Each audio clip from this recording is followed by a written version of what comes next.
What's going on, everybody? We are live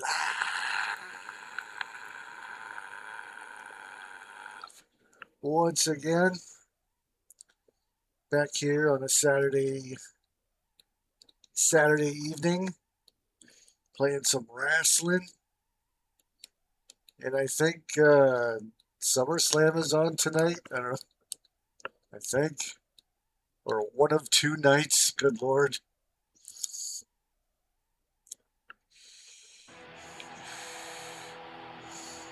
And I think this is the only wrestling game on the N64 that was also made by Asmic. I don't believe Asmic had anything to do with Revenge. It's possible. Yeah, because Revenge was Aki, right? As Aki Entertainment. That's what it was, Aki Band. And THQ. I wonder if this is THQ and Asmic. I don't think AKI, Aki. Yeah, I don't think they were involved in this game.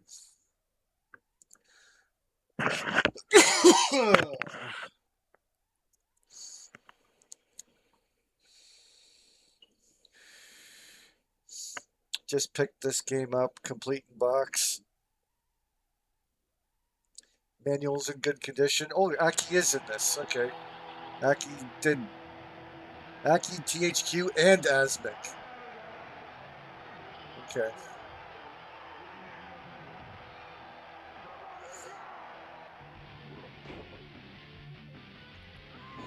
But I don't believe Asmic was in Revenge.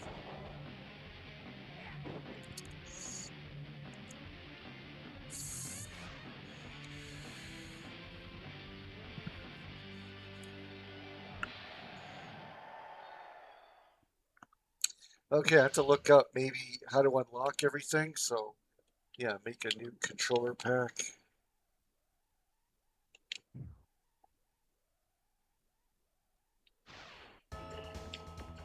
Oh, wow. Haven't seen this screen in a long time. So, yeah, I have to make sure I look at if you have to do all the modes or probably about to beat this. Or League Challenge, probably.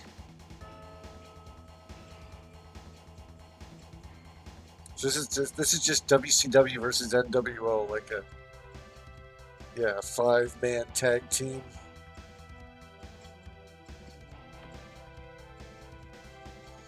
Or yeah, maybe it's just one match after another. Yeah, probably just single elimination matches.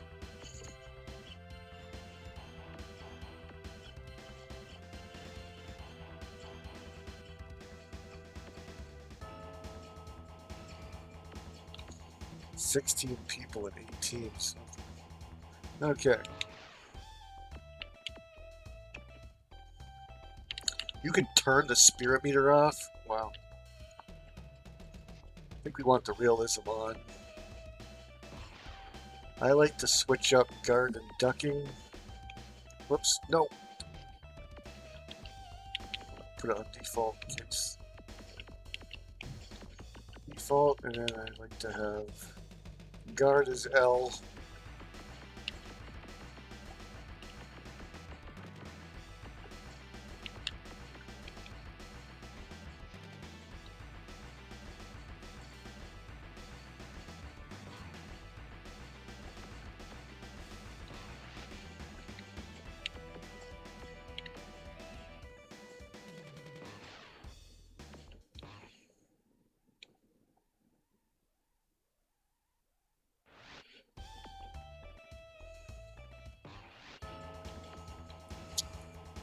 Okay, I just gotta look up how to unlock everything.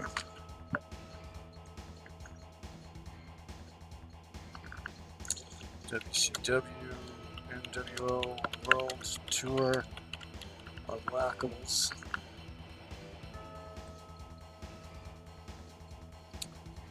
Okay, so we got DDP, Macho Man, Wrath, Glacier, Joe Bruiser, and Black Widow. Yeah, I remember Joe Bruiser was just a boxer. But yeah, I didn't know Glacier was in this. But yeah, win the championship in the Independent Union. Wrath win the championship in the Dead or Alive Wrestling League. Alright, these are all in the league challenges. So you got Diamond Dallas Page win the championship in the WCW. Macho Man win the championship in the NWO League. Okay. And Joe Bruiser and Black Widow unlock the whole World Wrestling League by winning a championship in all 4 leagues. Then complete the Triple W challenge. Joe Bruiser unlocks via the heavyweight class, and Black Widow unlocks via the cruiserweight class. Alright, so I gotta beat all the league challenges first before I... Okay, that's pretty easy.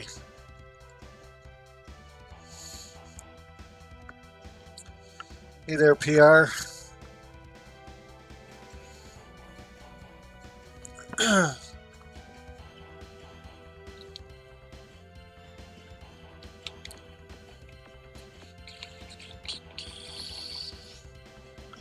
That's cool. Do they even have the picture of him is with Sumo Joe? I think. No. Yeah, Powder Keg. I think a couple of these was in Revenge.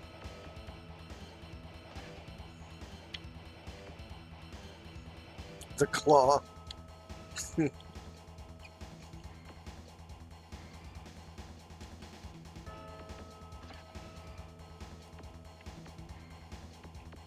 Oh, we can't forget Steven Regal.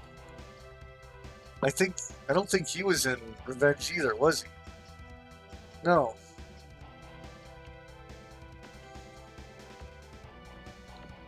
Well, heavyweight champion, I think I'll make Ric Flair. I guess you can't, you're not allowed to pick the cruiserweights for this belt. Otherwise, yeah, they would have 6.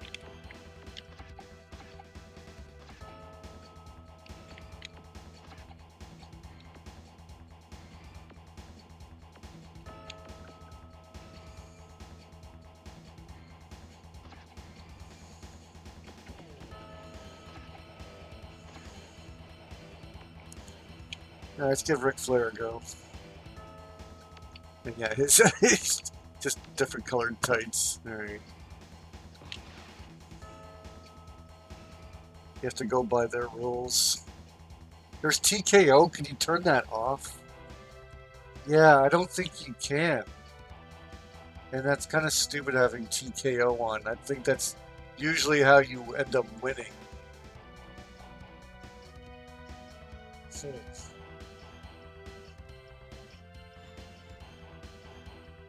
Yeah, I think in Revenge you're allowed to turn that off in the main menu and you don't have to deal with it in Championship mode. Perhaps in this game you can't take it off. I can maybe... Yeah, it should be going.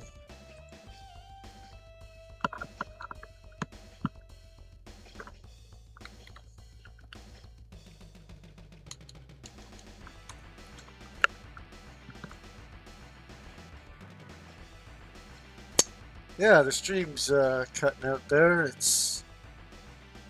says excellent condition, but it's spinning its wheels, so...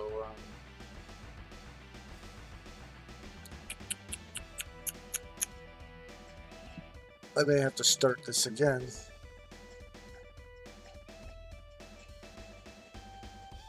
Oh, hold on, did it stop? Yeah, it says excellent... Yeah, it should be going now. Yeah, I just saw it spinning its wheels when I noticed that. I'm like, oh, are you kidding me? I look over on OBS, it's still going. It's going fine. YouTube says excellent. It's never gone off the green lights, but for some reason it was spinning. That might, hopefully that's just a fluke, like nothing's wrong.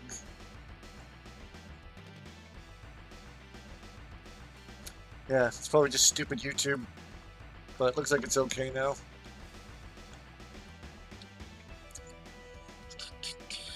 Okay, so yeah, I was just, anyways, just fiddling around with the options. Doesn't look like you can customize the championship rules. So yeah, I'll just turn this back on. Make sure everything's good, okay. Perfect.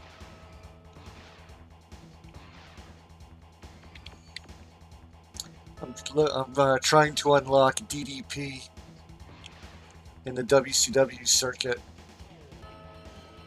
I should have taken an NWO guy through the circuit, but here we go. Classic WCW to start. Fucking Scott Steiner before he had his bleach hair.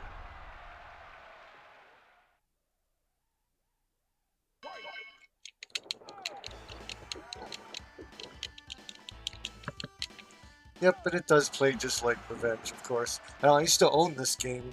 I got this game for Christmas, I believe. Yeah, like a year later.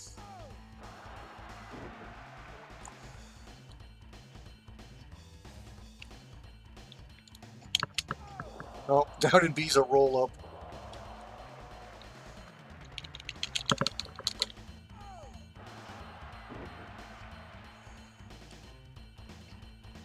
What's regular B?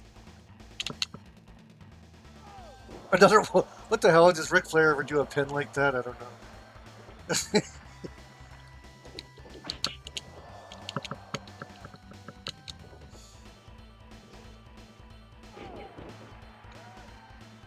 Oh, is it spinning again? Fuck. One. Yeah, I can't fucking do anything about this.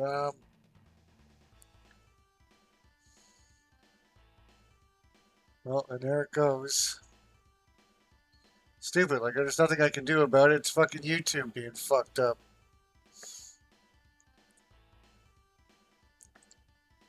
After this match, I guess I could maybe try restarting the stream or something.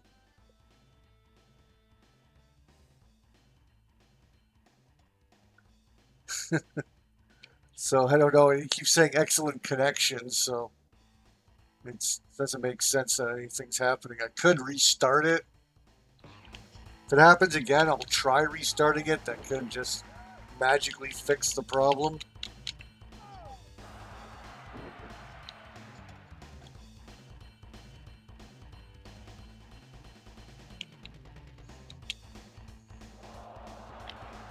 Oh. Was he going for the pedigree there? Let's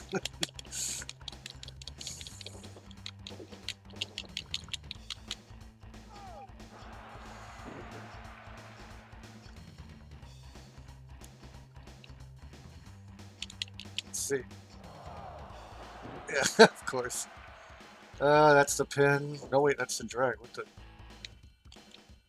hell is the pin? Might have been the...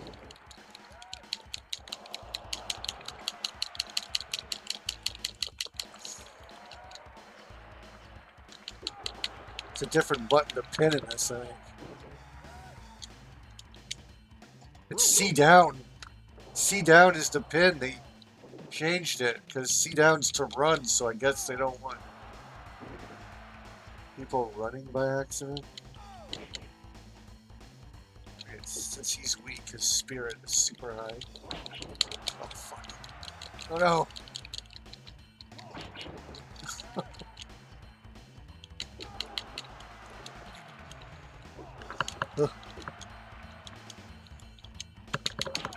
Yeah.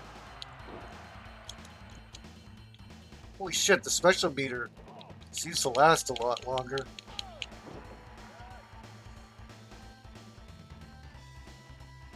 See what happens when I put him in the corner.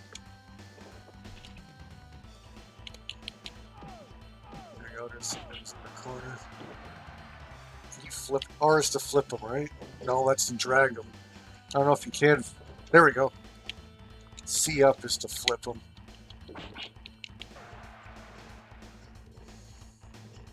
Come on, his spirit's like nothing. Oh, tapped. Oh, he's holding his leg.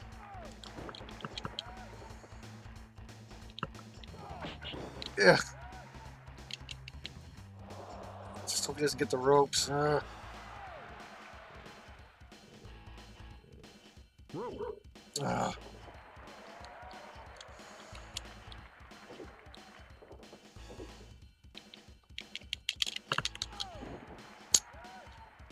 Okay, I think his okay. Do his A move, and then I'll get to the center of the ring.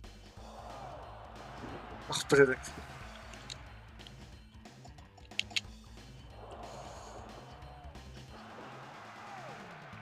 Come on, tap, tap, tap, you motherfucker. There we go.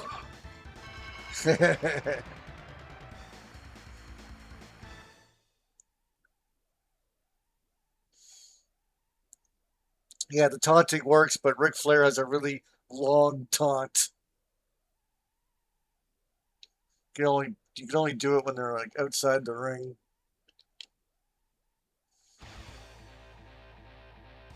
But well, unless it is different in this one, you have to taunt in order to get. Because Revenge they fix it. They made your meter flash, and you just flick it. You don't have to actually. Yeah, it might look different. It might not flash in this one.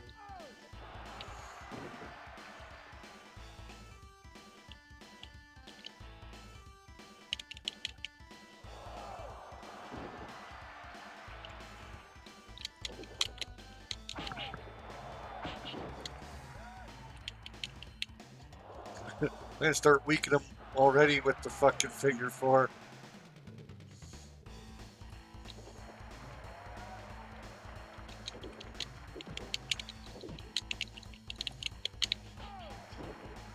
You can flip him over like this and then stomp on his leg. Yeah.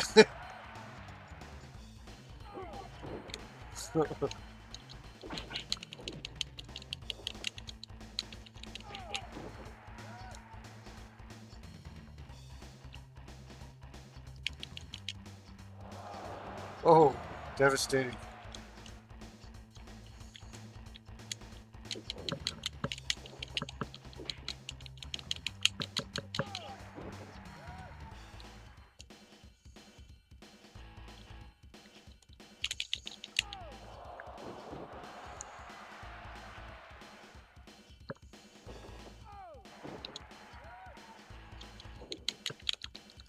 What? That was a kick.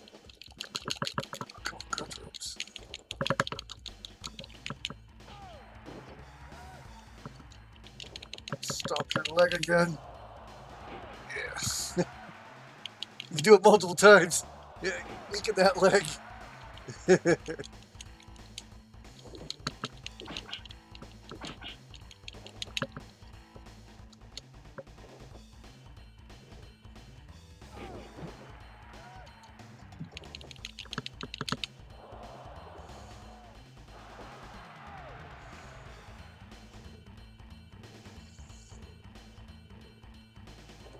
Yeah, I guess I have to taunt. Well, there it is. Nope, it just showed up naturally. I don't think you can steal specials in this.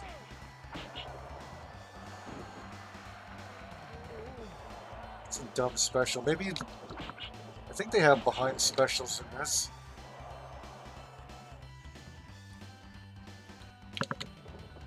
Oh shit, I did a submission right at the ropes. His leg's still sore. You can drag him this way a little bit so he doesn't get rope break. Yeah. Tap, motherfucker. Yeah. It's because of that slap to the face. Well, how's the streaming doing? Is it fucking up anymore?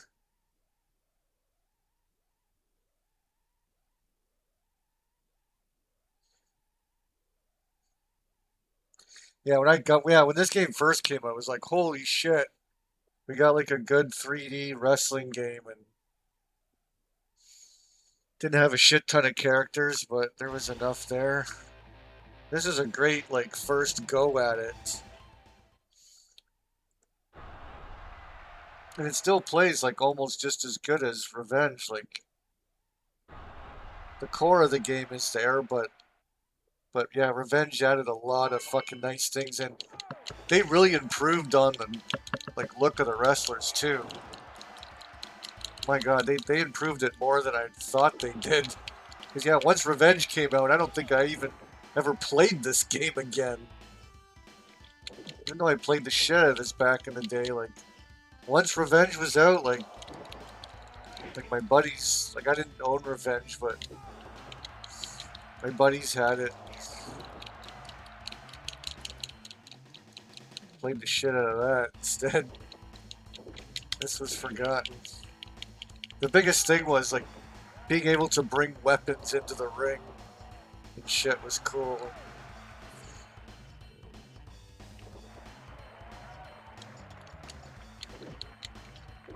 But this version has Steven Regal, Ric Flair, and 1, 2, 3 Kid, 6, X-Pac.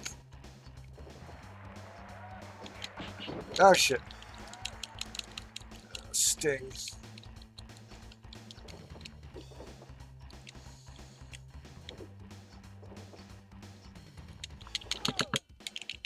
Oh, Sting with his immovable object. Oh, shit. Oh my God.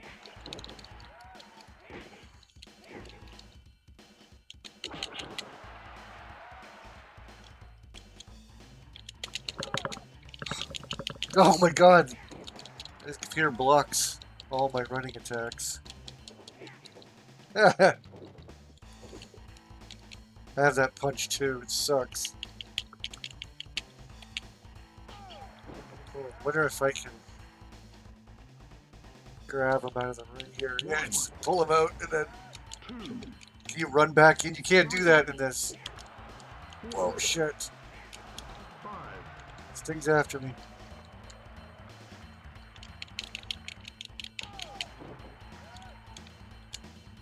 Gotta do like heal maneuvers to get Sting.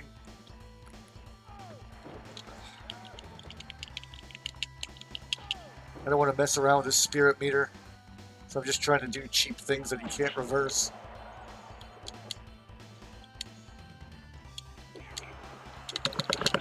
Yeah, got him again. Let's put him into the corner. Let's hope it works.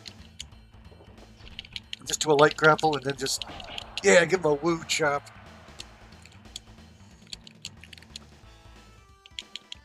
Oh, yeah, reverse him. Oh, got his leg. Oh, devastating. Let's put him in a figure 4. Keep weakening that leg. Oh, you paid the price big time there, Sting. Yeah, now his leg's already hurt.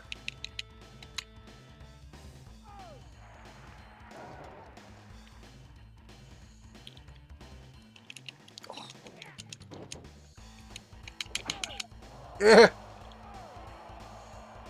Oh, he's outside the ring. Get in here, Sting. Get up. Get up, you bum. Get in here. That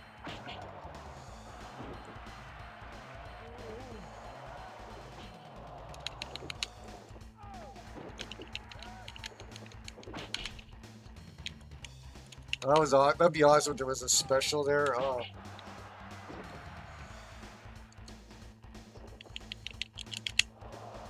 Yeah.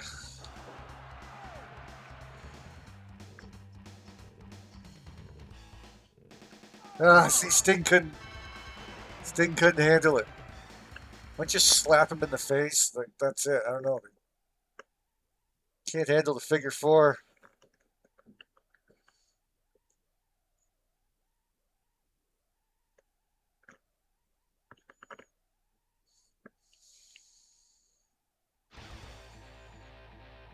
Oh, I got Luger.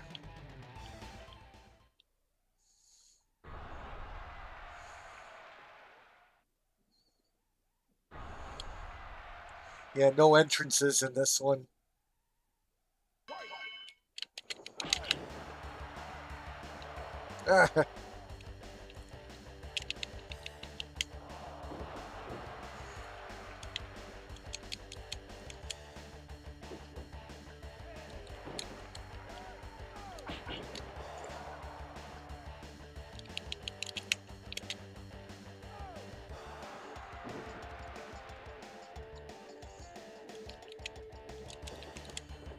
Whoops. Get down.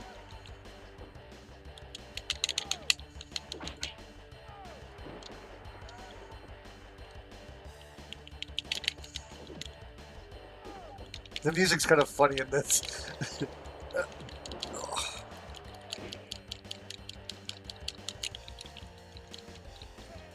Oh, shit.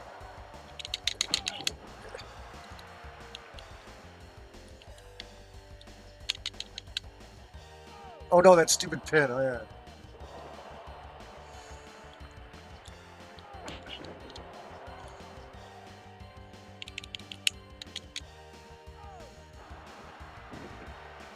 This game reminds you of AEW Fight Forever. Yeah. They were trying to make their game look like this, right? Like,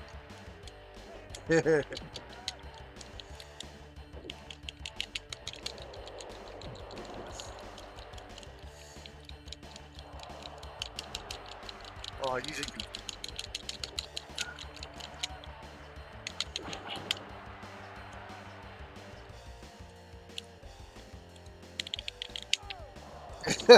These are stupid moves that Ric Flair would never do. Fuck. Luger likes to get up real quick.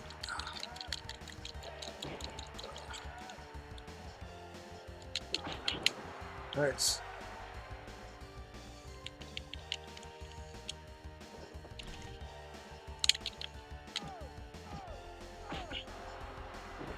Stomp his leg.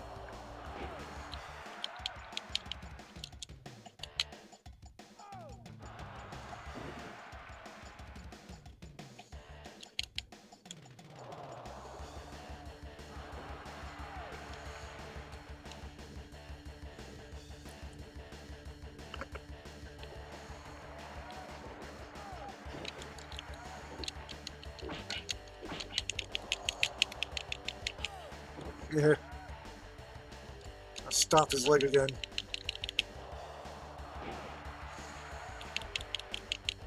Do it twice.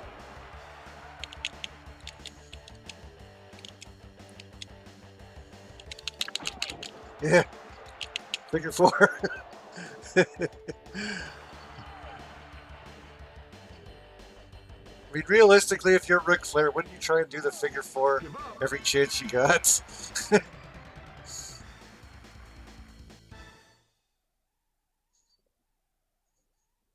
It's strong in this. It does the trick. That time I didn't even need my special move or anything. Just like two stomps and couple figure fours. Hey, what's up, Nomad? Oh, Steven Regal now. The Battle of the Red Tights. You got this game Christmas of '97? Yeah, it's probably the same time I got it in '97. It was just crazy how much the Revenge was actually improved. Improved the music, the look of the characters, added all those, well, like massive improvements. But this was a great first attempt. It still has its core gameplay.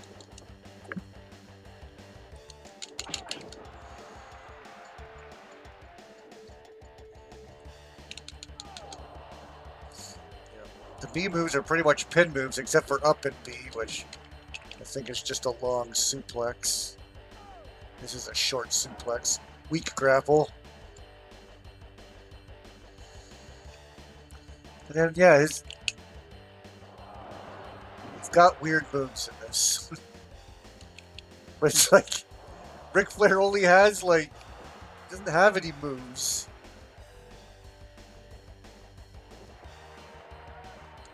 not what made Ric Flair great. But yeah, for a wrestling game, just gonna give Ric Flair like whatever.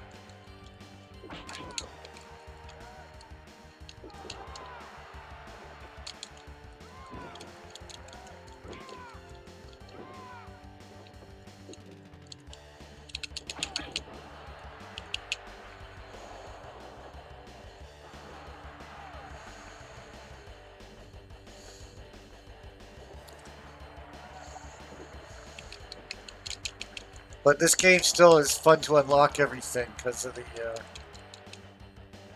yeah, being able to play as Flair, Wrath, Steven Regal, X-Pac. You get that cool boxer when you beat them all.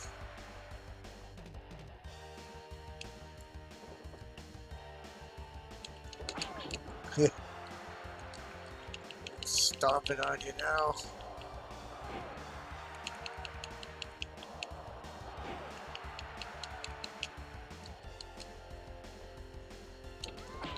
Oh, shit. Into that one. Oh, shit.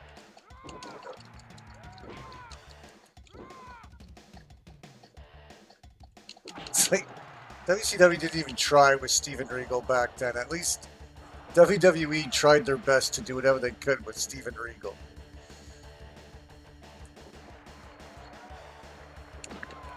Yeah, blocked you. Oh, tap, motherfucker, tap.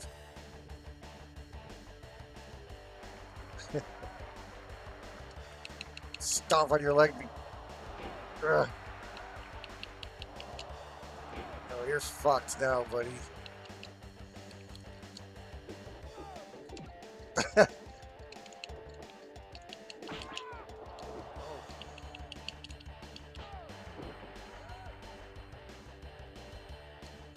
Give him this. It's so funny that they gave this move to Hogan.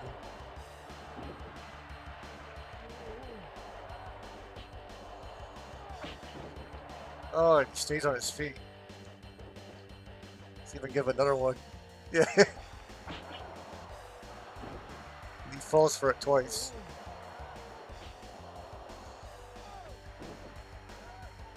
It's a horrible, horrible special, but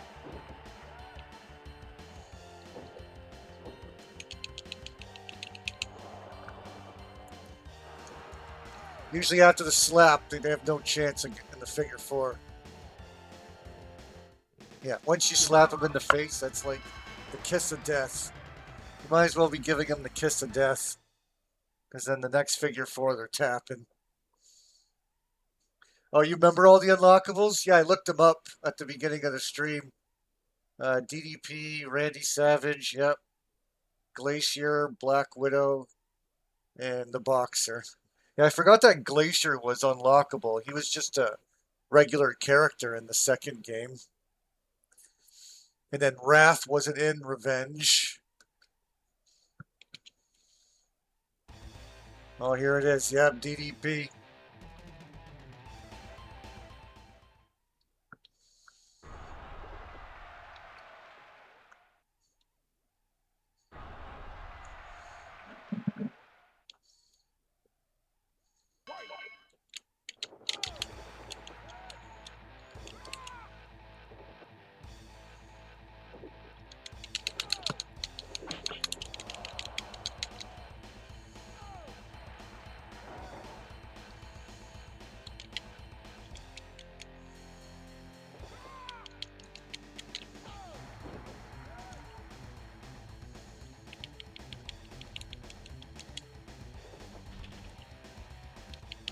Okay.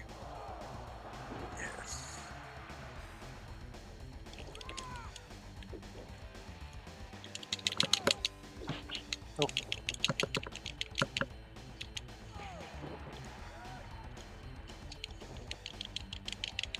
Yeah, got it. Yeah, I'm coming after that leg, DDP. I'm coming after that leg.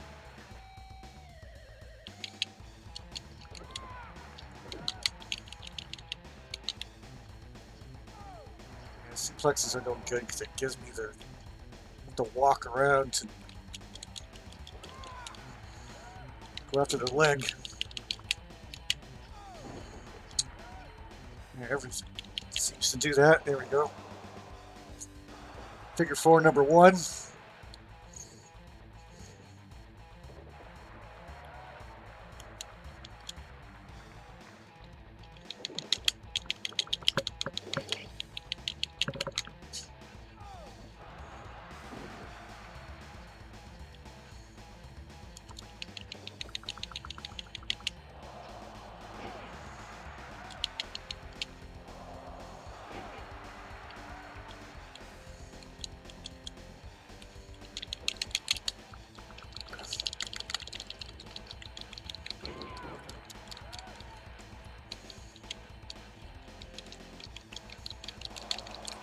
No. Fucking.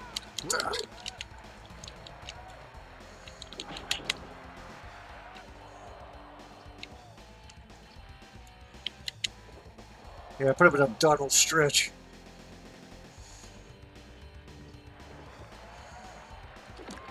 Can't stop me.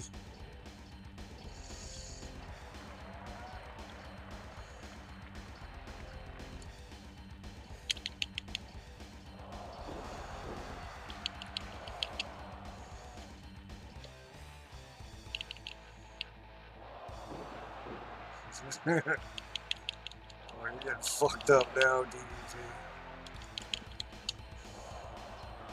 Oh, that leg can't take anymore. His leg's hurting now.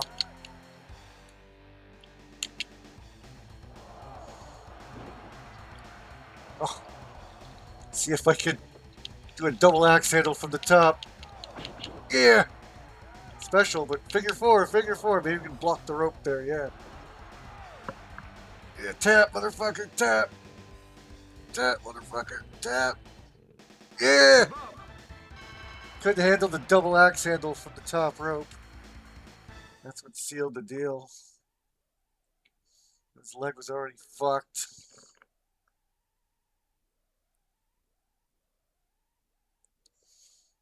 You're going to go see Youngblood on August 4th? Never heard of him.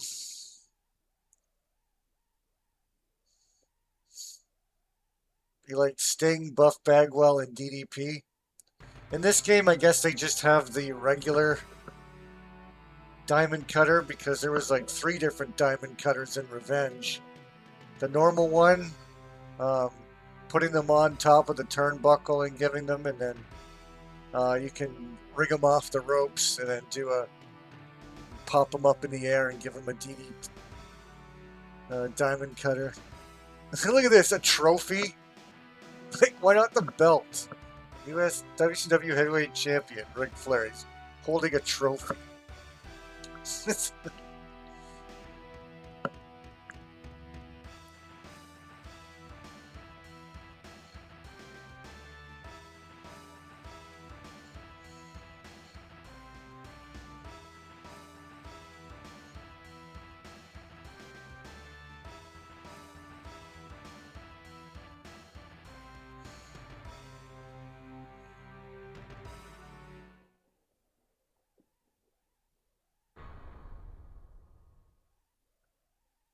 Newsflash. Look for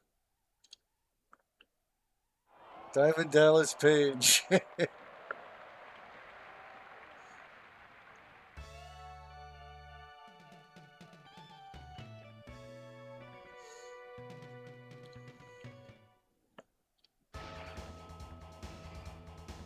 Was it less than a year? Yeah, I remember having it, and then when it came out, I was like, what?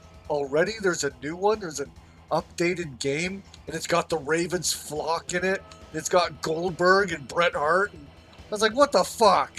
I got this piece of shit? You know, like this game was excellent for like 6 months, and then Revenge came out. Yeah. No, I felt kind of robbed. And then, you know, Revenge, but then they kept going, but it wasn't WCW, it was then WrestleMania 2000 and then No Mercy. Yeah, it seemed like it was like less than a year when Revenge came out. Like, oh, here's the real one, guys. It's like, well, what the fuck? I could have just waited. could have got a different game and waited for Revenge. Yeah, which had way more characters, and no, we kind of got screwed getting this one.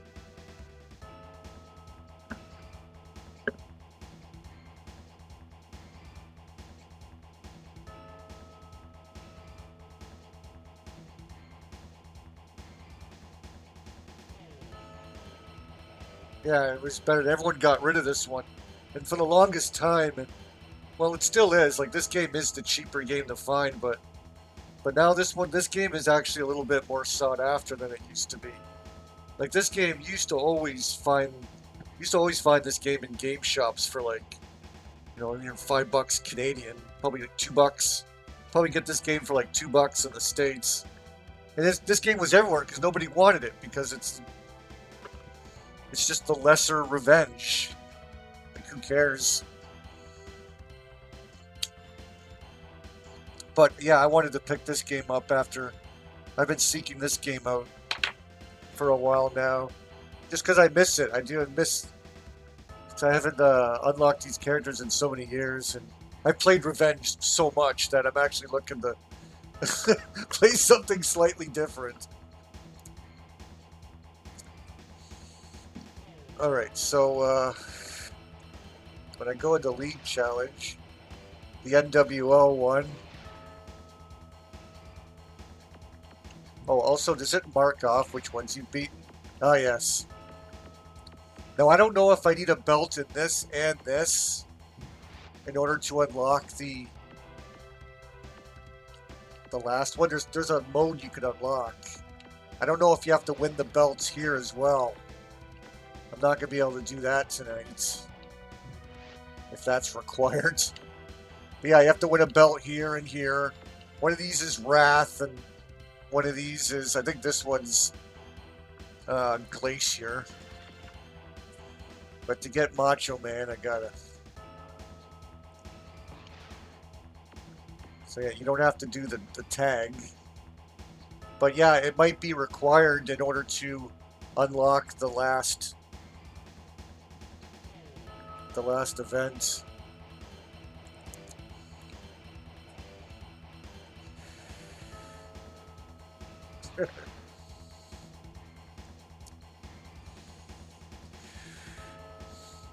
Yes, DJ, you always have to mention that NWO sold out was in Cedar Rapids. I think that's the third time you told me that. Now, was it the first one or the second one? The first one's the iconic one. The second one might have been a better card or whatever, but the first one was like the real sold outs. Where the NWO pretty much just buried everybody.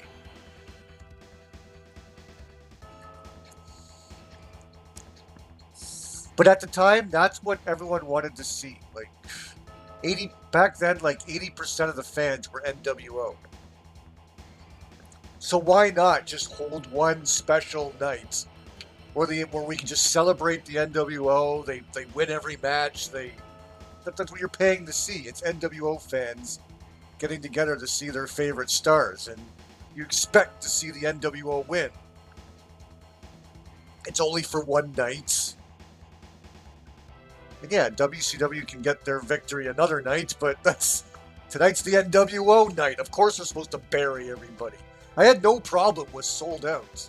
Like, isn't that what we're paying to see? It's their pay-per-view. It's their night to get over. And so, like, I don't know why, like, the marks are like, oh, it was a disgraceful pay-per-view. No, it's like, no, it wasn't. It was a great pay-per-view.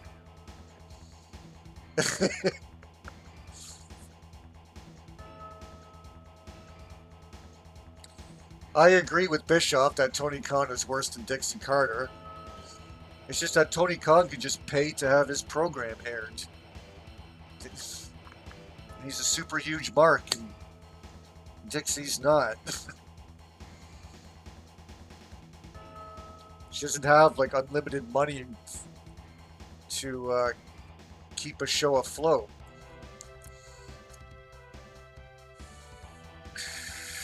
And Tony Khan doesn't care about taking losses. As long as he's got his wrestling toys, that's what he wants to spend his money on. You had a quick check. You only have to compete one of each league to unlock each character. To get the special circuit, so yeah, I'm looking for the circuit that unlocks the Boxer and Black Widow. So I'm not sure if that requires a belt in every single, if I have to do Cruiserweight and Tag Team. But yeah, maybe I only need a belt in the heavyweights, unlock the characters. Maybe that's it. And the other things are just optional. Oh, I can be 6 in the NWO circuit. And Bischoff, I didn't even know Bischoff was playable in this. You can be more wrestlers, I think, in this. Hold on. Yeah, we're doing NWO. NWO circuit. Sold out single. Yeah. The last one I couldn't be cruiserweights. Okay, there's Diamond Dallas Page. Yeah, look, I could beat Rey Mysterio. Chris Benoit. Steven Regal was always there. Dean Malenko. You got Stanko Malenko. They got way too many cruiserweights. Because when I was able to pick, this is how many guys there were. 1, 2, 3, 6. 6 characters to choose from. Now that when you open up, and Eddie Guerrero. But when you open up everything, there's just as many cruiserweights as there are heavyweights.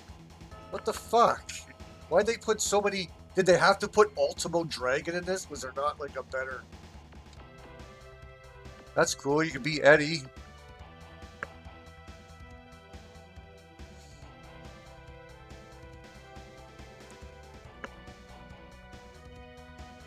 Paul Burchill the Pirate. Oh. That was pretty funny at first, but it's like...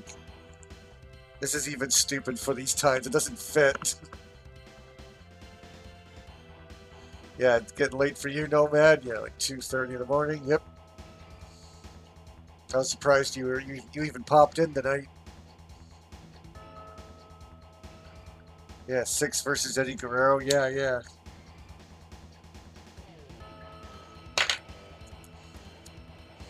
You know, the NWO could have used like a couple more cruiserweights because they had a large cruiserweight division and there was no NWO representation of it.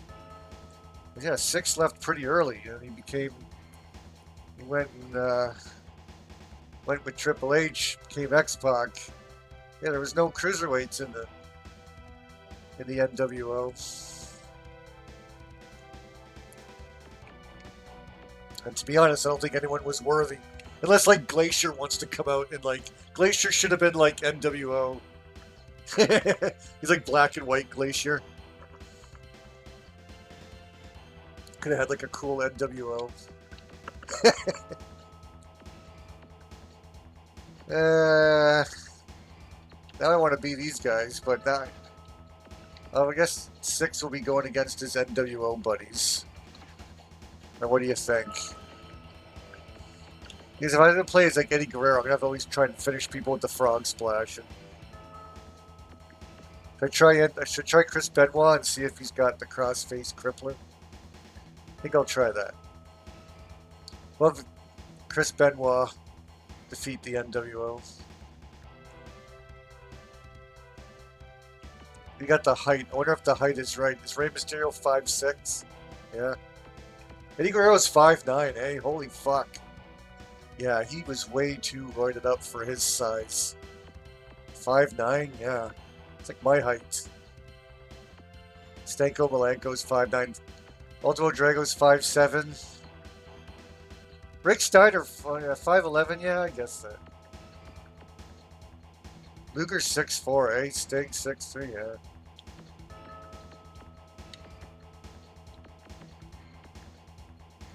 Steven Regal's 6'4", yeah, he is pretty tall, isn't he? 6 being 6'1", wow. I mean, I don't know if these are all accurate. I have no idea. I thought Xbox was short-ish. I figured he was around maybe 5'11" at most.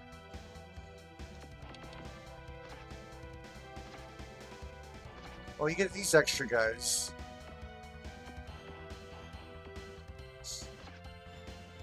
You get way more.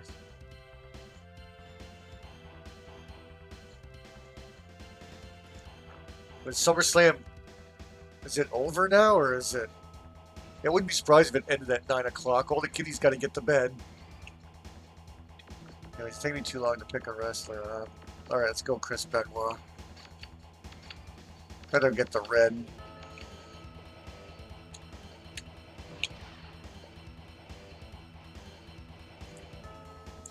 I need to grab a soda. Fuck, I had a Mountain Dew earlier. I guess I have to grab my disgusting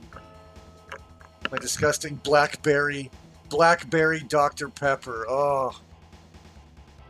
Whatever happened to William Regal? He had a long career in WWE and then worked backstage. And he was even running NXT for a while there.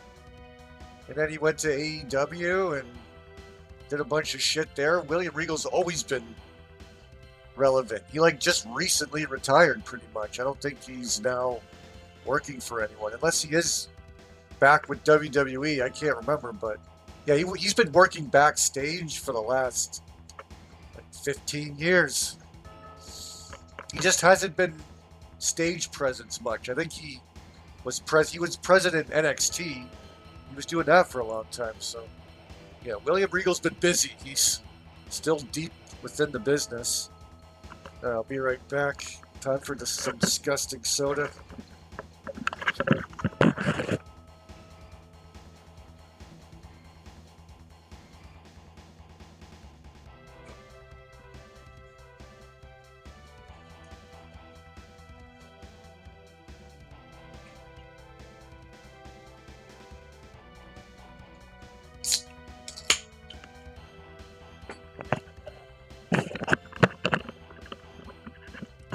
Yeah, William Regal spawned the Blackpool Combat Club with John Moxley, and and then he still called it the Blackpool Combat Club even after he left, because I guess Blackpool's where he's from or something.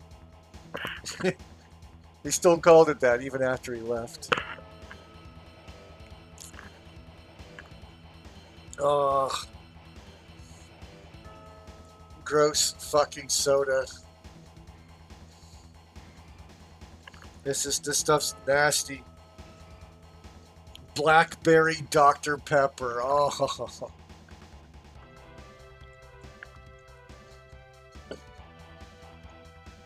Doing it for the caffeine boost.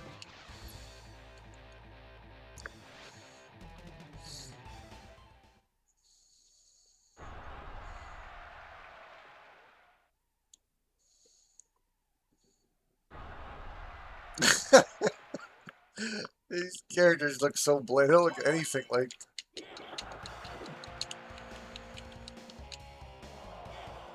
It's the NWO, man.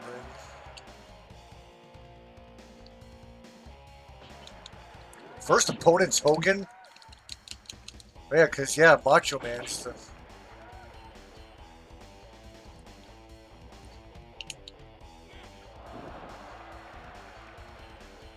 There, see, oh, I guess the crossface crippler, I think he has to be laying on his stomach.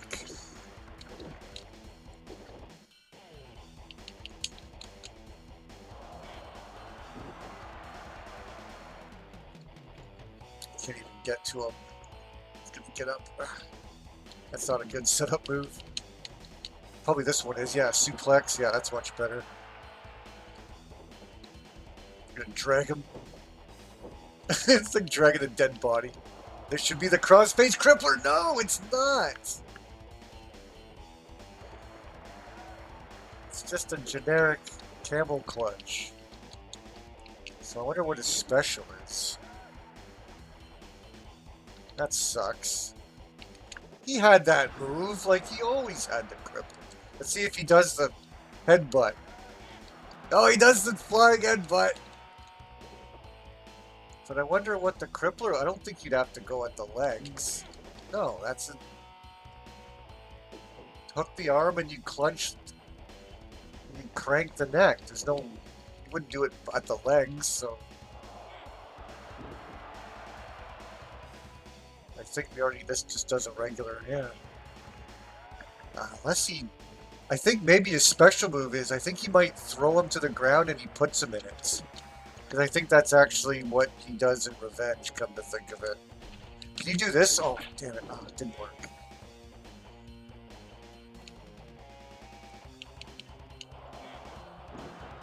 Nice. Try again. Yeah, no, it's a fucking... I think it must be a special move, then.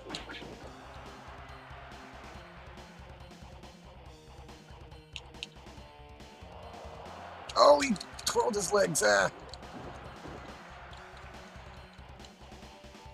You think Dr. Pepper's better as a fountain drink? Yeah, you don't always see Dr. Pepper. Oh, fuck. You don't always see Dr. Pepper as a fountain drink. They're usually at dine-in restaurants, like.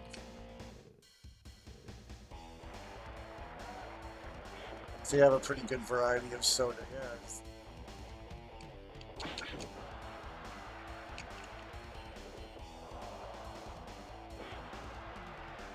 Oh, maybe?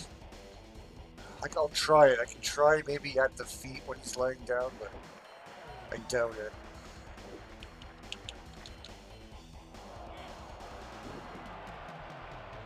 Let's see? No. It's just got generic submissions.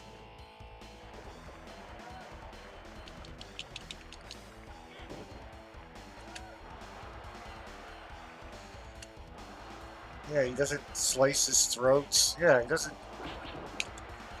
It's a crappy Benoit. Let's see. Come on, let me grab you. No, he doesn't. He does a power bomb. Knocked him out, I think. Yeah. TKO. Yeah, you can't turn TKO off in the championship rounds. That sucks. So I don't know where the Crippler crossface is. Doesn't seem to be in this. And yeah, you can't use a special move on the ground. You can't, like.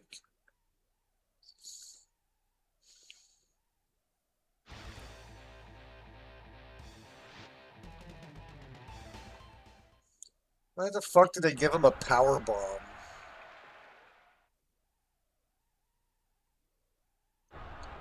Unless, for some reason, it's a special from behind.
Now, my least favorite is Fountain Pop. And a lot of the times they haven't changed the goddamn thing. I think dump it out, choose a different fucking flavor.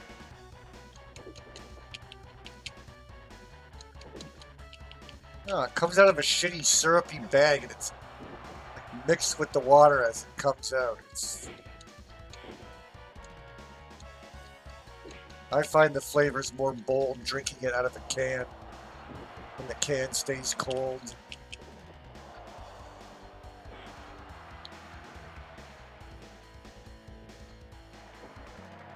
Ice cold can of pop. That's the best. For me, anyways.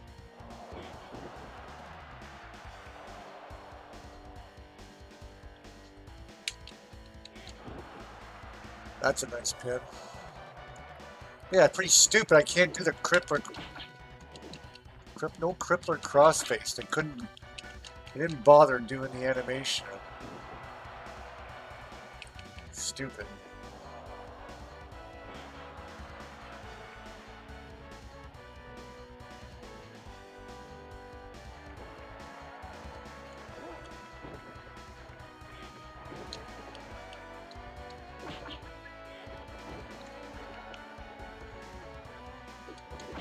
Unless I could do a quick Google search, maybe AI might be able to pick up. There's a weird way to do it, maybe, I don't know. Doubt it.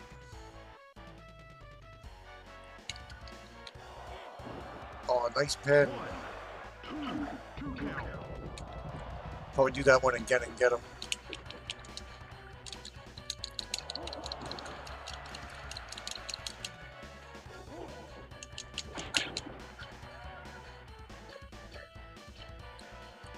What's the down and B? Oh, so he's got a powerbomb pin. Yeah, he's got good pin moves. Especially it's just a regular powerbomb. Like, what a waste. They fucked up Benoit. Yet they gave him the flying headbutt.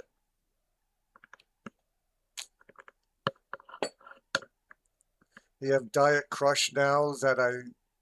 They have Diet Crush now? Yeah, I see zero sugar crushes, but yeah, it doesn't contain. They don't contain any caffeine, so with me, it's not really any point drinking it. I only want to drink soda to get a caffeine boost, and that's why I don't drink Fanta or Crush. I don't drink Sprite. I like Sprite Zero. I love Sprite, but there's no caffeine in it, so why am I drinking it? Why am I putting this? Why am I putting this poison into my body without, like, the poison that I need? It's missing the most important poison out of the poison. That's like smoking weed without the THC. Why would I want to put that shit in me if I'm not going to get a buzz? But anyway, but yeah, I know it tastes good. I like Sprite. I like Crush. I like all the... But yeah, once in a while, maybe once in a while you might want a soda at night and not have any caffeine, but I don't know. Should be drinking water instead at that point. Let's see. Chris Benoit. WCW.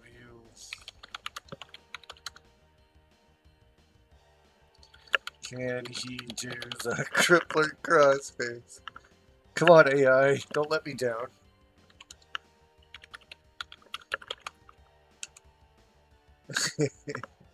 It says no, Chris Benoit cannot perform the crippler crossface in WCW versus NWO World Tour.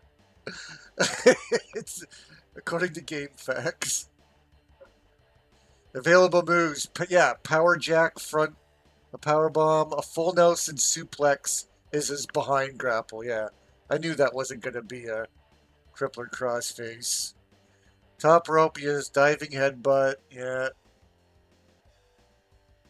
Mat submissions. Yeah, Boston Crab did all that. Campbell clutch. Yeah. Fuck!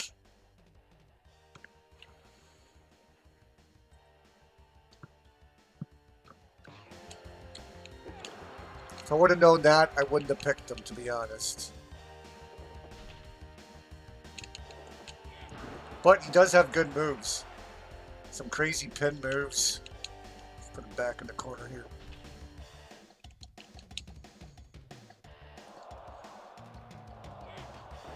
Put up his setup move, but you don't give him his finisher.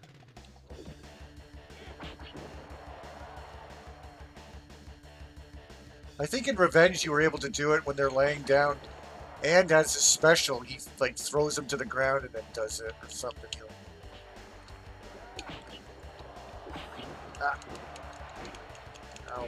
Ow.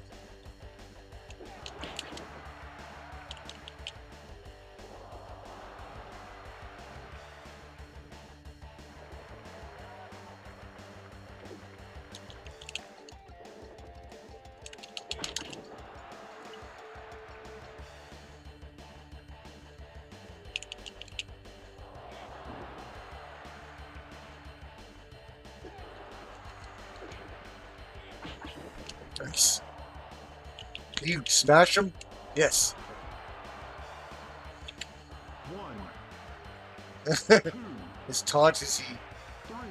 throws his arm in the air and then fixes his pants. Hard grapples don't end up flying them out of the corner in that. Oh, but you can do this trick. Oh, wait, no, he doesn't fly out far enough.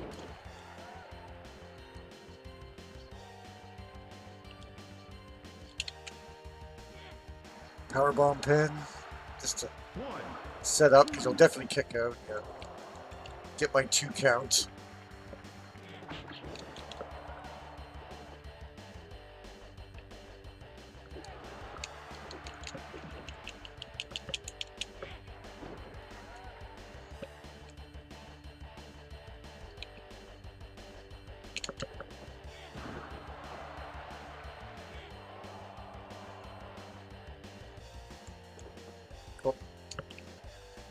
Oh shit, oh, I woke up.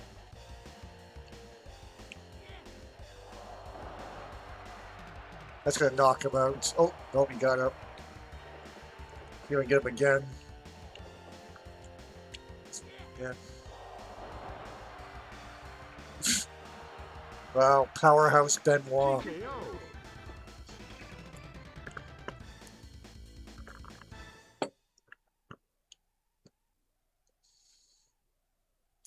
Yeah, the Benoit murders were crazy. It's just like unbelievable something like that can happen. Very weird, very suspicious. RGT loves these N64 wrestling games. Yes, they're still the greatest. What makes them great is that they're slow paced. So it's very strategic. It's like a chess match. Or like SmackDown started the whole trend of like just running around frantically, doing crazy shit. Like it's, I like the slow paced fighting to it.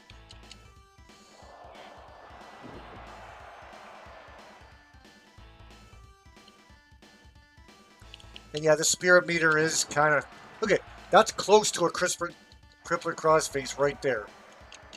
But that's practically it.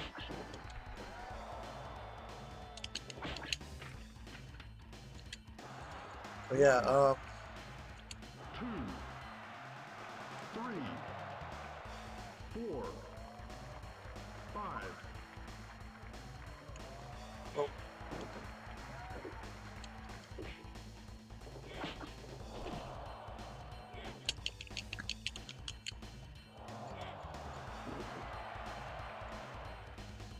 it's easily one of the biggest tragedies ever in wrestling like Chris Benoit could have been one of the all-time greats and recognized as one. He'd be celebrated to this day like Eddie. He would have the same amount of respect as Eddie Guerrero, and that's all thrown away.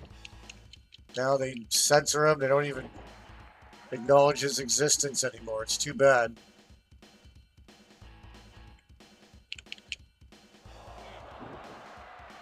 What am I playing this on? On an N64. I just picked this game up today, and I got a bunch of game pickups. I found Pizza Tower on the Switch. I found a copy of it. I missed it when it came out. There were so many games that came out. Instead, I bought stupid games like Double Dragon Revive, and I found Pizza Tower on the Switch. I also found Super Lucky's Tale. I found like the case is beat up a little bit, but it was cheap. It was like 20 bucks Canadian. I picked up Super Lucky's Tale on the Switch. I sold it a long time ago because I hated the loading in it. But I think on the Switch too, at least I'm hoping, the load time should be quicker. I'm really hoping that now the load times can be quicker and yeah, I can enjoy the game a little bit more. So I didn't want to do the collectibles. The loading was so annoying. I'm just like, you know what? Fuck it. I'm not sitting here. The load times were ridiculously long. But the game itself was good. How am I getting the image output so clear? I got a HDMI converter. So that's why some games on the N64, it's like, it can be a little bit input laggy, but games like this are no problem. But it's an HDMI converter and it's going through my capture card. So I can play an N64 on a regular TV. It's got an HDMI output. That's all it is. I think I can probably finish this guy. 1, 2 count. So it's capturing it in HD. And I don't have it on widescreen either. If it was on widescreen, it would look stretchy. So this is the perfect... No, I don't know what P. It's probably like 720p. I don't think it's 1080p. 1, 2. But yeah, it looks alright. I can also use this on my GameCube as well. I use the same adapter for my GameCube. 1, 2, 3. The only thing I can't use is my Game Boy player, unless it's a game that doesn't require any. The input lag's so bad. Like the Game Boy player itself has bad enough lag, but then combine that with an HDMI converter, a capture card, and on a high definition television. I can't even jump on a. I tried to play the Mario game. I couldn't even jump on a fucking Koopa Troopa. I couldn't even jump and get a turtle shell. The lag was so bad. But yeah, it's all right. It's playable.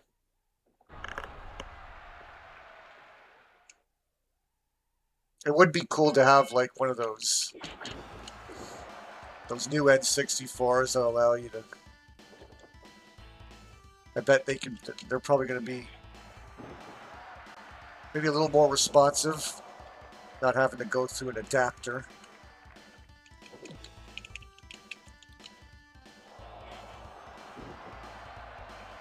Yeah, you don't need to buy an $800 console, play your N64 games. Yeah, just get one of these adapters.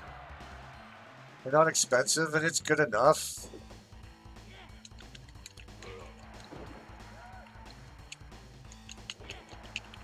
Like N64 is not known for like Twitch platformers, so if there is a little bit of input lag, who cares? You're playing Ocarina of Time, and you don't need like spot on. You're not playing like a 2D platformer or anything. There aren't any. Star Fox does, yeah, like Star Fox you might want to negate the lag in that game. But there's not very many.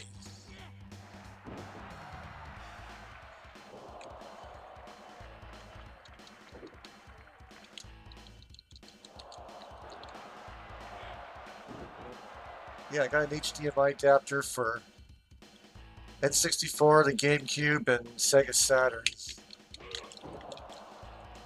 I would like to get one for the Genesis, but again, I don't think I want to play laggy Genesis games either. I might as well just get an emulator. It would be... The games would be a lot more responsive on an emulator.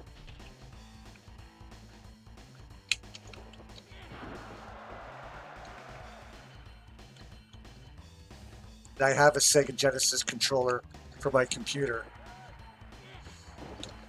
A 6-button. Kicking your ass, Scott Norton. I can play this game practically blindfolded. 3, I used to beat my friends with one hand. I'd be like eating pizza with one hand and then kicking the shit out of my friends with the other hand. My friends would get pissed off at me because I'd show off. I'm like, look, I can beat you with one hand, dude. I'd just be like eating my pizza and then like using one hand and then just beating the shit out of it. Dodging, blocking, doing all the moves. Like, you're a motherfucker. 1,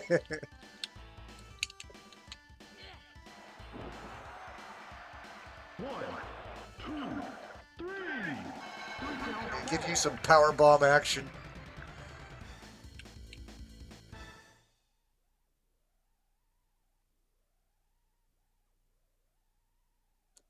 Oh, what's he talking about? The Dungeon of Doom? Yeah, they had lame shit going on in that company until Hall and Nash got there.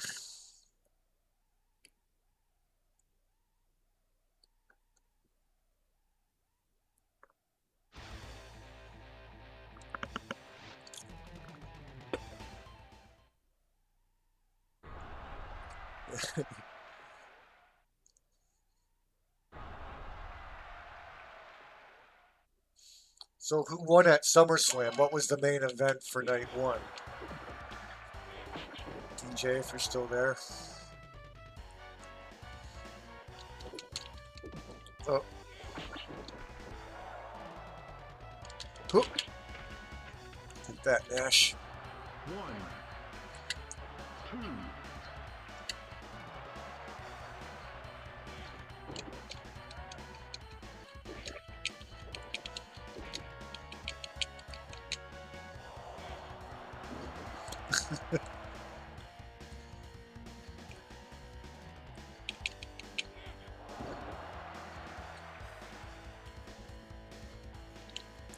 Oh, did Oba face Brock Lesnar in the predictable? Oh, he had the predictable Brock Lesnar match. Of course, Oba won.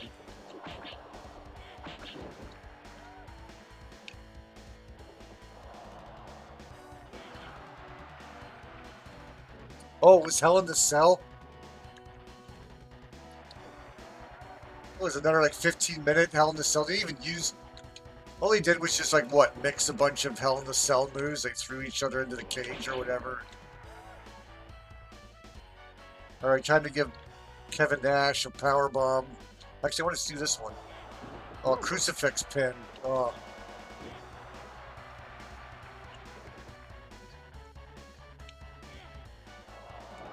Oh, gave him his own special. Knock him out. Ah. Yeah, the special meter lasts even longer in this. It's like double the length. There, knock him out. No, that's gonna get rope break. Fuck.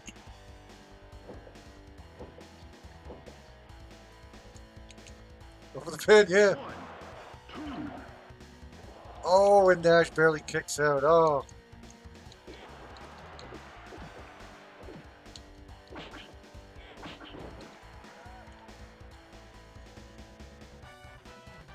Oh, false finishes. Dave Meltzer's gonna love this match. 1, 2. Oh, Kevin Nash got a lot of fighting him.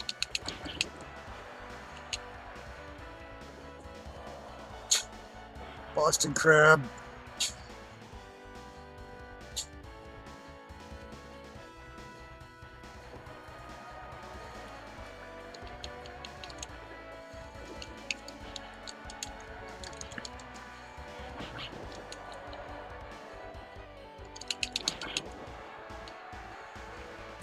All right, power bomb pin for the win.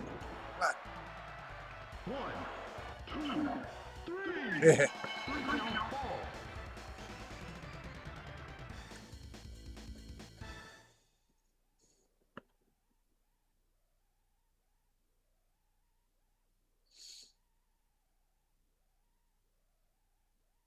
Pre-main event was Cody versus Punk for AEW title.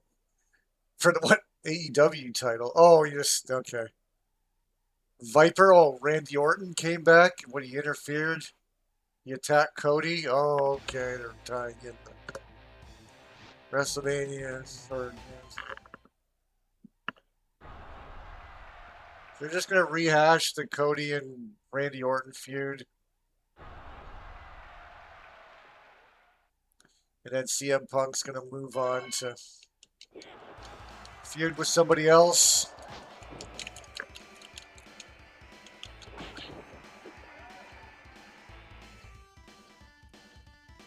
And just have Oba Femi squash CM Punk and get it over with. Doesn't make sense that...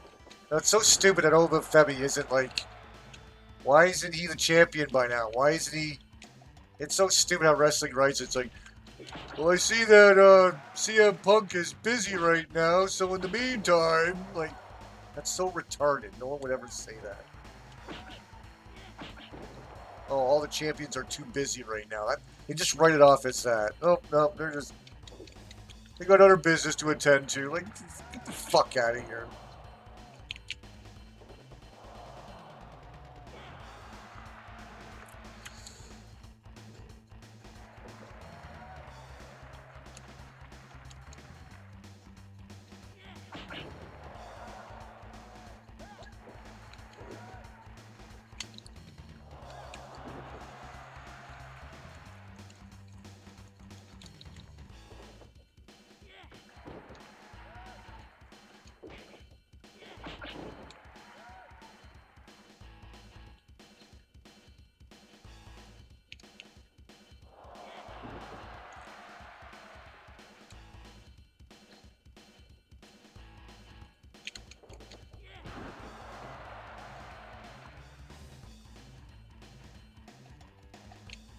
But yeah, they're milking Oba Femi all the way to WrestleMania when it makes no sense that he's not champion by now.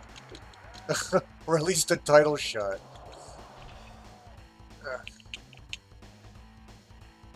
Nick Aldis and Gunther. Well, yeah, it's Nick Aldis. Gunther only beats the bums.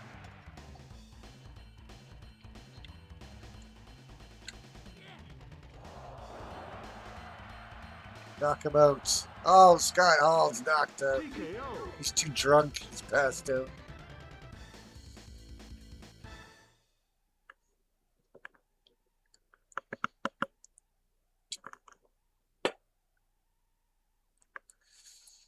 But they're just gonna go the whole circuit with Oba Femi. They're gonna have him win the Royal Rumble and go through all that. Like, you just beat Brock Lesnar. Like, you should have an automatic title shot the next night. The next night. It's stupid gay wrestling. It's stupid fucking lame nose, man.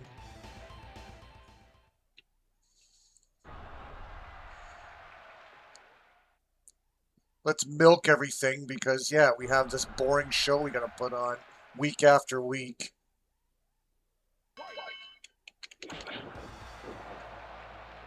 Plus, the crowd doesn't care. They just want to sing along to the wrestler's theme song. So, the idiots don't care what we do. So, we'll just milk the shit and just...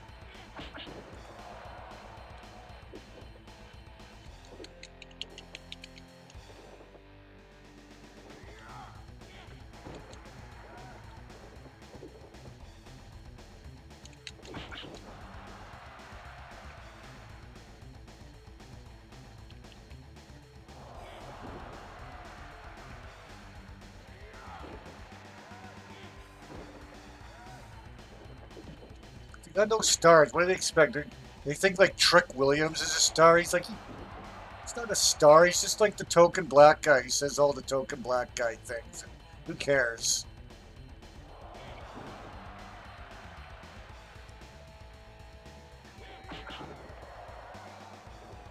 It's been done a million times.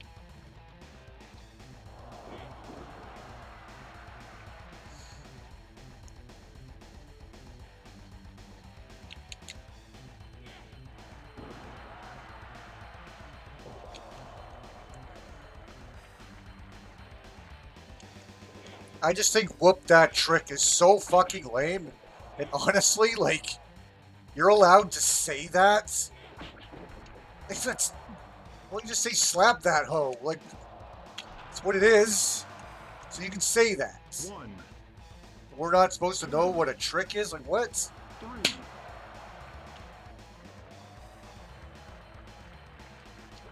But just because he's black, he can just say, yeah, slap a woman? You just say that?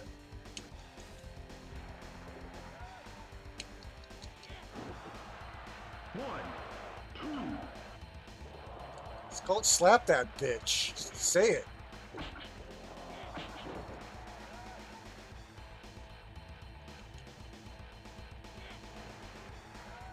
It's just so lame. Oh, don't get me going on the fucking Usos. Always doing this a little emotion. You know who's came all this way, who's? You know who's? Fuck off, Jey Uso. Can you please go find something better to do? The New Day finally hung it up. Can you follow suit, please? You've been around for like 15 years. And we're tired of this whole black guy shtick. No, who's going on? Come on, this means a lot to me, who's? Shut the fuck up, Jey Uso. You're arguably the worst. 1, 2, 3. Oh, the bloodline thing too. I haven't been watching it, but I've heard just a bloodline thing. It's just this lame thing they keep going just to keep Roman Reigns relevant. So when he shows up on occasions, there's something there for him. That's what the bloodline is. Alright, it's just carried by those stupid, annoying Samoans that think they're black, and I hate it. Ever since they did like their Black Lives Matter thing a long time ago, back when they first ditched their original gimmick, then it became like these Black Lives Matter looking guys. Like, get the fuck out of here. These guys actually think they're black? Oh yeah, they do. They get into DUIs and everything. They try their hardest to be black. They're like the Paige Beckers of the WWE.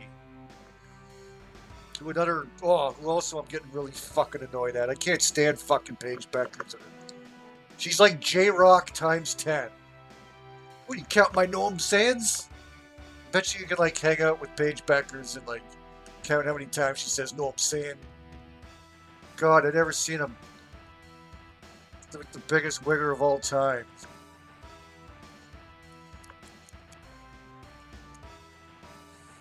Oh. I know, I'm getting annoyed by these over the top. Usos were part of some tag match. You skipped it. Yeah, they suck. They disgraced themselves when it was Uso versus Uso, and they just did a bunch of... They did a stupid, corny Young Bucks match where they just super kicked each other a gazillion time.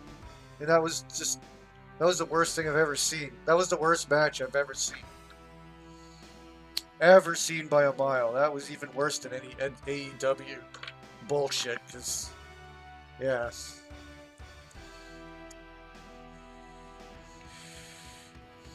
Akon and Neo are playing in Toronto.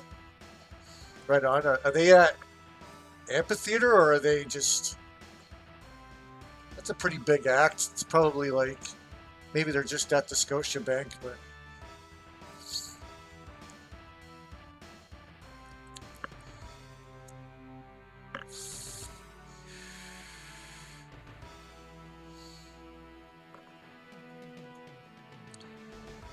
I wish a lot of these acts were on the weekend. They're always on the fucking weekday. It's so annoying. You have to like take a day off work or two to go see a concert on like a Tuesday. You gotta have the next night off.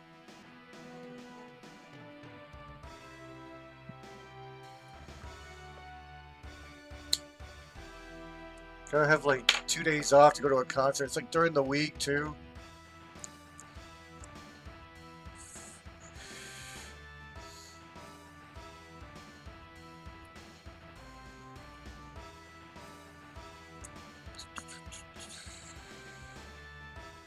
Oh yeah, always something popping in Toronto.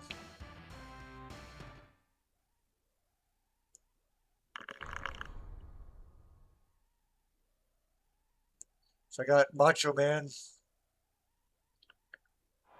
Crazy. It's crazy that you actually have to unlock him in this. He's a pretty...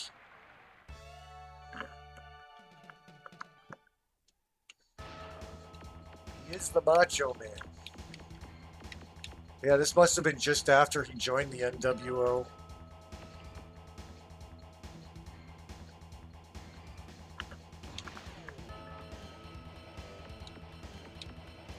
So DOA, Heavy Tag Cruiser.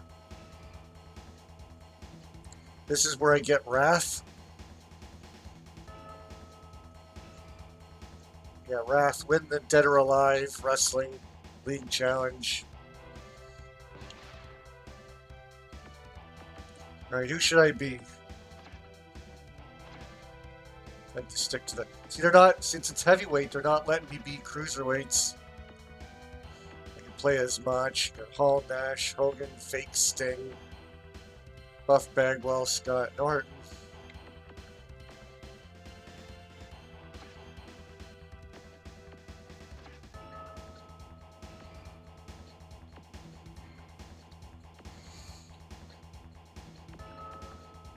I could try DDP. Maybe see if he has any other.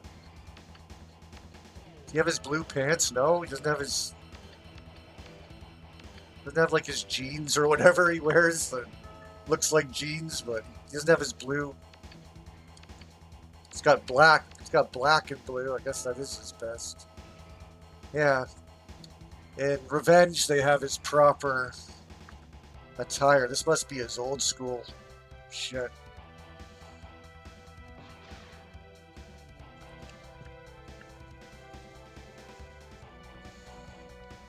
Sucks. I wanted to play as X-Pac, but yeah, you can't use it in the heavyweight.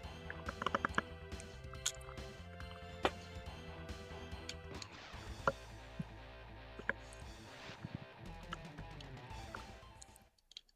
yeah, Toronto's where you get to see all like the new hot acts, or successful bands still touring, and then Niagara Falls is where you go get to see like the washed up smaller acts. One.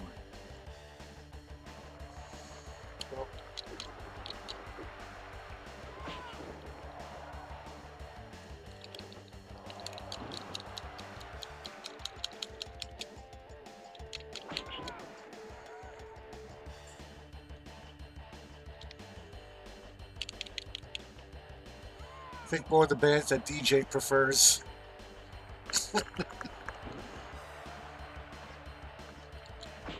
Yeah.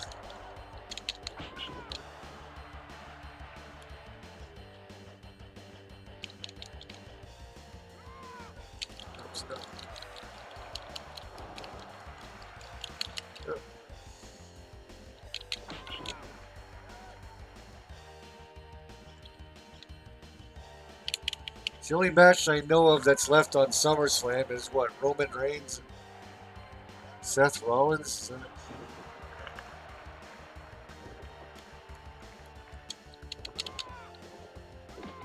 Oh!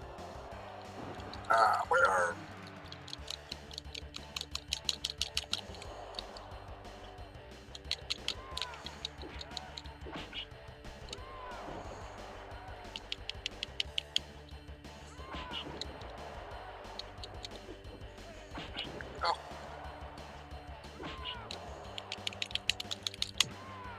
Oh, nice.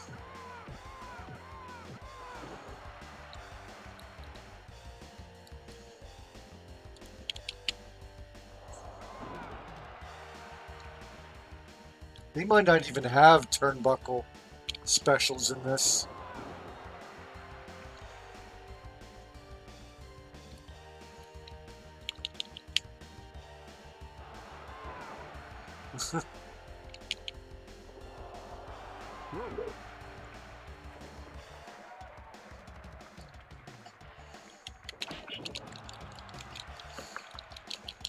Does Danhausen actually have a match? Match against Dominic! Is that true? Is that right? Cool. He does the diamond. 2, Doesn't do the bang, but he holds up the diamonds. I can just put him in the turnbuckle and see. There's no way, but just wanted to just double check. Damn. No, it looks like he only has a regular diamond cutter. Unless they got it on the ropes, but this guy's beat up to hell. Oh, he reversed it. Got him in the nuts. But doesn't look like I'm going to get my special off. Alright, what's down in B? Pin? Sit down, power bomb pin. There we go. But they're always guaranteed to kick out of one.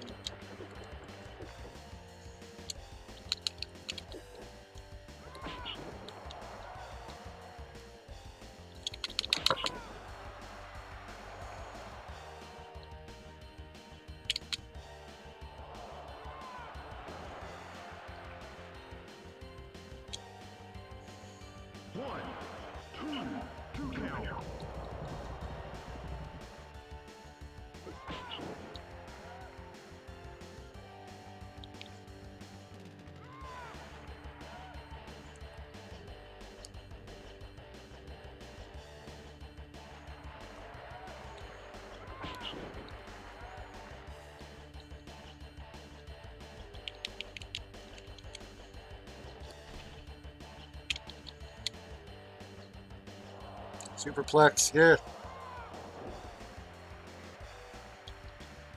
Whoops. 1, 2, 3. 3-count fall. You didn't like the new Spider-Man? Yeah, I didn't even know it existed until you mentioned it, and then I noticed some other people on social media talking about it. Boring? No classic villains? Too emotional. What the fuck happened to it then? There's got to be a what? No Venom, no Carnage, no. Have they made Carnage into into any of the movies yet? But Spider-Man doesn't have any cool villains. Who's he gonna fight? Like some guy in a ridiculous rhino costume, or like a scorpion costume, or a hawk costume? Spider-Man doesn't have any cool villains. It's one of the reasons why I don't like Spider-Man. Plus, he's a lame superhero to begin with. He's some dork who lives with his aunt who shoots webs. Like, every single one of the X-Men's cooler than fucking Spider-Man. I don't... And plus, yeah, all the villains are lame. It's like, oh no, not the Kingpin. I don't know if he can take on Magneto. Like, Magneto, that's cool. Apocalypse, he's cool. Sabretooth, like, awesome villains in X-Men. But, like, Spider-Man? Oh no, I'm afraid of some ridiculous guy with a rhino costume. He's not as cool as Juggernaut. Or... Shit, this guy's tough. Oh.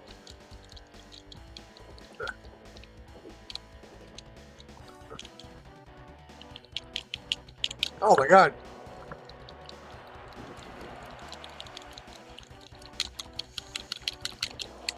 Like, other than Carnage, like, you can't really name one cool villain in Spider-Man. Like Dr. Octopus? Give me a break. But there's none.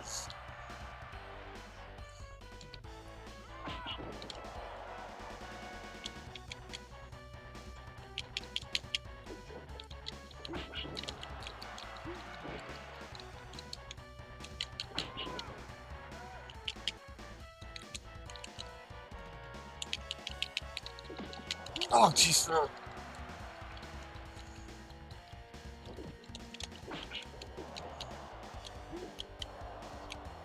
Hey, Miller Bassett. Incredible Hulk had... Yeah, Batman had cooler villains, I guess. Yeah, Batman's got, like, super classic villains. Yeah, right, that's gonna be reversed. No? Good.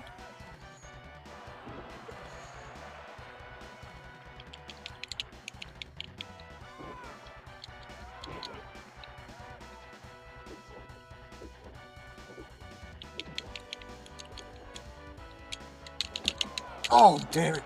That does not help the spirit meter. Shit.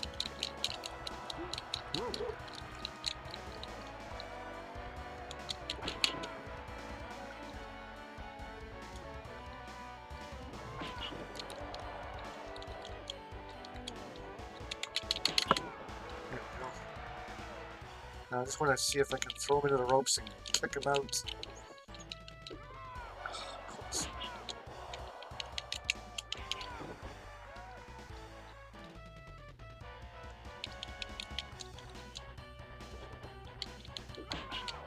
There we go. That's what I wanted. Break his spirit. Claiming them from the Illuminati. Illuminati DDP.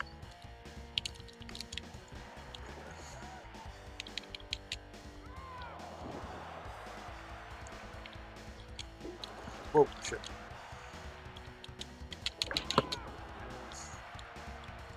Alright, let's get some pinfalls on him.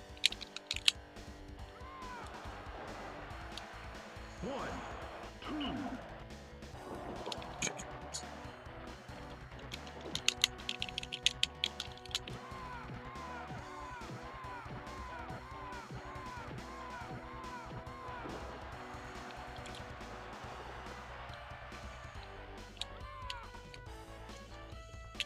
Diamond cutter. Whoa.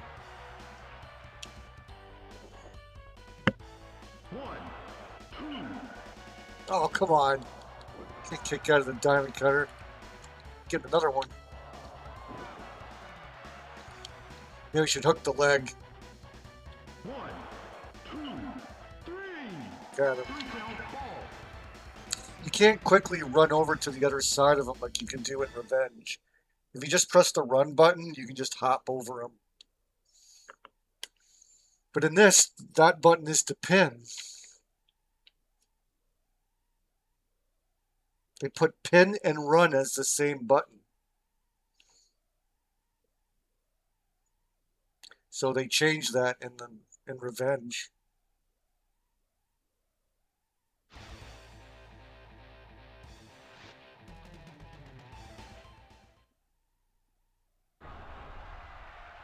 I didn't care much for the Incredible Hulk either.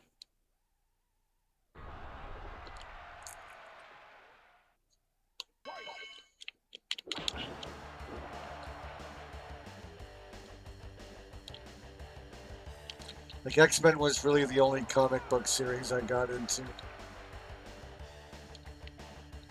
And I liked Superman a little bit as well. But I never understood the appeal of Spider-Man. Ugh.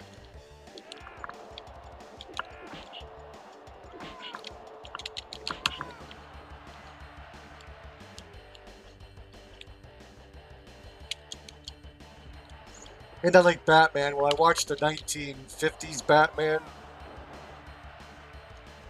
And I was a big fan of the Jack Nicklaus, Michael Keaton Batman. I still think that Batman's the scariest.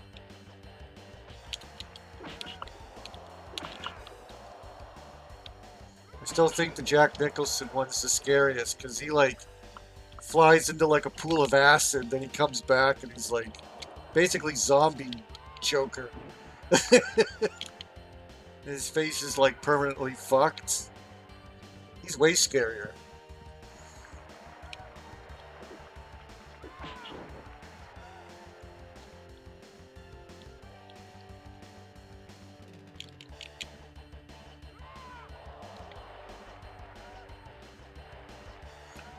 The Dark Knight Joker was just kind of disturbing, and it's not really to be celebrated. The guy fucking like killed himself. He's just like some random psychopath. It's not even Joker.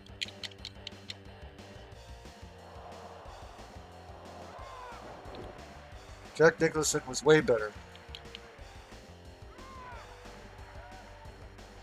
And Batman was so ridiculous in The Dark Knight. He's like, I'm Batman! And he sounds retarded. Sounds like some douchebag pretending to be Batman. It's not Batman. So, like, Michael Keaton was way better Batman. Fucking Jack Nicholson was a way better Joker. Like, Dark Knight was okay. Had some cool action scenes, but no way. Jack Nicholson all the way. He's the real Joker.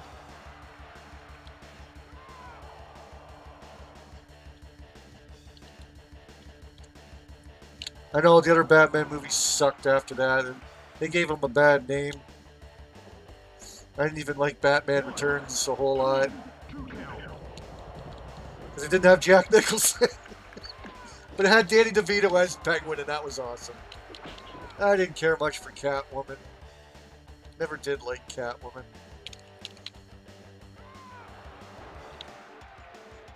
But yeah, Danny DeVito was awesome. That was it. Had a weird dark Christmas theme. Whoops.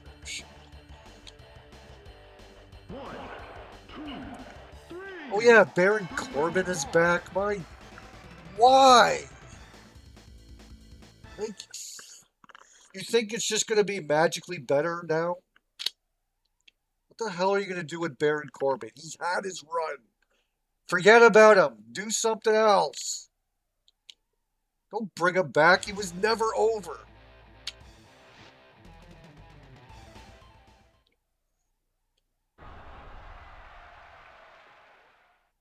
Baron Corbin fucking sucks. Unless you're gonna bring back the dog food. You're gonna bring Vince back. Bring out the dog food. Unless he's gonna stuff dog food in Roman Reigns' mouth. No, it sucks.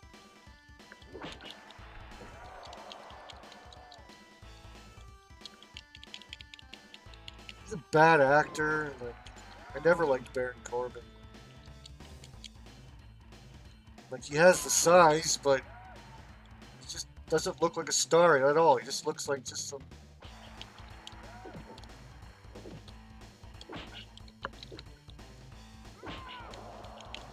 He basically just looks like another plumber.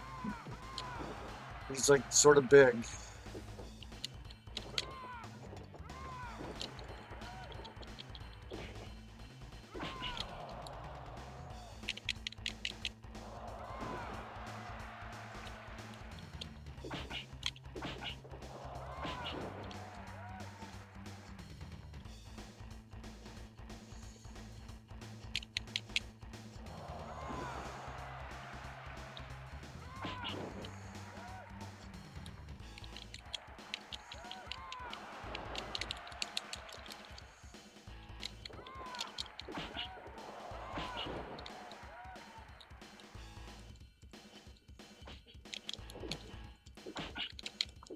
Oh yeah, your Stephanie White did an interview after that game.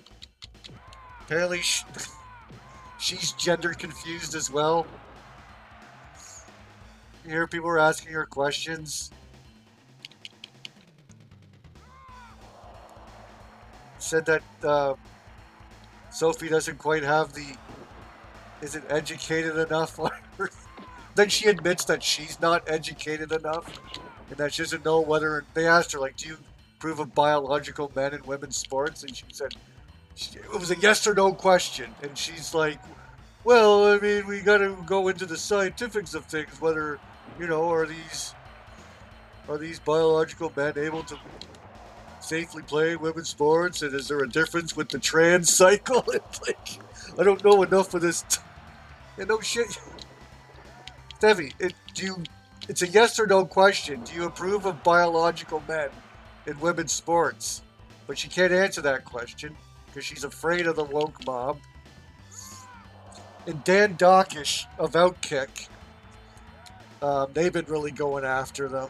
And he made an excellent point by saying, like, what is it with, like, lesbians that have to feel that they have to be obligated to catering to the small trans community and turn their backs on women?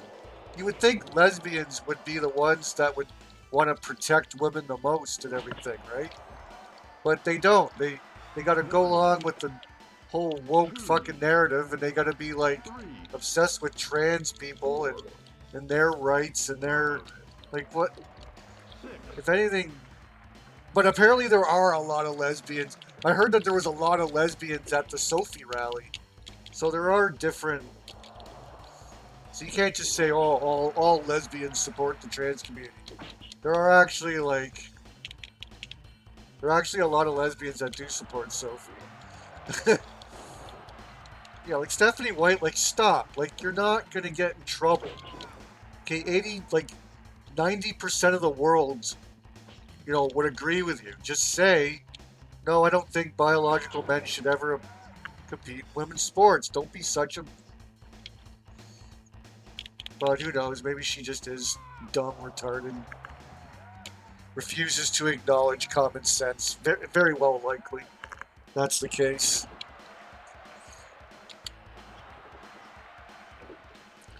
Yeah, and the other night when Outkit was there about to ask questions, they immediately ended the press conference, so they ducked questions from them. And Outkick is like local. I think it's in Indiana. Yeah, because Dan Dockage is the one that was like, he's like friends with Lynn Dunn and the Fever Ownership Management, or that's where he got the rumor from, where they think Caitlin's a pain in the ass.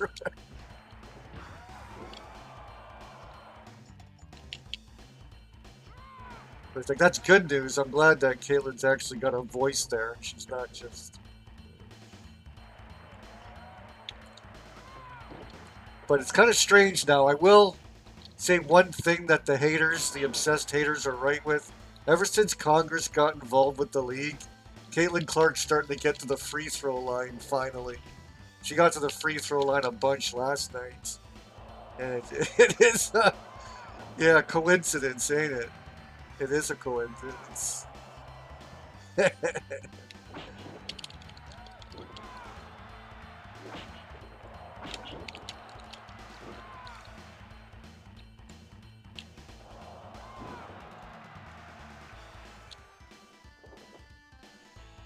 One, two count.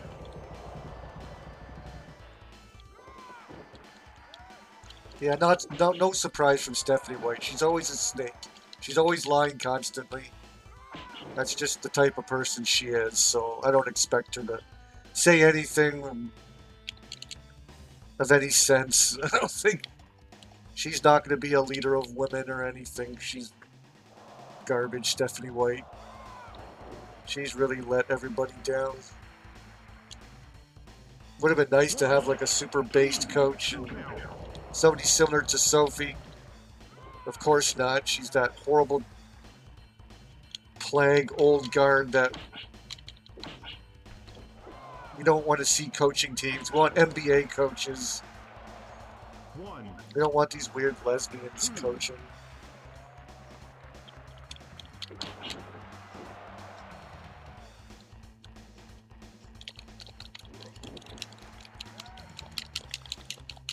Ugh.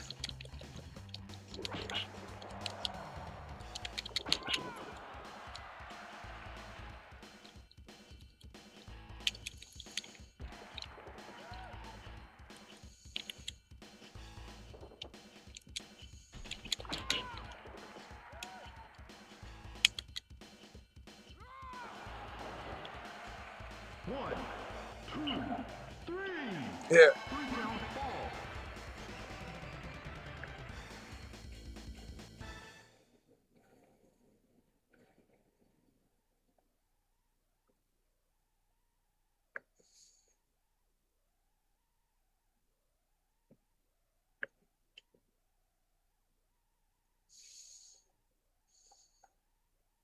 Oh, you're saying that they should just go ahead and just let men compete in the, and then yeah, just see how ridiculous it is seeing the men just. Well, we're kind of seeing it now with Alyssa Thomas and Bob Griner, and I think it's crazy to think there already is men in the league.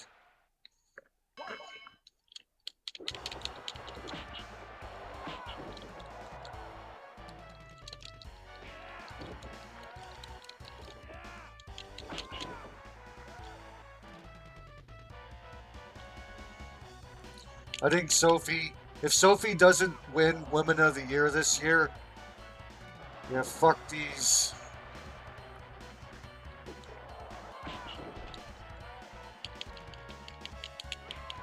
We know who the Women of the Year already is. It's Sophie.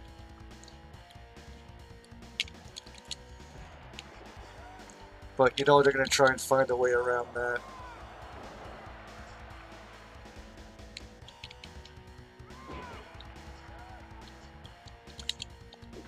Yeah, and now there's noise of Caitlin Clark MVP talk.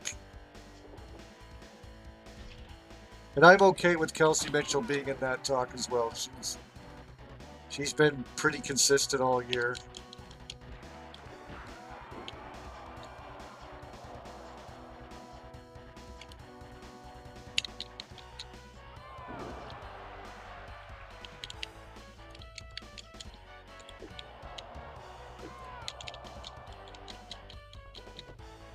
But Caitlin's just in beast mode right now. She's orchestrating everything.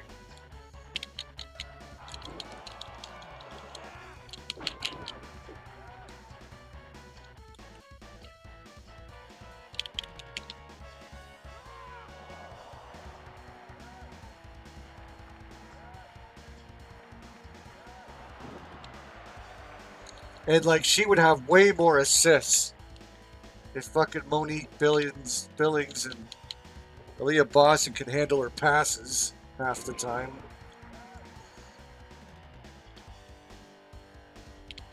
Michaela Timpson's been playing pretty good lately. She's been like putting on the moves. Yeah, she looks way better.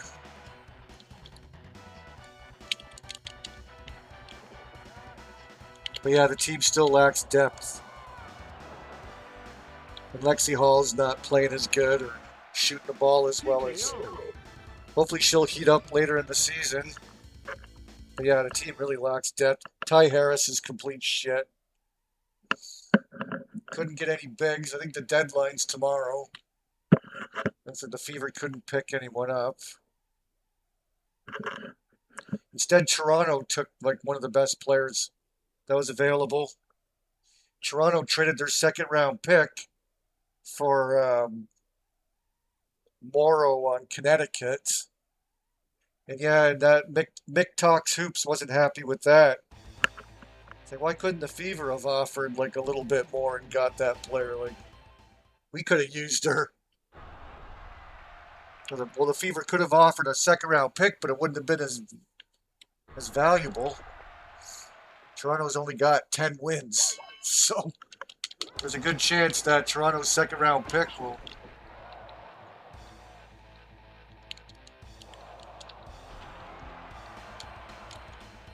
One. Yeah, stupid, useless Lynn Dunn.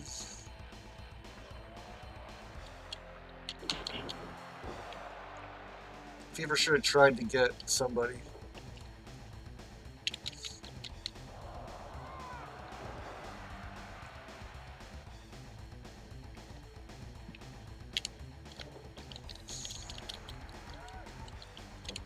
Like, we really need at least a backup. Somebody coming off the bench, because if Leah Boston or Monique Billings goes out with an injury, like, we're really screwed. We have to really rely on Michaela Timpson. I think Dantas is still injured, but she's completely useless. Like, worst player in the league. Yeah, the Fever can beat any team right now, but I think they're really going to have to be healthy going down the stretch from the win the championship to. We'll see it. We'll see how the Fever look against Minnesota tomorrow. That's going to be the true test. I think Minnesota is like by far the biggest threat. I'm not worried about the Aces. Not worried about any team, just Minnesota.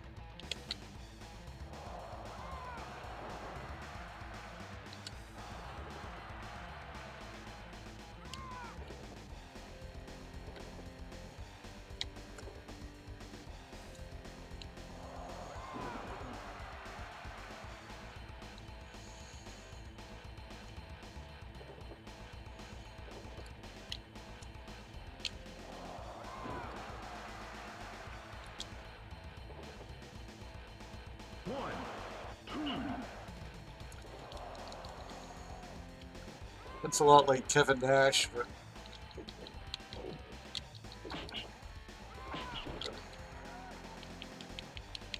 fucking Wrath.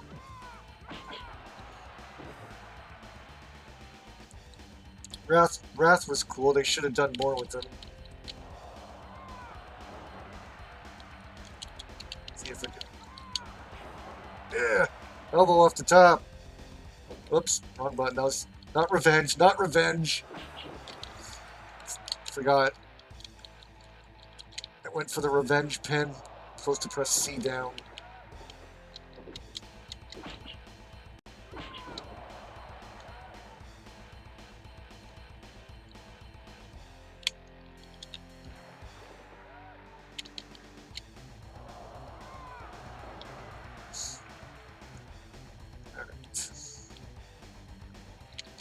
Let's see.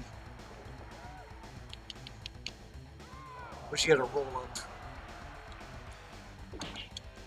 Ow. Ow! Motherfucker.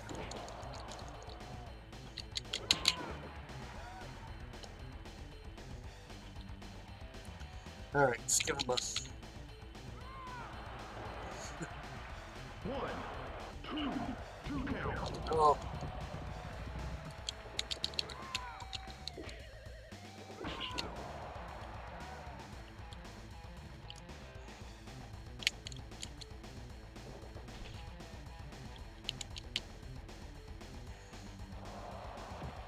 No.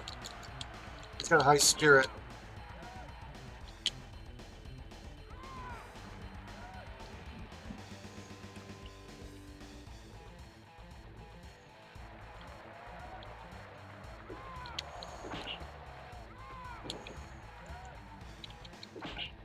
Fucking Olivia Miles. She couldn't have been put in any better of a position. So lucky. She might end up breaking a couple of Caitlin's rookie records. Just playing for the best coach. Playing for one of the best coaches. Best constructed team. Got Nafisa back now. Like, holy shit. How the fuck did Minnesota end up with a second overall pick? It's beyond me. I don't know how a team that good ends up with that. I don't know what... And then relying on stupid Dallas to take Paige Becker's girlfriend instead of Olivia Miles, or that big that Seattle picked up.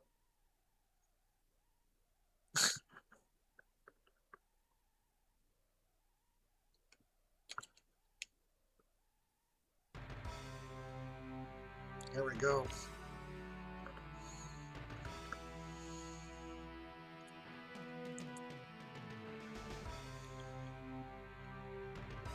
But yeah, still not too worried. I mean, Nafisa's only human. She has bad games here and there, and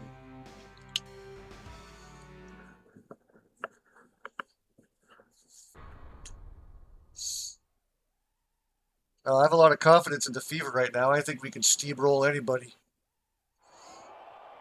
Now that Caitlin's in beast mode, Kelsey sometimes gets off to a slow start, but once she starts heating up, it's over.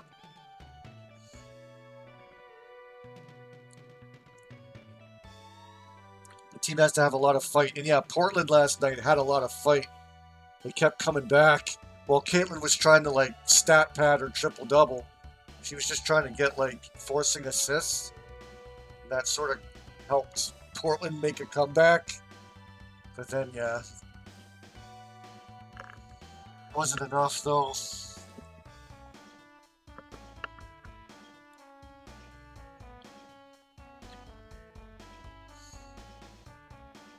Yeah, once Caitlin had, like, 4 rebounds in, like the first quarter, I'm like, oh shit, triple-double watch. Oh, she had, like, she's getting them early.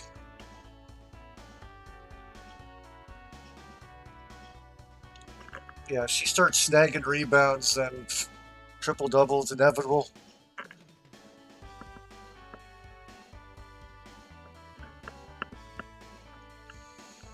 Not easy to do in 10-minute quarters. I think she broke Candace Parker. I think she only had 3 career triple doubles. It's weird. The end of like Alyssa Thomas has like 20 something, and the rest of the league's like 6, 4, 3, 2. Fucking Alyssa Thomas. I don't know what it is. She's like built to sort of like play any position. Gets a lot of assists. Yeah, like credit to her, but or him or whatever that thing is. That thug.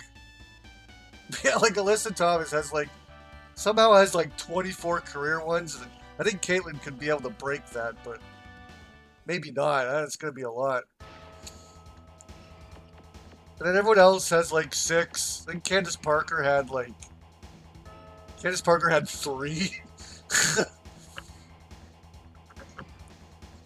So that's her 4th. Yeah, I think Candace Parker only had 3 career triple doubles, and Caitlyn's already broke that. She's got over a decade of basketball to play. She's already broken Candace Parker's record. I don't know who has the second most. I don't think it's a very high number. Like Alyssa Thomas is like, she's got like a dozen more than whoever's in second, or more than that. Like, but I don't know the list. I guess I can look it up. List them. Let's see. Now that we're talking about it, WNBA list of triple double career leaders. I should bring it up.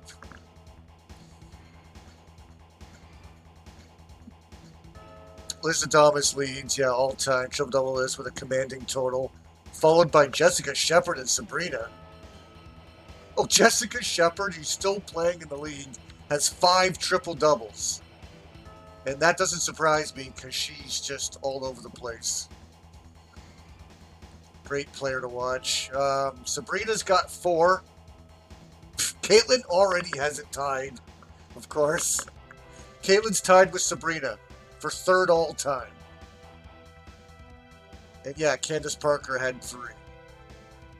Yeah, like I said, Alyssa Thomas has 26.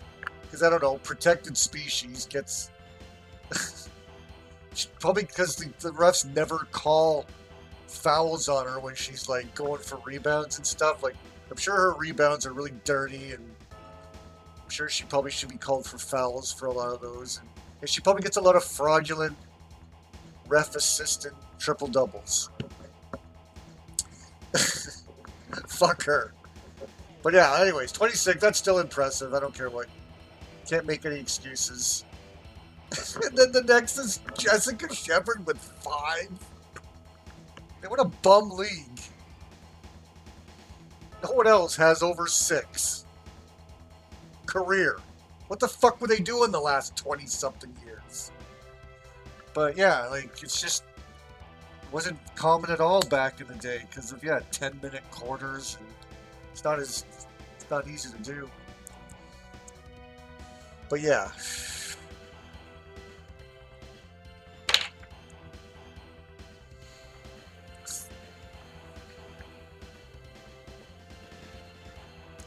Three more to pass Jessica Shepard.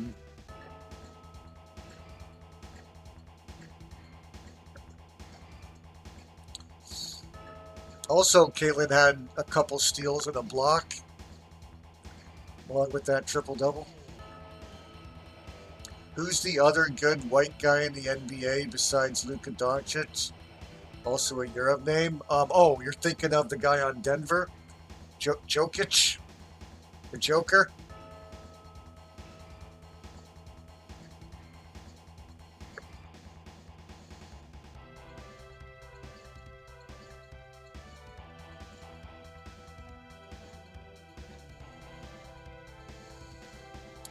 But yeah, I can't think of any other, like, superstar white guys. That's probably who you're thinking of, yeah. He's already won a championship.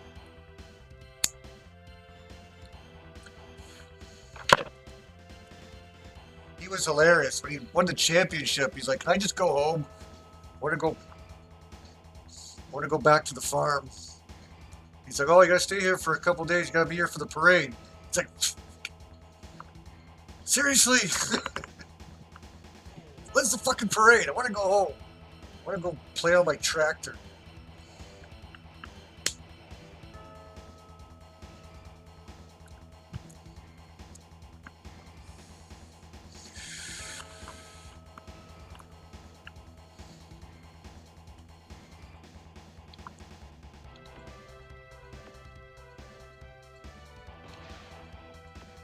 Oh, looks like I already unlocked the Worldwide Wrestling. I didn't even get Glacier yet.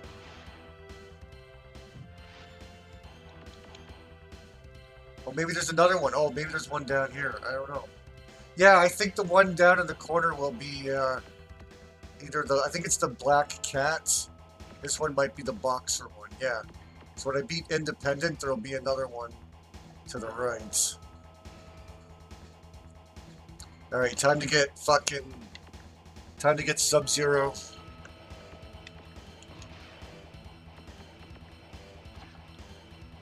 Oh good, I can be the cruiserweights. I can finally be 6.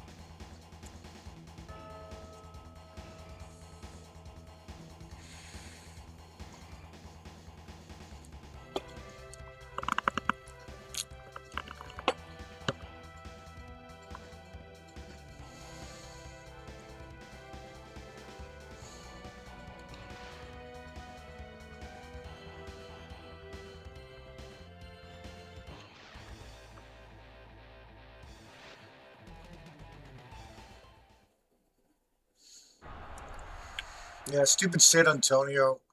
Fucking choke job against the Knicks. I think if Oklahoma would have made it to the finals, I think they would have beat the Knicks.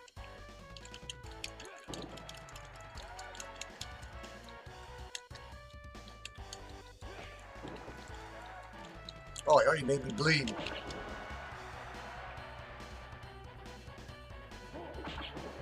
Sean fucking Waltman. Oh, yeah, he's got his kicks.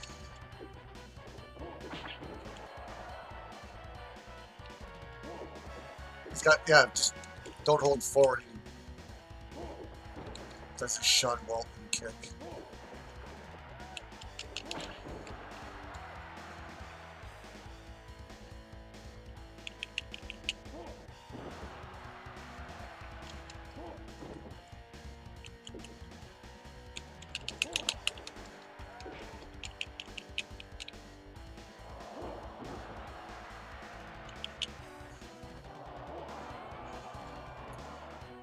It's like scratching him. That would not be a submission move.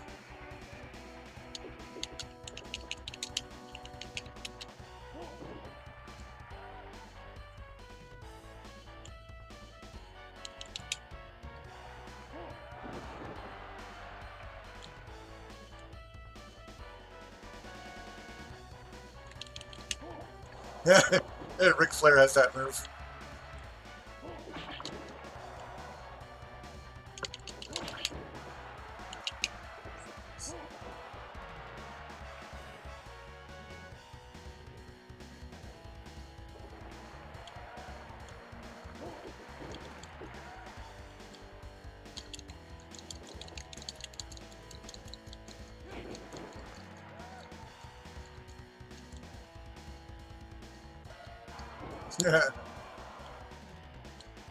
See what his special is. Is that a Falcon Arrow or something? Oh, he gets up like a ninja. 1, 2 count. Yeah, you can get like 3 specials off. I got 3 specials off. Spear beater lasts way too long in this. Or the special beater.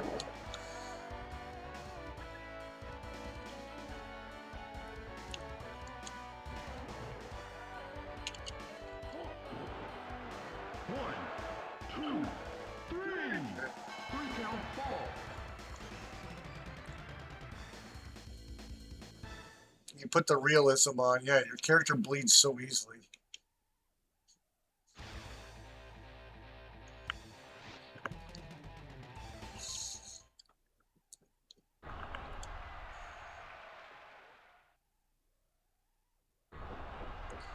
Oh, he still does. Still does the suck it. No, NWO wasn't really doing it. Yeah. NWO, I guess they did the suck it thing a little bit. Like, little suck it gestures.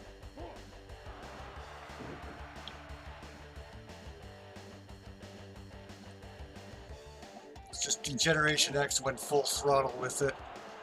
The X chap.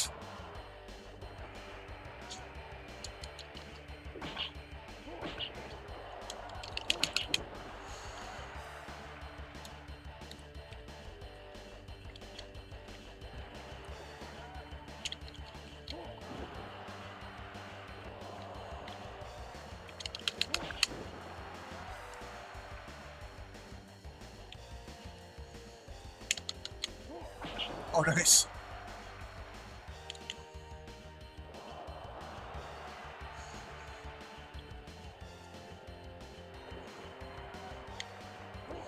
Yo, you're dealing with the X Factor. The X Factor with Just Incredible and somebody else, I can't remember.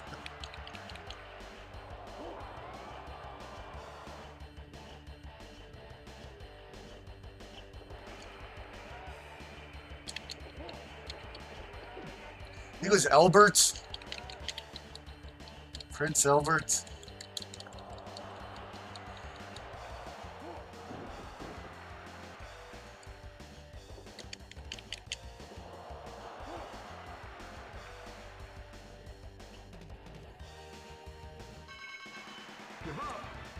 Nice.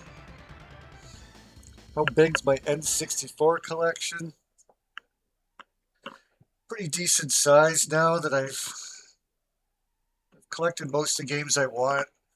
I still need Kirby and the Crystal Shards. I think that's what I want. But how many games do I have now? 1, 2, 5, 6, 7, 8, 9, 10, 11, 12, 13, 14, 15, 16, 17. About 35 games. Something like that. I got a self-powered Rumble pack. I only got 2 N64 boxes. Mortal Kombat 4 and now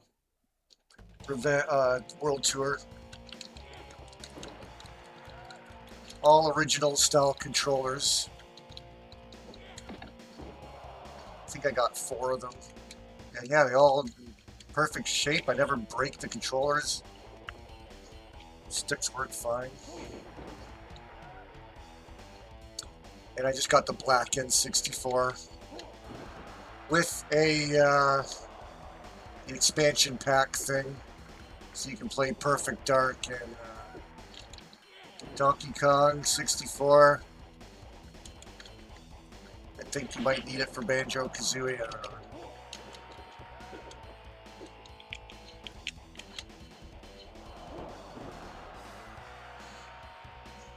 Yeah, somewhere around there, around 35 games. I don't need a whole lot more. Maybe Yoshi's Story and Kirby. I might want to get. I'll find them in the wild, or I'll find them one day.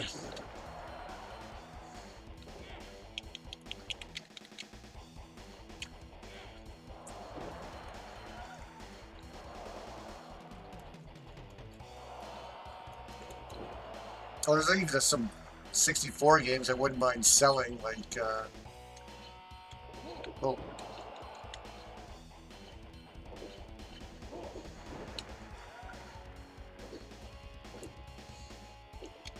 Like, Mischief Makers. I have that game, and I hate it. I hate that game.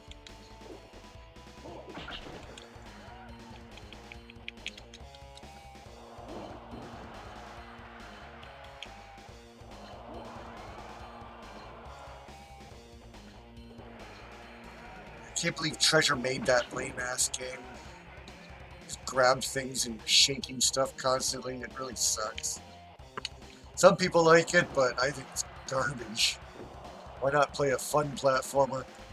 It's a bit puzzly too.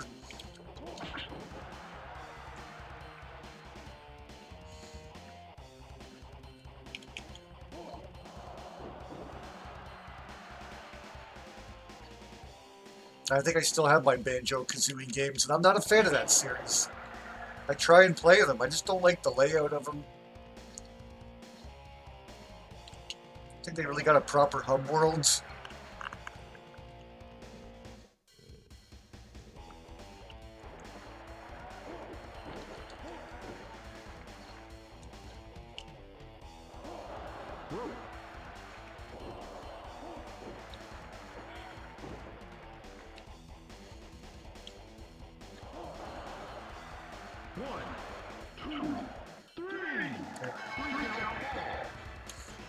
I don't have Conker's Bad Fur Day, but I don't think I would bother paying the price for that one.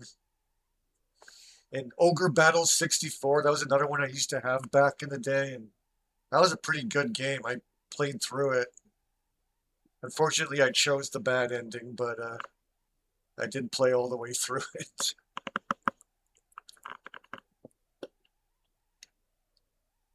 It was like a story option in the game, and I chose the wrong one. Yeah, Ogre Battle 64 was really good. I wish I still had that. But yeah, to put time into playing that again, I don't know if I would. And it's a really expensive game, so... Is that game on the service? For some reason I think maybe it is, but maybe not.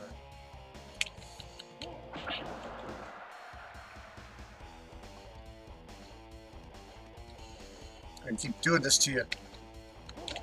Oh, shit.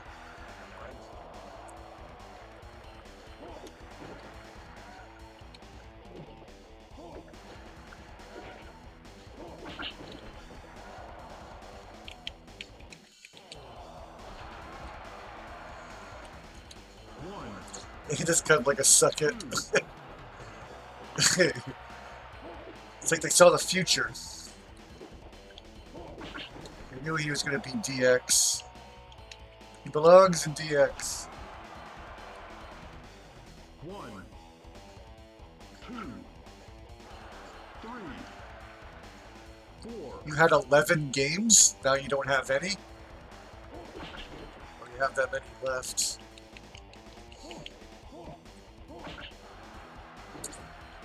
I don't think I have any of the Turok games either. But I really enjoyed Turok on the Switch, so I don't need it for the N64. The Switch version was great. I played all the way through it.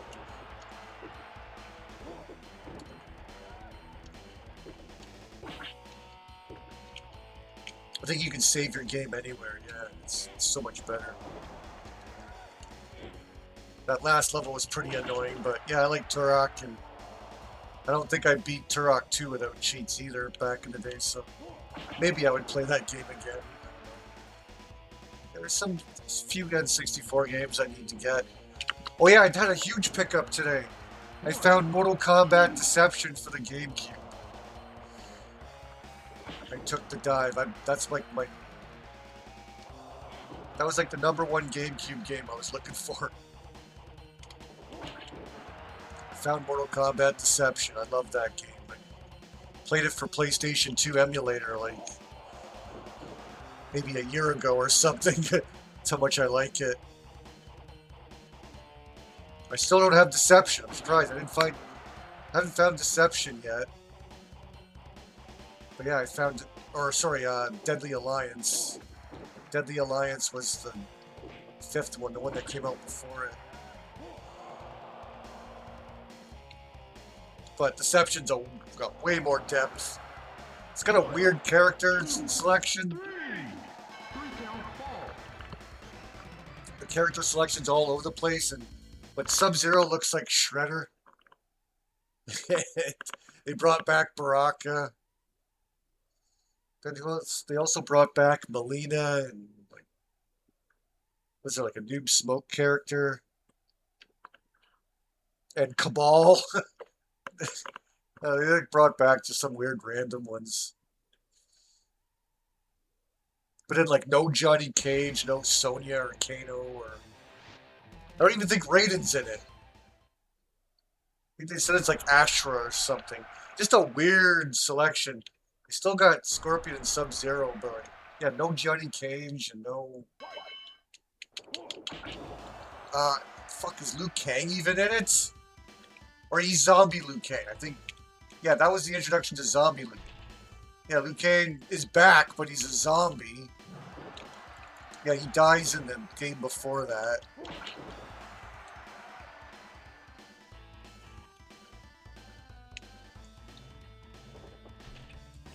I can't remember if Deadly Alliance had Johnny Cage. I think, yeah. But yeah, I like Deception. Well, I think the GameCube version is the only one that you can play as Shao Kahn. I think Shao Kahn is an exclusive character in the GameCube version. They used to do that a little bit with the fighting games for different platforms. They did it with Soul Calibur 2. You know, the legendary Nintendo version got Link and Xbox got Spawn. And back in the day, they had like differences like that. So I think this version is the only one where you can play as Shao Kahn.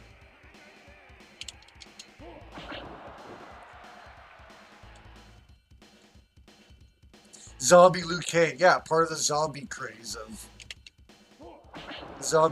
2008 or whatever. It lasted a while. People say, "Oh, it's from like 2010." No, it was before that. There's zombie shit everywhere. It lasted quite a while too. Yeah, the zombie craze of. Yeah, I was saying it back in 2000. I remember. I can go back to the year of when that was happening. It was in 2008. I was saying like, what's with this, zombie that? There's a zombie game for every system.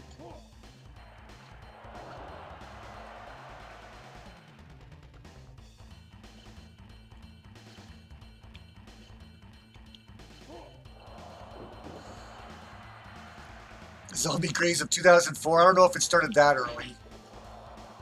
I don't think 2004 we were getting overdosed with the zombies yet. 1,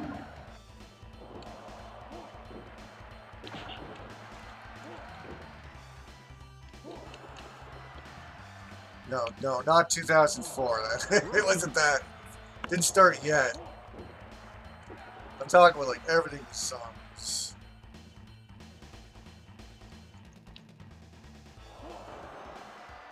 One, two, three. 3 count fall.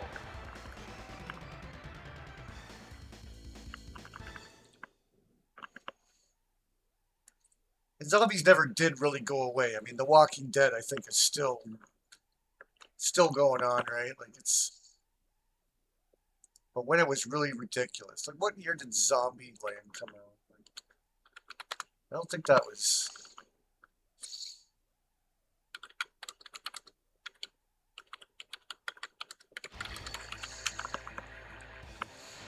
That was 2009. Wow, okay, yeah.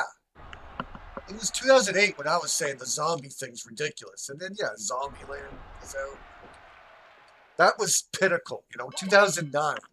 When people say the zombie era was like 2012 to 15, no. The zombie ridiculousness was going on like 2008. Yeah, 2009 was probably like the biggest year. Zombieland came out. That was with Woody Harrelson.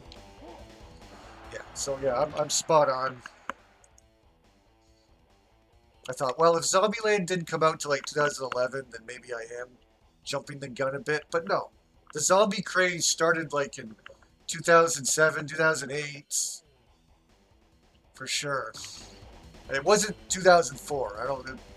Wasn't that early? Unless you can find me some examples, then. But no, I don't think the zombie craze happened that early.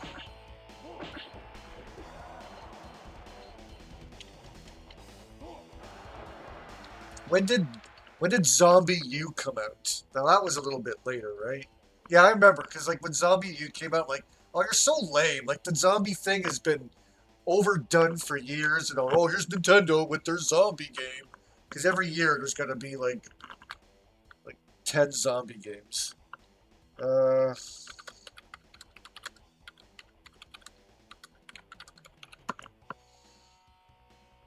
oh, 2012. Yeah, it was so lame. Oh, the zombie craze lasted like years. Everything was fucking zombies. Did you see the new Mortal Kombat movie? Oh, Mortal Kombat 2? Yeah, it was pretty good. It wasn't bad. It had its cheesiness. And yeah, like Raiden's like a little bitch. And like, there's some things I don't like. And, the Baraka thing was kind of cheesy. But it's a good way to work Baraka into the movie. Rather than just killing him off right away like they always do. Like what they did in the first, or like what they did in the animated series. Like, oh, just have Baraka fight Johnny Cage and then just have him kill him. That's it. Oh, bye Baraka. They actually made Baraka like one of the main characters. Like, they even like resurrected him, or no, just stayed out of it, didn't they? Yeah. He just showed up the exit. He just left. But they made him like a comedy character, and it's like, what are you gonna do with Baraka? Like, at least they did something with him, rather than, oh, he's just the leader of his little clan and he works for Shao Kahn. He's just a minion, that's all they could. That's what they could have just done with Baraka, but they wanted to make him into like a likable character, so yeah, it was all right. It was. I don't hate it. I was entertained. Fucking Shao Kahn. They hit the fucking nail on the head. They made Shao Kahn like a legit. Like, he was a motherfucker. Shao Kahn was a motherfucker in that movie. He was a psycho.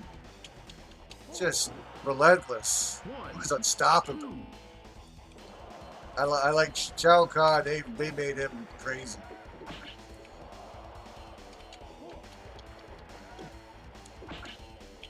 Oh, I don't want to give away the spoilers, but you know what? The scene with Shao Kahn, what was it, like midway through the movie? The fight he had with, what's his name? That was really good. I marked out when I saw the fucking chains hanging down and shit. Oh! Yeah, I marked out a little bit, so if you can get me to mark out, then it's a good movie. I like the fan service, so. Yeah, it was more tournament-based. It wasn't just like random fights everywhere. Like, the first movie was a mess. They didn't have it like a tournament. It's supposed to be a tournament. Instead, they just have like Shang Tsung just break all the rules. All right, we're gonna manipulate you so we can break the shield and then invade and then just fuck you over and sneak attack you and cheat. And it was all about Shao Kahn like cheating the tournament and fucking everything up and like coming up with schemes. And that's not how it's supposed to be. It's got to be some sort of structured tournament. And they did it good here. They at least tried. Like they did like the wins and the losses of like the Outworld versus the humans, and it was more tournament structured. And even like Shao Kahn competes in it. So that was good. It's hard to do a Mortal Kombat movie. Like, you can't have it, like, you're not going to appease every little detail of it's a convoluted story. It's a convoluted concept. There's like all these different, there's another world, there's the Outworld, there's a human world, there's even added like other realms in other games and stuff. You can't write, there's a million ways you can write a Mortal Kombat movie. Plus you gotta have fatalities, so people have to die. So like, yeah, I thought what they did with it, I thought it was pretty good. Like, what do you want? It's not great. There's a lot of cheesiness to it as well, but oops, I should have just.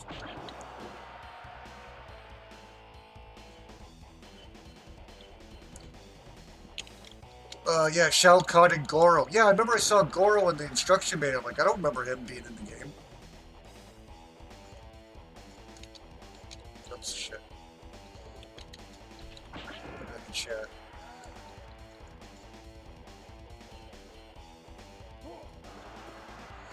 One, two.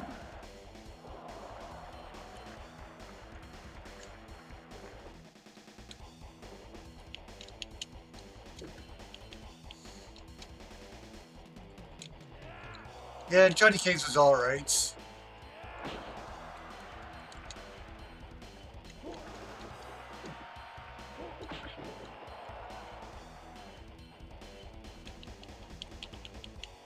It was a movie like based around him, you know, and his experience learning about the tournament. Like, of course, he's reacting to it like, "What the fuck is this?" Like, no way! Like, when you a tournament where we're just killing each other? Are you insane? Yeah, of course. That's how someone would react if they heard about something like that. Like, what? I'm not fucking participating in this. Are you insane? You guys got all these superpowers and. One, two, three. Three count fall.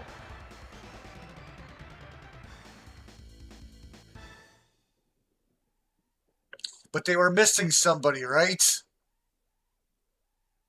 They were missing. What is it?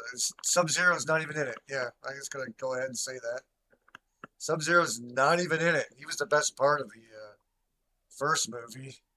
But yeah, he would have stole the show. Like, it was more about Shao Kahn, and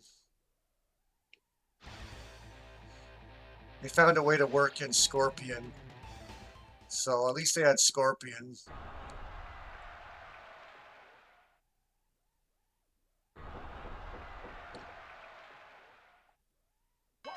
They'll probably, I think they're going to bring back, they're going to do Mortal Kombat 3 Sub-Zero probably in the next one, right? They're going to have, like, Mask Off.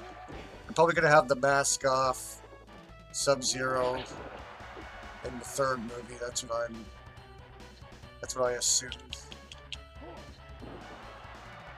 They'll make, like, Sub-Zero, like, good guy Sub-Zero.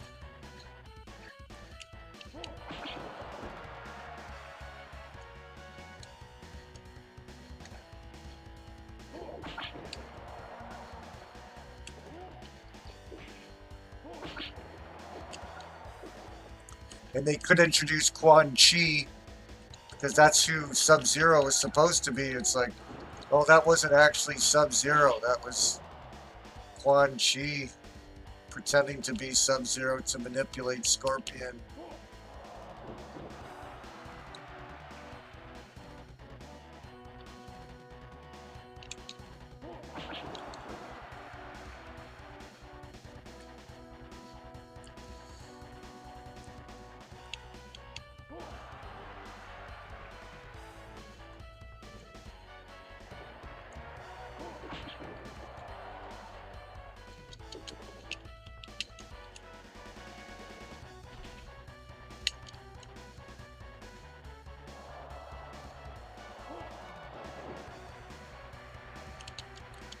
Oh yeah, and I like what they did with Katana.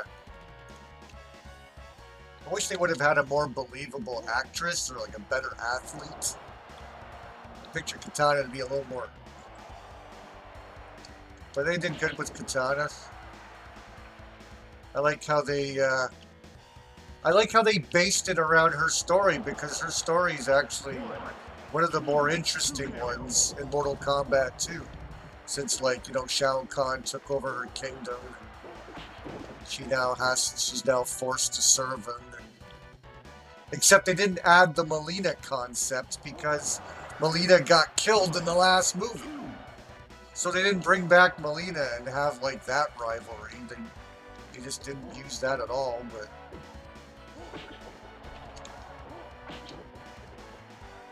Yeah, I thought that was good to have Katana being a big part of the story. It just made sense. Like I said, I think they did a good job with the source material, and well, I think Ed Boon was in the movie, and I guess he had a huge part. Ed Boon's He's the bartender at the beginning, where Johnny Cage is hanging out.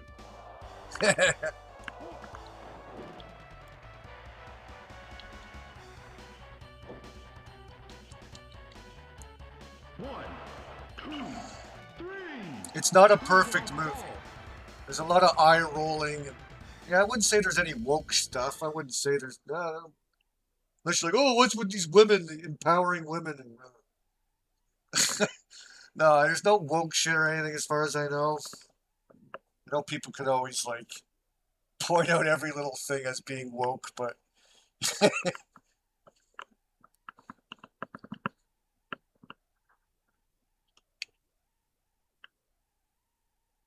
it's very dark. It's a dark fucking movie. So it's Mortal Kombat too. Like, I'm trying to like see if there's anything wrong with it. Like, this is a really dark movie. It's just all darkness. Even when you get introduced to Johnny Cage, you're in a dark bar. The whole movie's dark. Except maybe when they get to Baraka's village during the day, it's like the only time you see like brightness. It's a really dark movie, but that's okay that it's a dark movie because it's Mortal Kombat 2 is a dark game.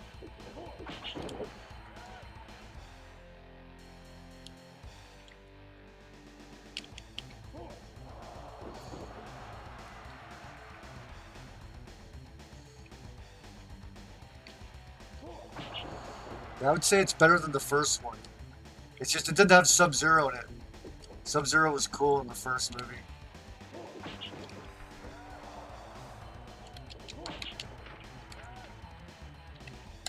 One, two. Yeah, you haven't seen it yet, DJ? Yeah, I didn't want to like spoil it. It's been out for a while now, but I just downloaded it.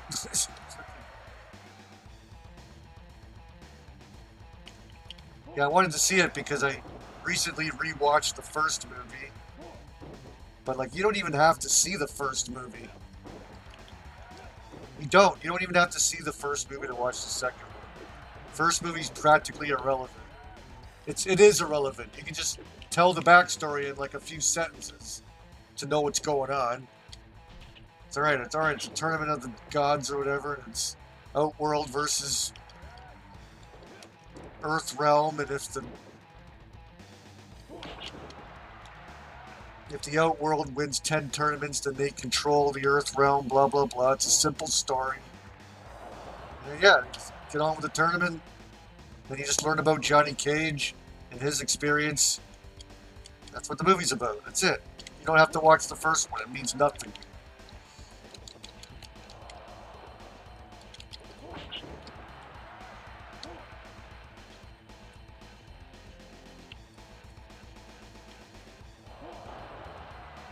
One, two count.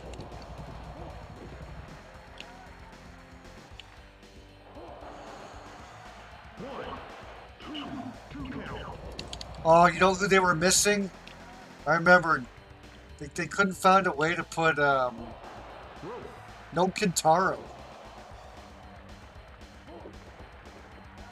No Kintaro in.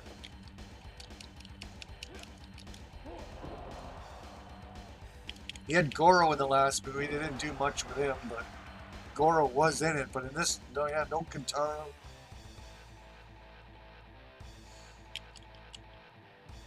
Yeah.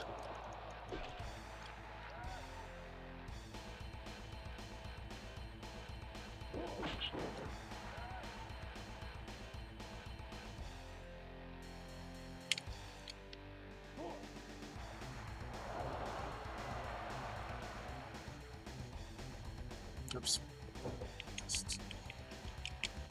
Scratch his eyes.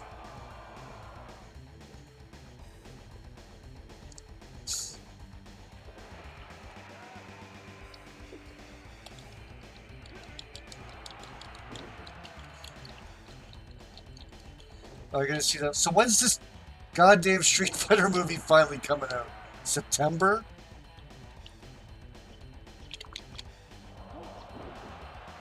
One, two, three. Three count fall. I don't think it's going to be as good as the Street Fighter or the Mortal Kombat movies because it's not going to have as much violence, I don't think. What's it rated? Yeah, if it's like rated PG-13, it's going to be fucking really bad. It's not going to have the violence of Mortal Kombat. I don't think it'll be as good.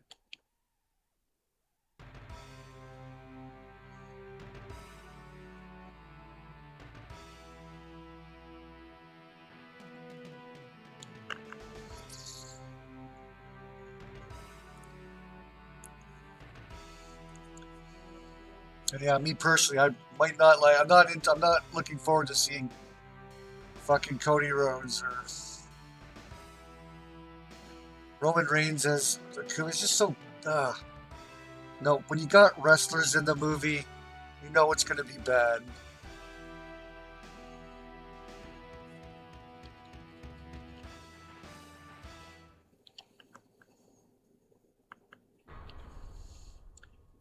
Yes, here we go. Yeah, Glacier.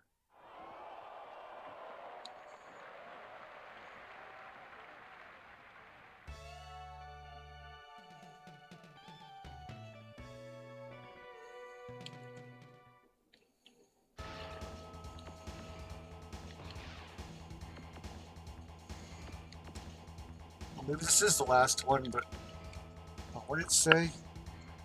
So you get, so I got the boxer and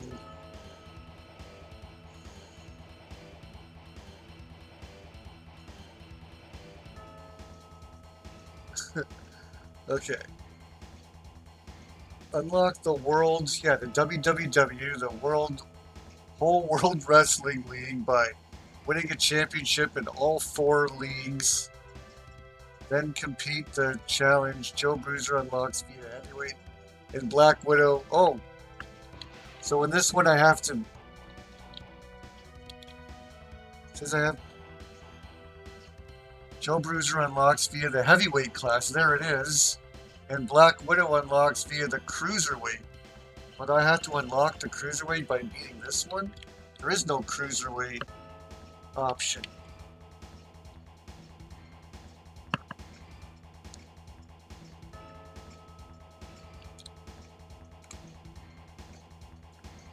Let's see if I can get that answer.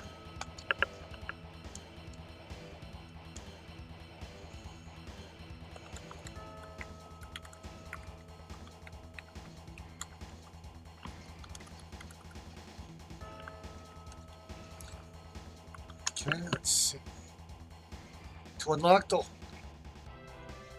mode and cruiserweight division challenge, you must first compete specific prerequisites in the single player league challenge mode.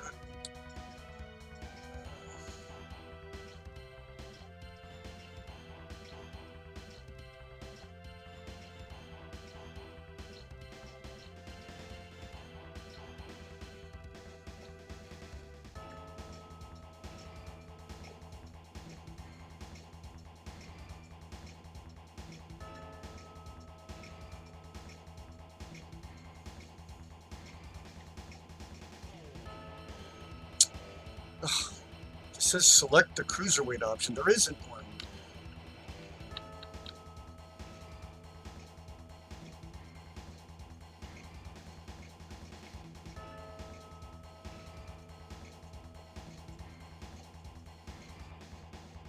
Beat every wrestler in a promotion's single-player ladder and defeat the league's hidden boss character in the championship match. Yeah. Well, maybe I have to beat this one first.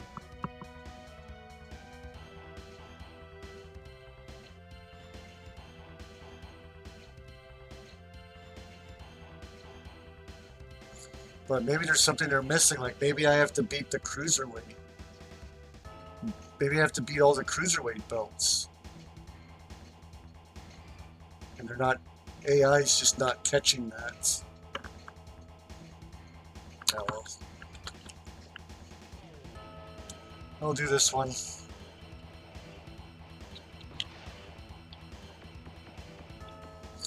I'll do one more tournament.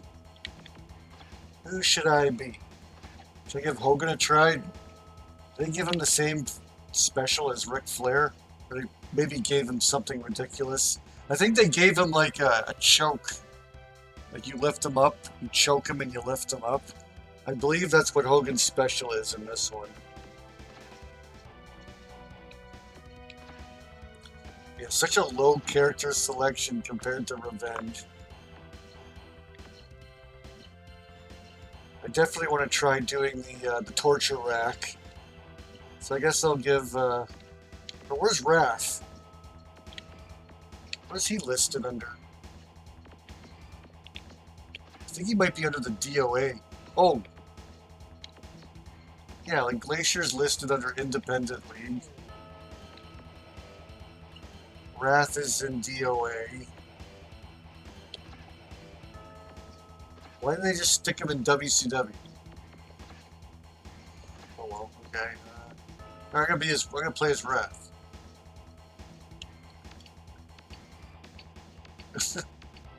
Barely any color difference. Okay.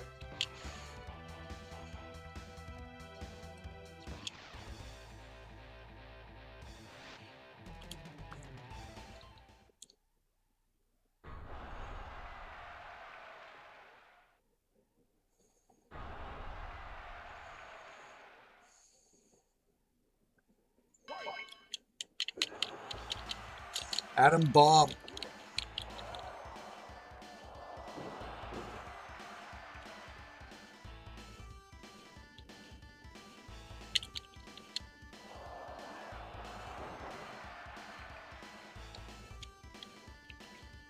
Yeah, I have a feeling I have to win the Cruiserweight belts in the other leagues. I'll see if maybe it unlocks if I beat this. Doesn't make sense that a Cruiserweight division would unlock afterwards, but that could be what I'm missing.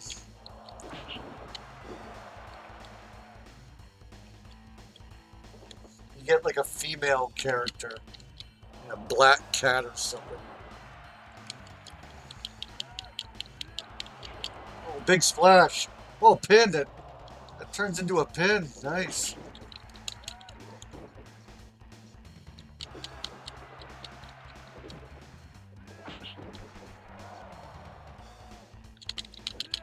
Oh, should just.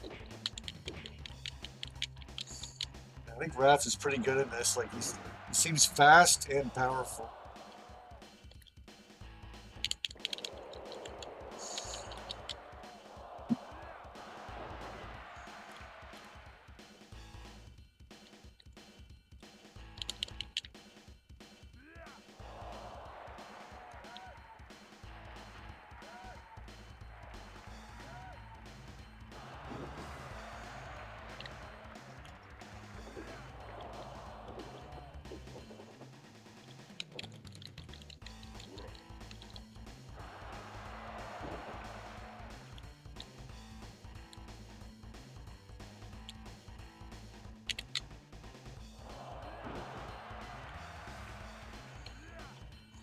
What's he got? Power bomb? Oh, he's got a. Ah, that's lame. What's he got from behind?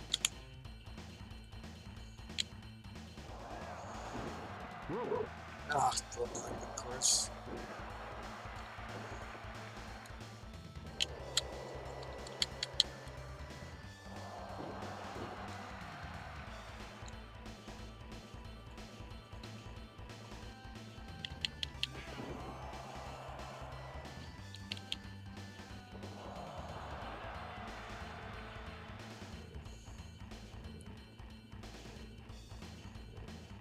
Nobody knew.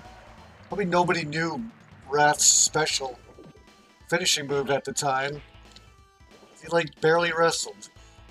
Didn't do anything with Wrath.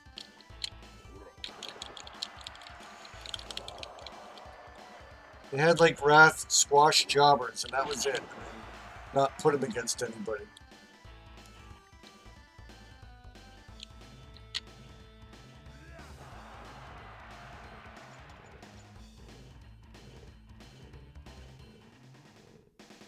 Give up. That's a good special move, yeah. But that's a really good submission move.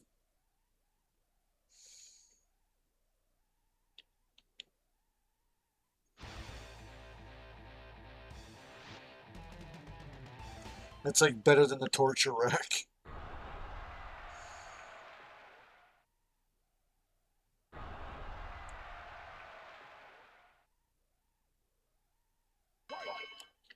Yeah, they didn't have it figured out yet. Like, eventually, like, the N64 was actually able to take, like, funny stilled images of people's face and then make a blocky version of it. Like, it's kind of what they did.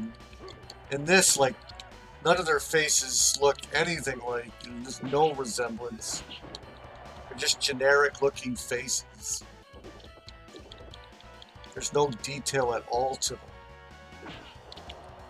There is clear detail in Revenge and other games going forward. Of course, they were hilariously blocky looking, but there's just no detail at all.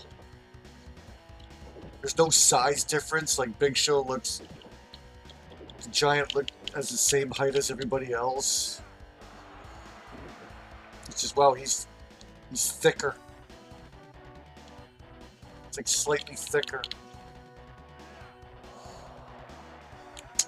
Then they added realism in Revenge where you can't give fucking Big Show.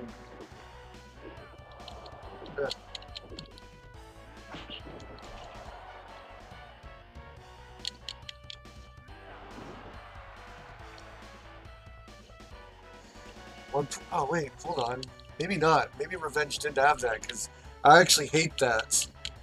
I hate that in No Mercy and shit. You go against a big wrestler, you can't even do any of your power moves.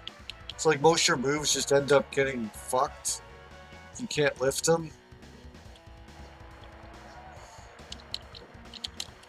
Yeah, that realism was actually kind of shit.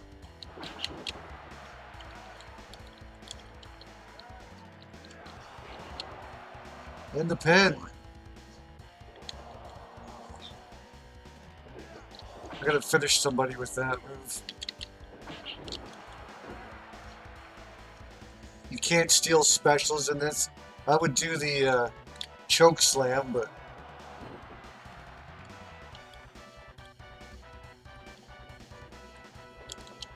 oh, he stayed down long enough. Oh, he's going for the knee. What? Maybe the positioning matters.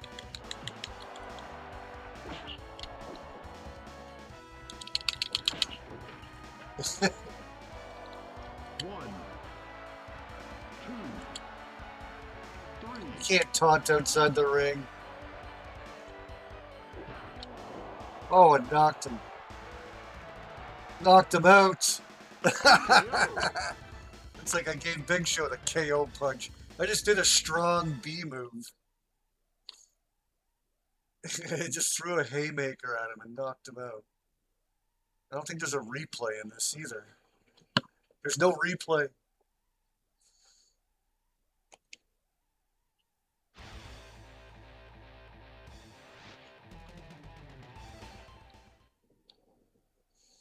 And Revenge only came out like not even a year after this. And there's so much added to it. I got robbed buying this game. Should have waited. It's like this was the prototype, but they just sold the prototype. It's basically what they did. You know, we just take the same concept again and just improve upon it. Took them no time.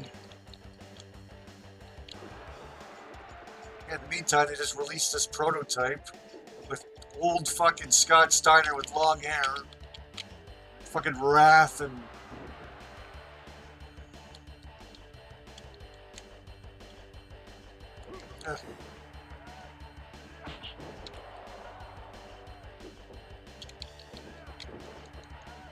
yeah, I think 6 was gone from the company by the time this came out.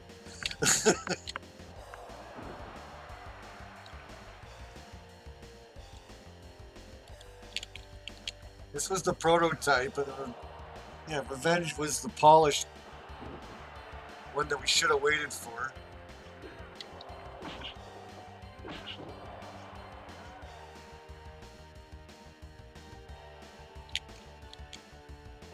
Ah.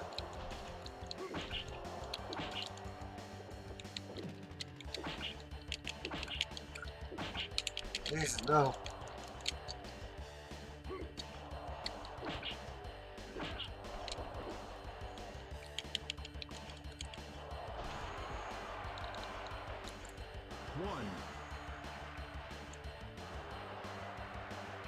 Oh, I thought Final Fantasy 14 already landed on the Switch. And all the Final Fantasies coming over, the Rebirth and the 14.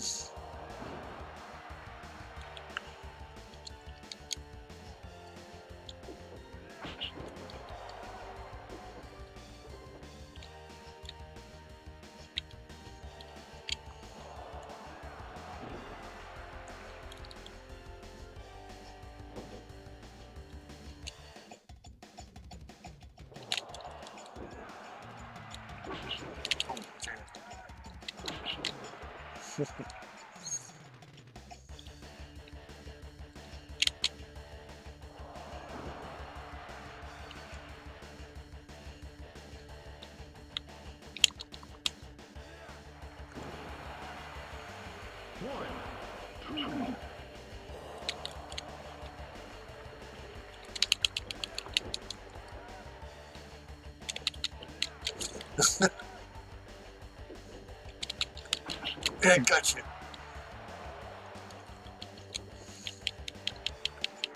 Double axe. Oh, he's going for it. Wow, sweet.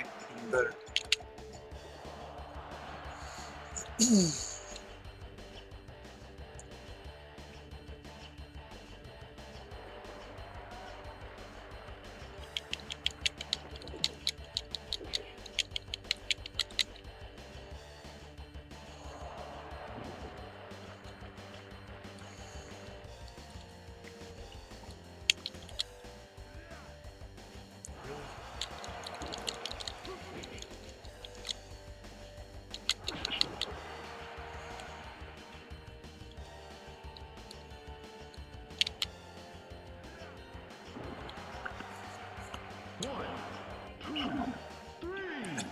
That just puts him to bed.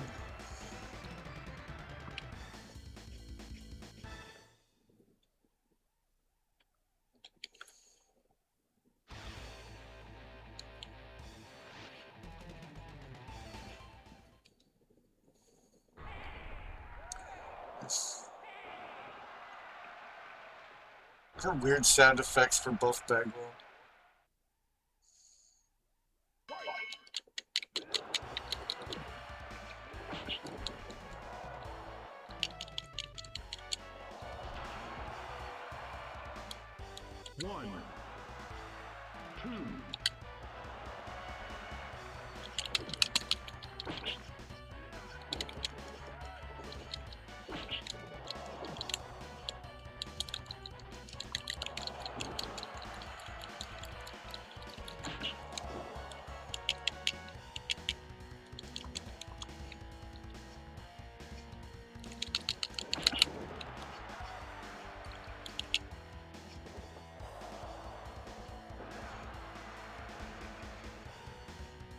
He gets his spirit up so fast.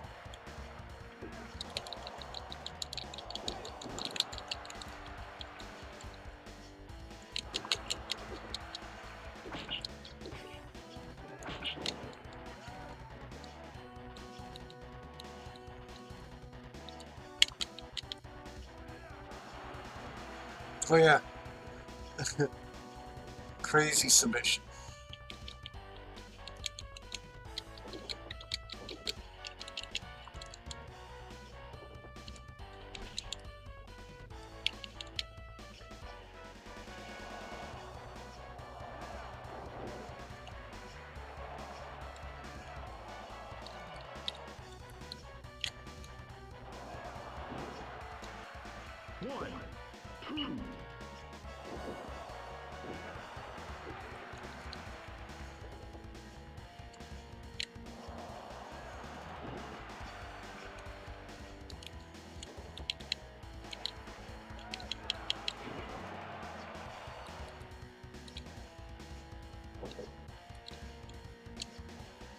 1, 2 count.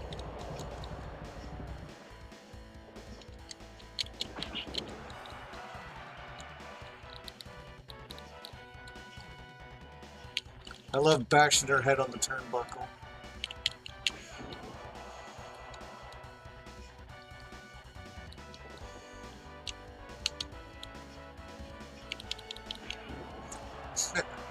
I'm gonna knock him out. Get up, Buffalo. Oh, TKO. haymakered him in the back of the head. Wasn't getting up. I don't like the TKO thing. You can't turn it off in this one. You're supposed to be able to do it in the main option menu, but you can't turn it off. It's league rules.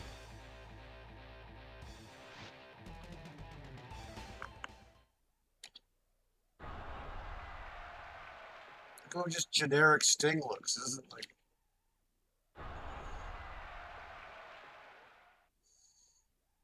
that might be the fake Sting, but no, I think they both got the same face paint.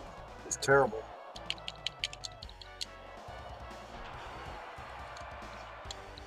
One, 2, 3. Oh man, it made the music so much better. The music's so bad. I'm sick of hearing like the same song.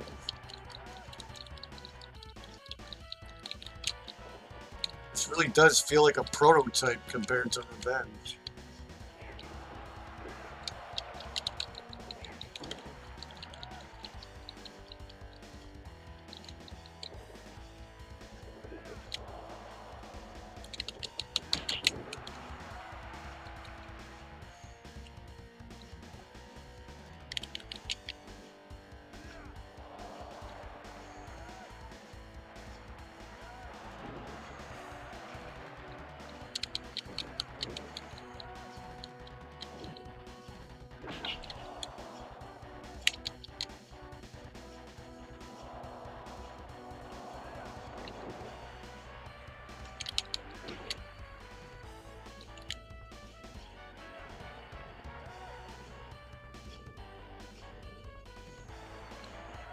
No, this is on normal. It seems easy even for normal.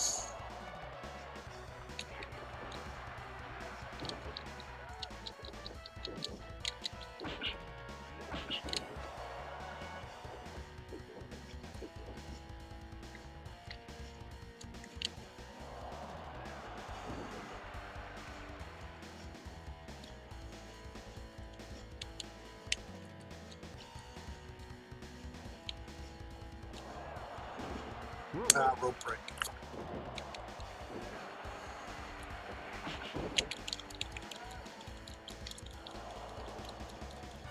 Oh, he's got Scorpion Death. He's got Scorpion Deathlock as a normal move. Big splash, pin. 1, 2 count. Oh.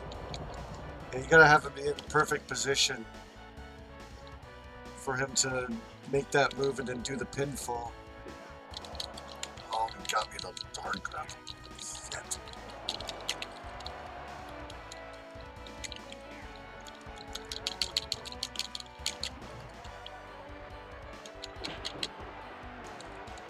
He's here. Big splash, come on. 1, 2, 3, yeah. 3 count fall. I like that automatic pin. He has to be laying perfect. I wonder if Eddie Guerrero's frog splash turns into a pin. If you can do it, I don't know if you can do. No, you can't do turnbuckle specials in this, I don't think. He probably just has the frog splash as a normal move. It might not even be a special. You can probably just do the frog splash if he's.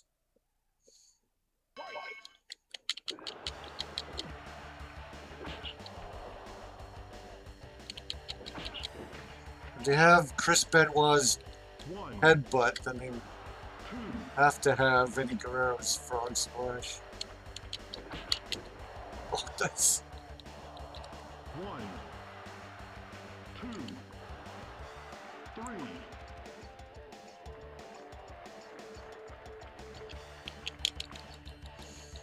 Yeah, the crowd in this is just a bunch of blur.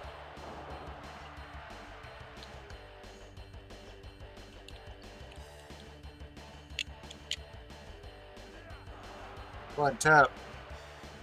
Tap.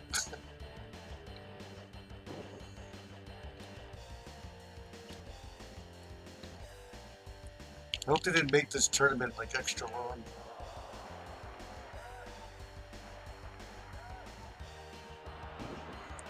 I'm kind of just going against random wrestlers.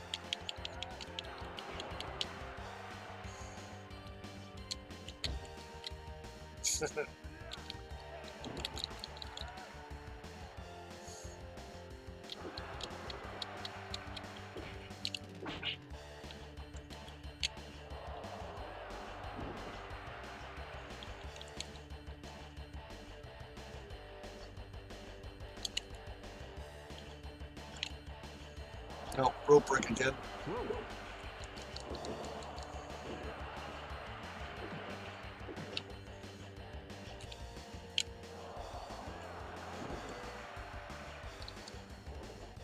No. Hook the leg! Oh wow, and this he just... Wow, they're supposed to hook the leg and that, and they just hold him down.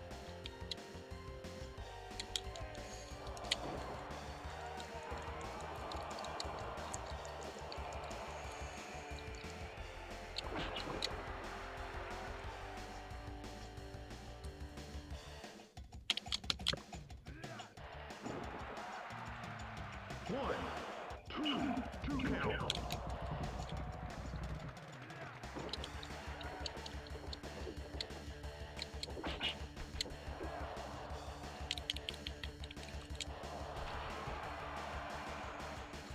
One, two, three, four, five.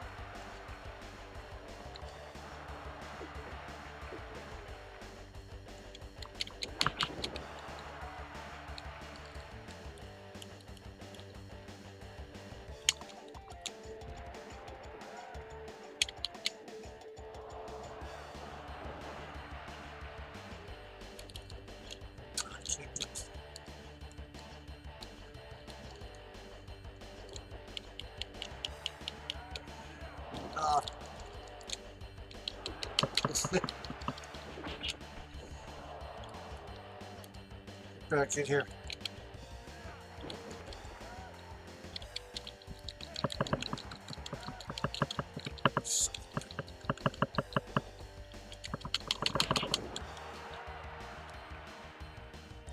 All right.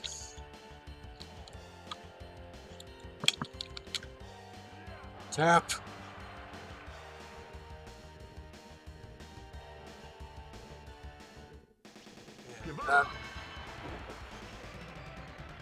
That's a deal breaker right there. That's one of the best moves right there. It's hard to get rope break on that too.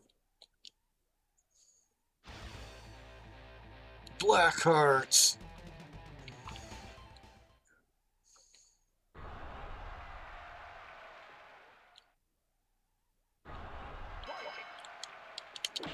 Ow. Ah. Ah.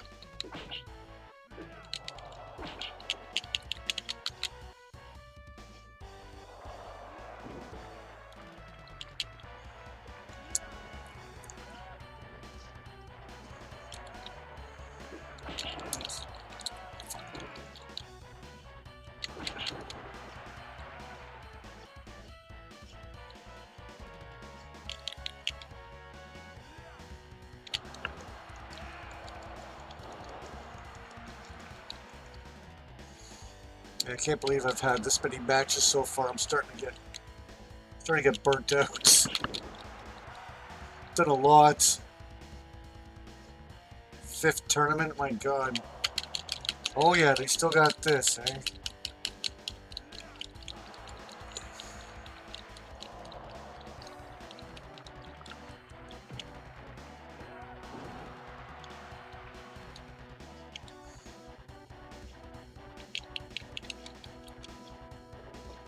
Yeah, playing too much of this, you're sick of it.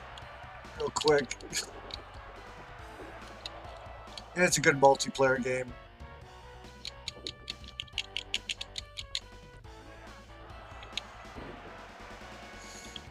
Yeah, sorry I wasn't down to playing multiplayer tonight. I just got my new games.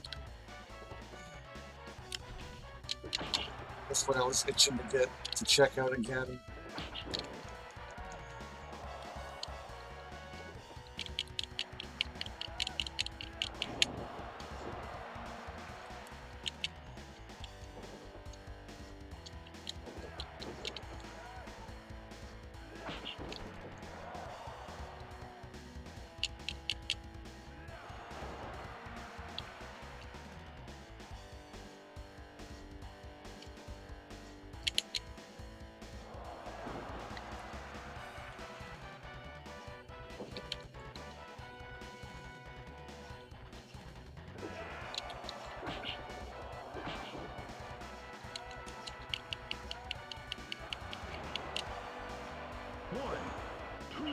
Two count.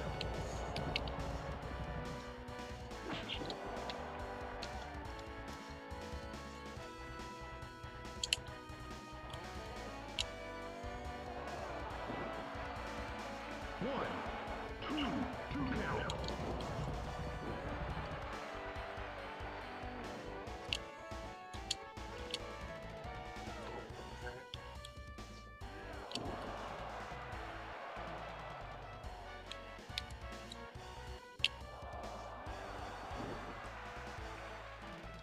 Knock him out. Yep. TKO. Oh well, now it helps speed things up a bit. Don't have to go for the pin. Get rope break and shit. Yeah, I don't know if this tournament's extended because it's just random. Watch it be like, defeat every wrestler. It's a super long tournament. I don't know.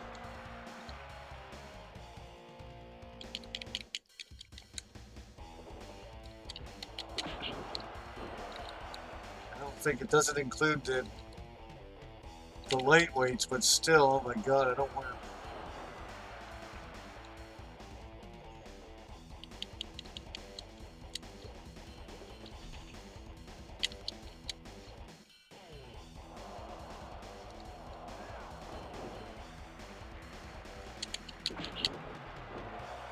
Hopefully this just has the same amount of opponents, just it's randomized.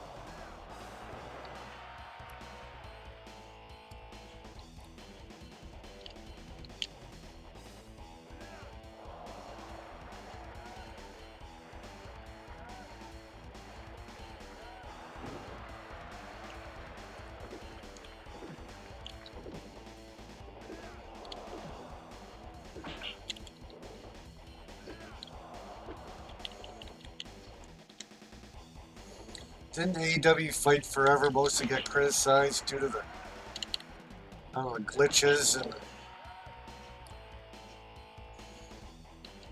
yeah, I don't know, it was a disaster. That's what happens when you put Kenny Omega in charge of everything. The fuck does he know? He's like, oh, I want to make a game that's like No Mercy. Remember the days of No Mercy?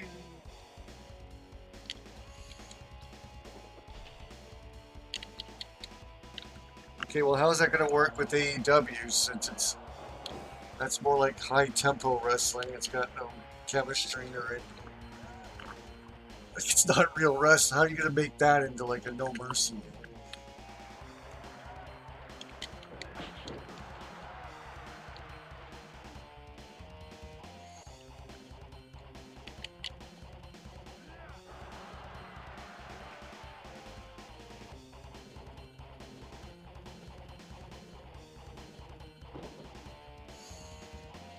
I miss the way like Kevin Nash wrestled. He always wrestled like slow, and, stop to like taunt the crowd and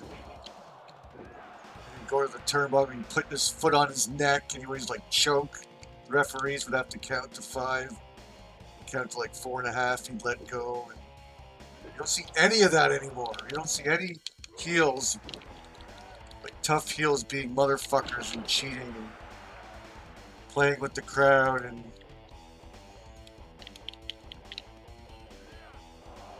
nope, it's just like you do a move, I'll do a move, reverse it a million fucking times, do a little ninja pose. Alright, you slap me, I slap you, it's shit.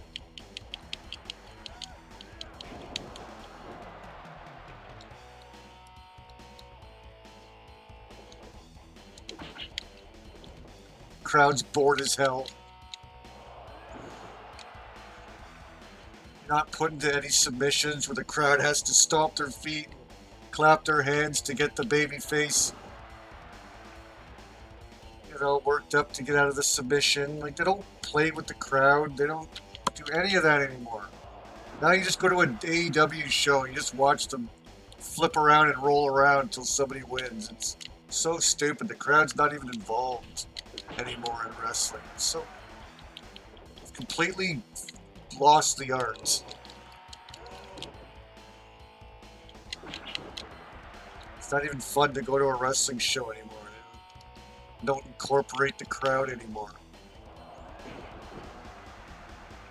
Now they just fight on the floor. You can't even see. You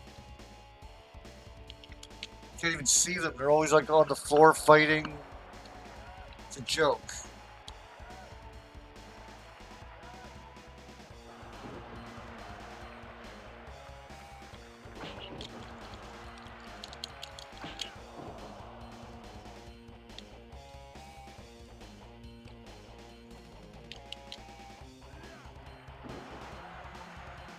One, two count.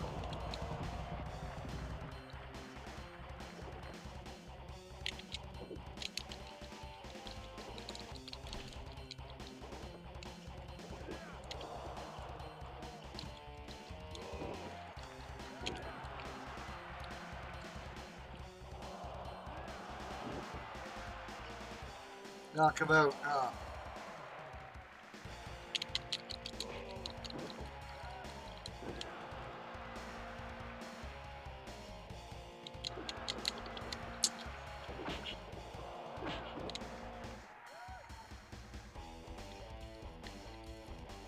This might get rope break. Nope. Unless he moves towards it.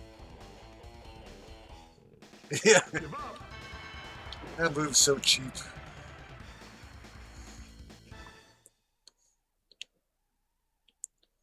You can even do it close to the ropes and it works.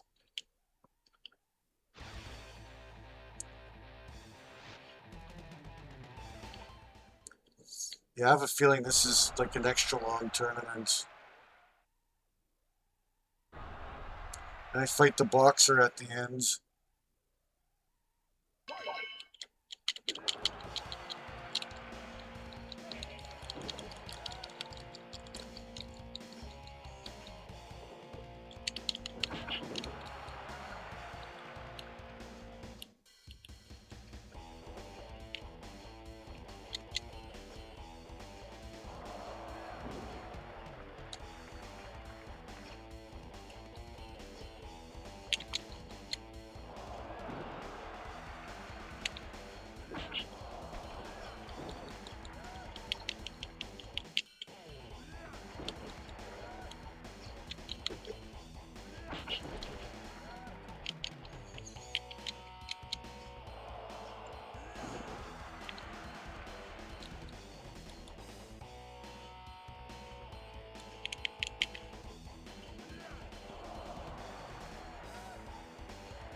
Scott Norton was underrated. Yeah, he should have been utilized more.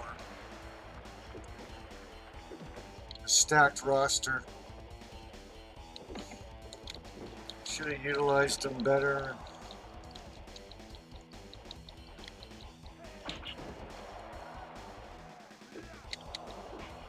Yeah, then he eventually went back to Japan. I think he did well in Japan.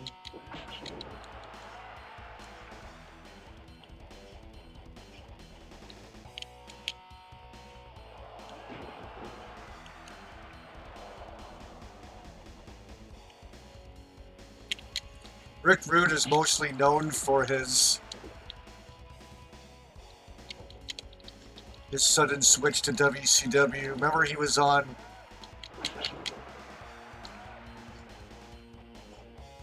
Raw, and then the same night he was on Nitro because of one of them being pre-taped. I think one of them was pre-taped earlier. It wasn't actually on Monday, and then he showed up on the live event, so he was on both shows like on the same night, not at the same exact time. That would have been crazy and ironic, but I think it was like the same night or something. Rick Rude was then on Nitro or something. The same. Just the way it was done.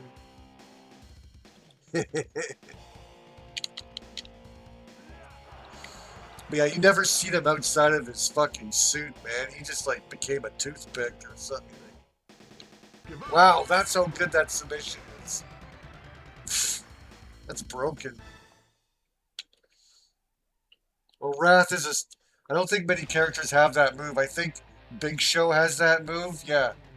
I know Big Show has that move, the Giants. But yeah, they gave it to Wrath, and I think they just made Wrath super strong because he's a secret character. He's unlockable, so... They made him ridiculously good.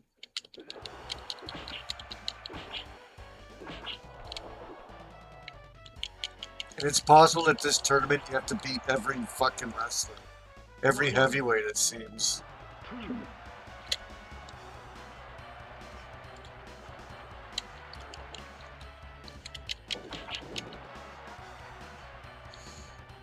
Yeah, he was there with DX, and then the same night he was on Nitro.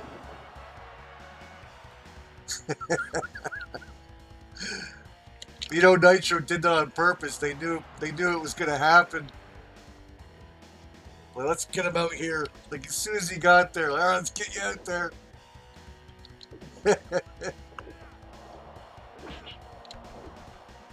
No, they had cool managers in NWO. They had Ted DiBiase, Rick Rude, and then even had Dusty Rhodes.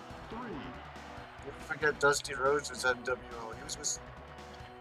He's in Revenge too. He's Scott Hall's manager. Yeah, Scott Hall was with, or Dusty Rhodes was with like Scott Hall.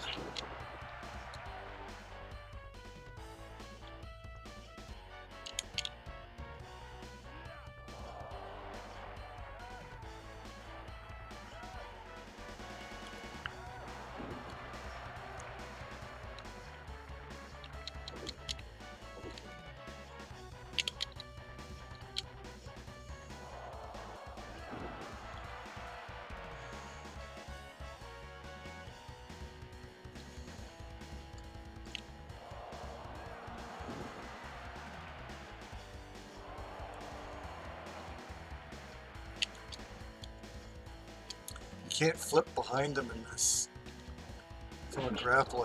I don't think.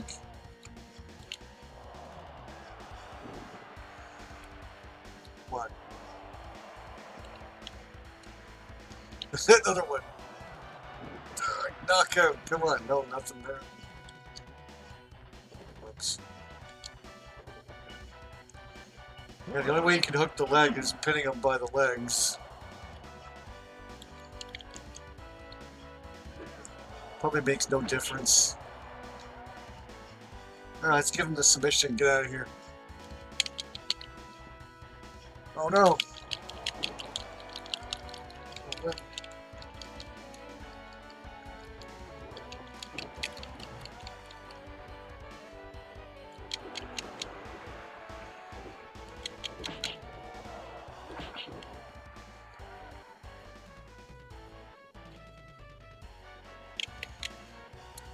Yeah, was it a back injury that took out Rick Rude? It wasn't like a steroid. I'm thinking of like Macho Man left for a bit because of the steroid thing.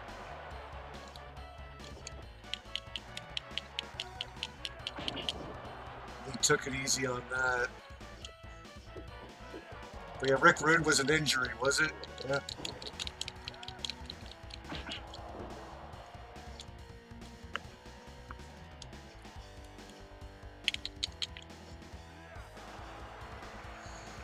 Yeah, I think he ended up losing a lot of muscle mass. And he just paraded around in a suit.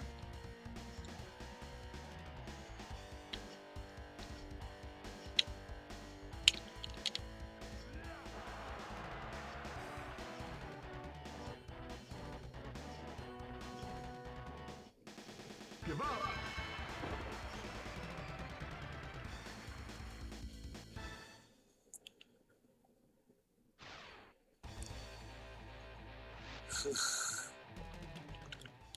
It is quite the marathon.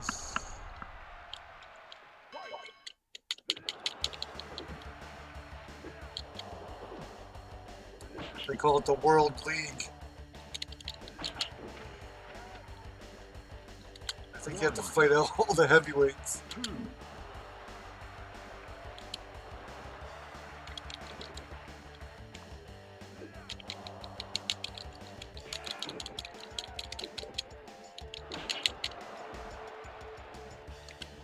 1. 2. 3.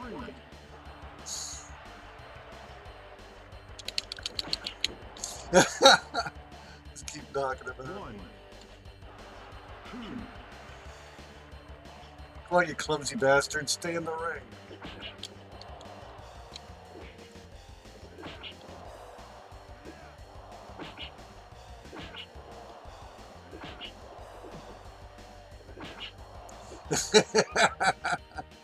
It's like Rocky.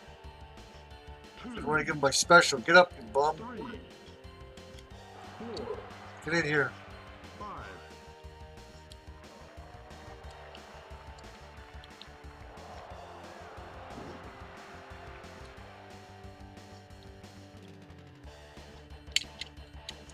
Get in the ring, motherfuckers. He'll kick your bitchy little ass, punk.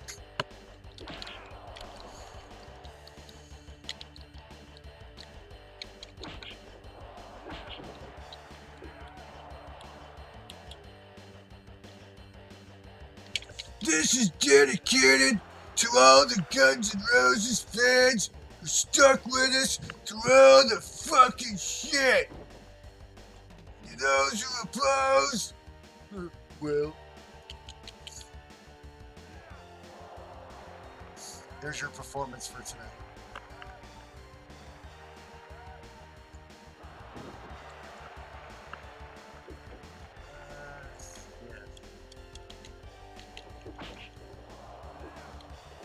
Get in the ring, yep.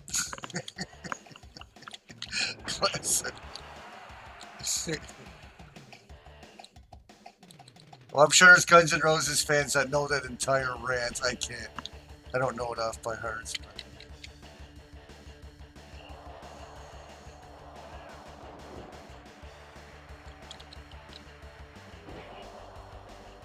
They say, I don't like you. I just hate you. I'm gonna kick your ass. That's the best song I know.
Give up.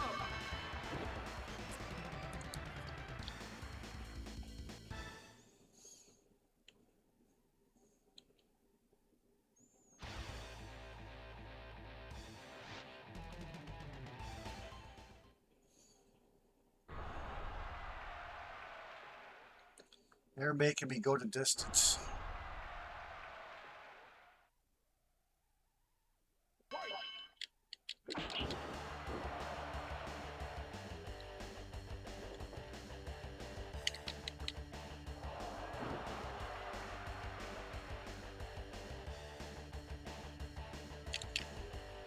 Playing so many goddamn matches that my brain's going crazy, and I'm starting to fucking sing Guns N' Roses songs. Here we go. Well, the best Guns N' Roses song.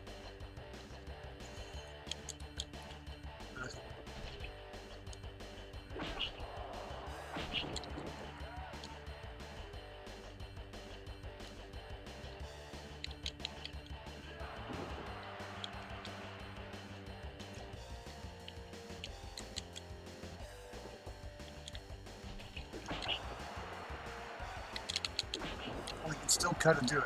Double clothesline.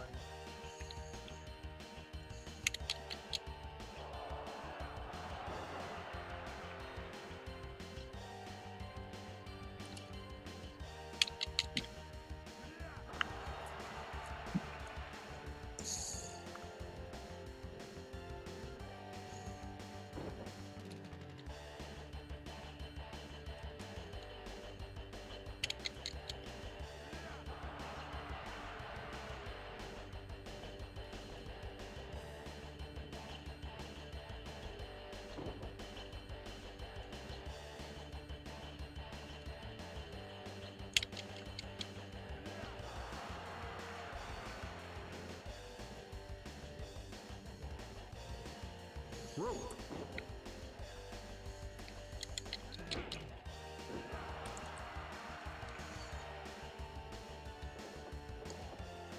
So I wonder who will be in this year's WWE Hall of Fame, but you know who I keep fucking saying should be in the Hall of Fame? Limp Bizkit! Limp Bizkit should be in the WWE Hall of Fame. What is taking so goddamn long?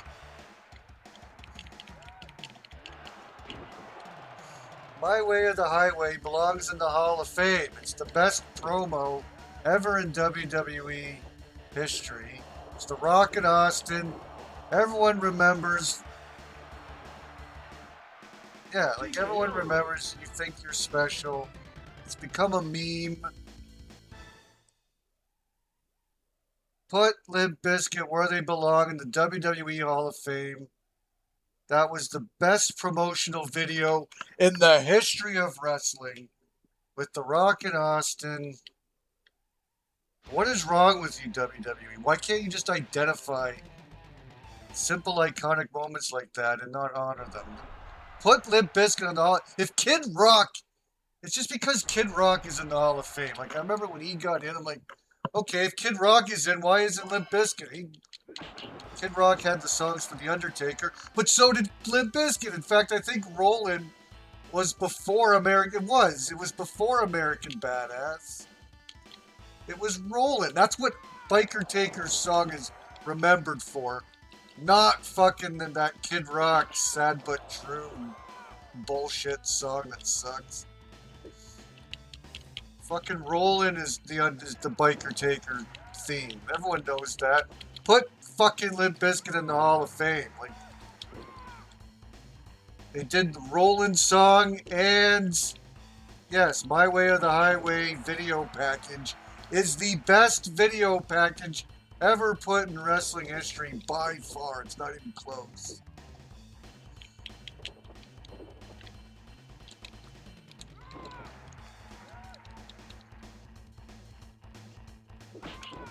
Put Limp Bizkit in the Hall of Fame. It's retarded that they're not there. They're like practically the most important band involved with wrestling. I'm serious. Like,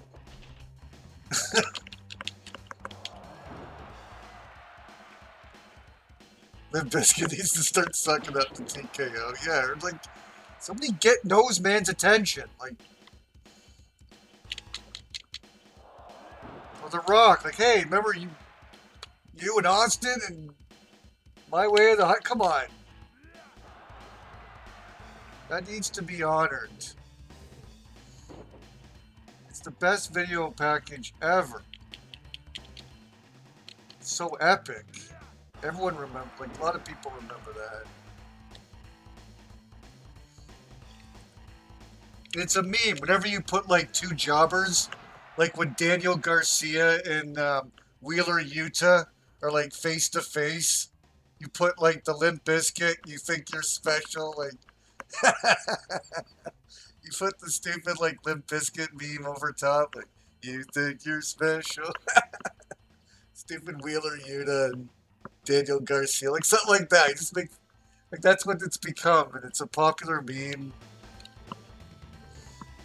Everyone knows that video package.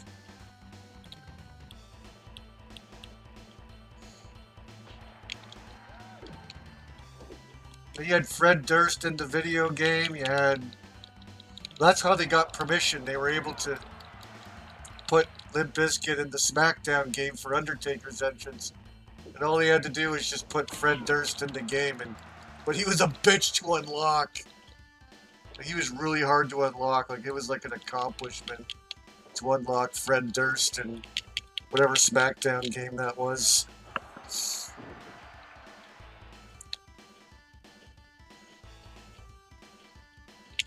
That's funny. It's like, all right, we'll put this jackass in the game. But then it's like Fred Durst, like, himself probably pops in the game. Hey, wait a minute.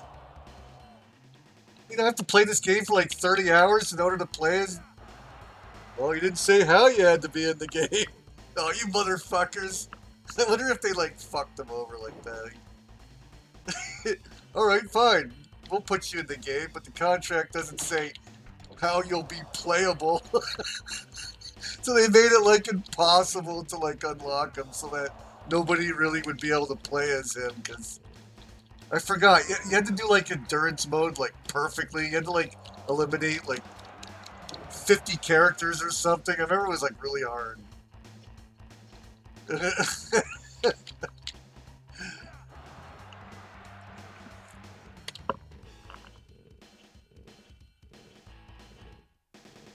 up.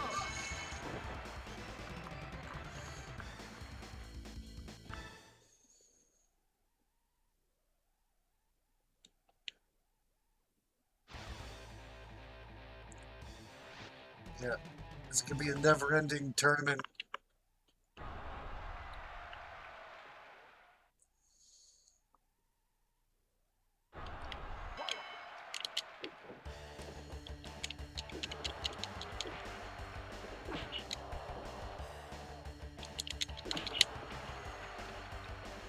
I feel bad beating up an old man. Flair's been an old man his entire life. He was born an old man.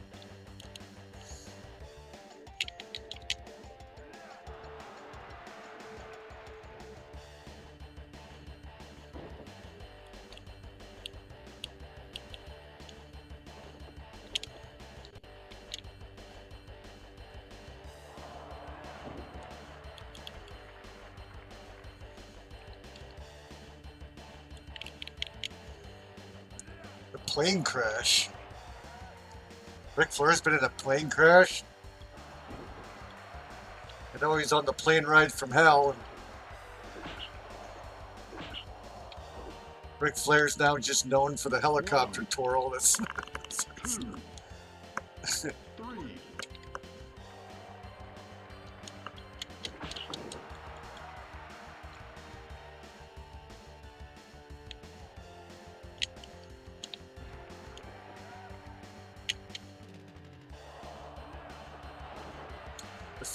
the plane crash when he couldn't break kayfabe.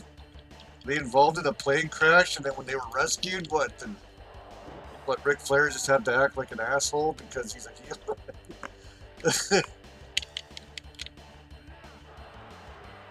Oh, really? Ric Flair, when he got started in wrestling, he broke his back? I don't know anything about Ric Flair's early career, yeah. I didn't even know that.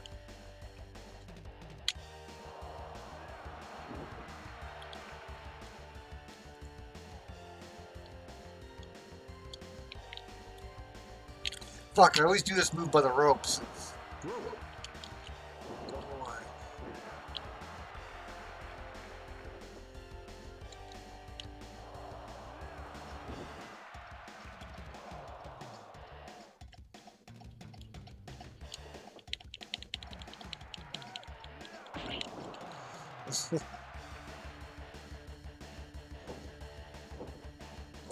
I don't think this is going to be a submission. What is it? Just a half crab. I don't even think you can submit him with that. The regular boxing crab you can, but not that one. Alright, he should be dead right here. Oh, got a spirit back. Yeah, he's done. Give up.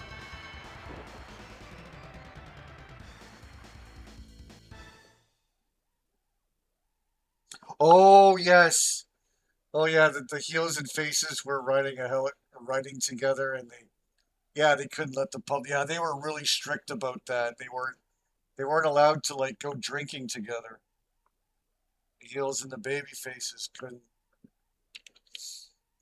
Yeah. Another just reminder of how fucking awesome wrestling was back then and how seriously they took it. They really tried their hardest to make it believable. That's why the old timers just hate this shit now. They've just completely forgot how special wrestling was. Yes, we all knew it was fake, but you know, like it's no different than watching a movie. A movie doesn't tell you that it's fake. One. It's always my defense for people that say, "Oh, you watch wrestling, you know that's fake, right?" I'm like, yeah, so is Star Wars. Like, don't. Like, oh yeah. That's all you gotta say. Like, just mention their favorite movie. Well, Reservoir Dogs is fake. One. Okay, Harvey Keitel's not actually like an evil gangster.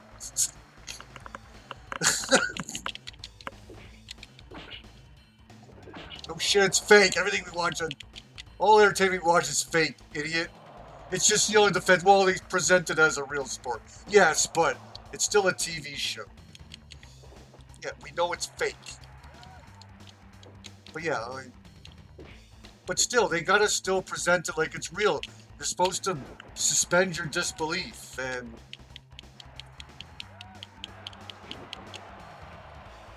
pretend that Undertaker's life is really in danger and Kate wants to kill him. It's just like watching a movie.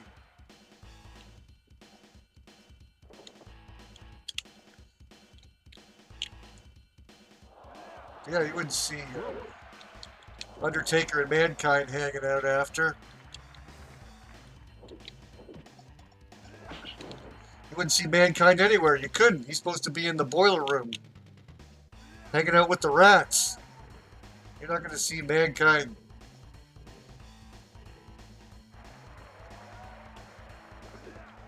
Shot. Yeah. You're not going to be seeing Mankind shopping for tube socks at fucking Walmart. TKO.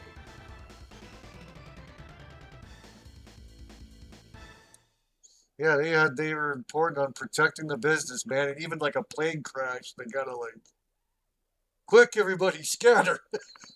I don't care if your neck's broken. Don't let them see us together.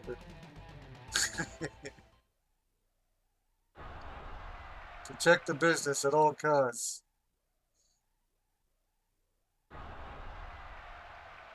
Now, like AEW, they've lost the plot so much. The heels don't even do heel things. I think I was just listening to Cornette and Last Today talk about how like the heels don't even do like heel things anymore, and baby faces aren't like they've completely lost the plot.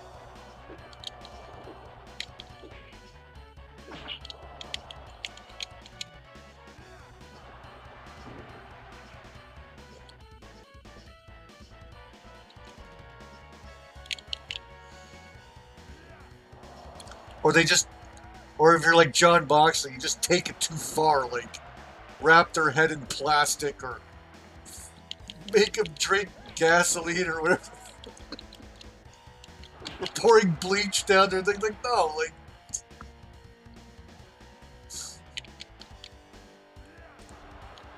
When are we gonna finally just start bringing guns down to the ring? What?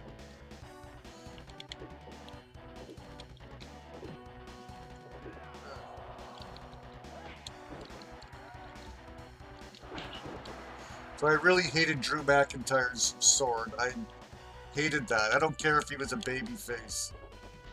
Swords don't pull. Get the sword out of here, alright? We're taking this a little too far now. If he's bringing a sword down to the ring, I'm bringing a fucking gun. I don't care.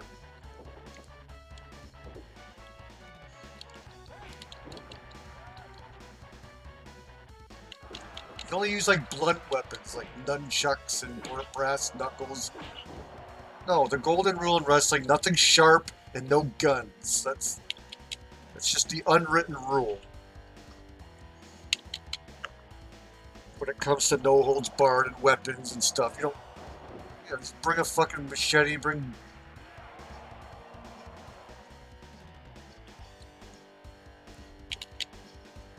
a fucking AR-15, and that's that. Where do you draw the line? Come on, tap, Scotty.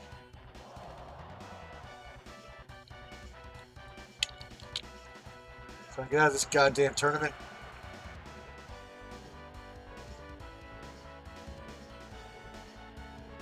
And blackjacks, alright. They had the blackjack. Yeah, like that stuff's good. Just blunt weapons.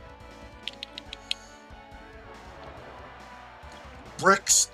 The bricks in the purse. Oops, God, I keep... It's because the R button isn't pinned. 1, 2 count.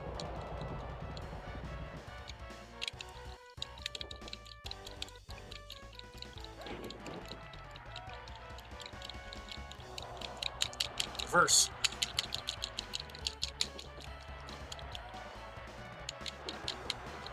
Yeah, like Scott Hall looks completely different in Revenge.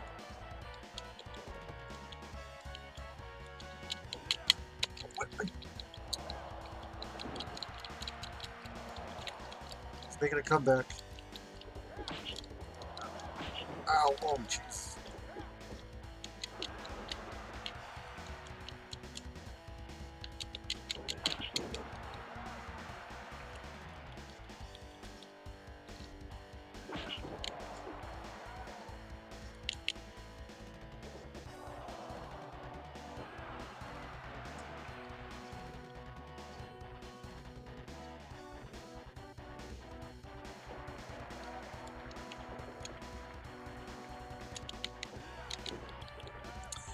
Oh, yeah, Austin had a gun. It's an NWO. He had the bang gun. He did that with Vince. Did he have a... Was there a gun thing with the end? He tied up Scott Hall. I don't remember him having a gun. It was with Vince when he actually put like a gun to his head and then just had a little bang. Give up. The little bang flag that comes out of it. Then there was, yeah, before that, there was a notorious gun segment with Brian Pillman pulling out the gun and the home invasion. Like Austin was committing home invasion and Brian Pillman had the gun. I mean, it made sense storyline wise. If he knows Austin's coming to his house and breaking in, of course he's going to have a gun for self-defense.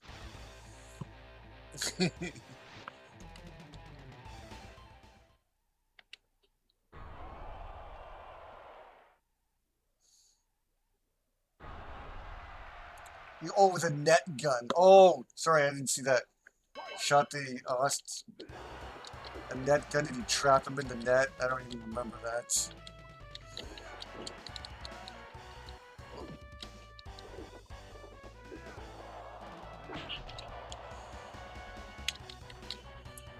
Yeah, they definitely didn't do many gun segments. Those are the only two I could think of. I'm surprised they did that other gun segment with the fake bang flag thing since they got in trouble with the first gun incidents. But that was portrayed as a real gun.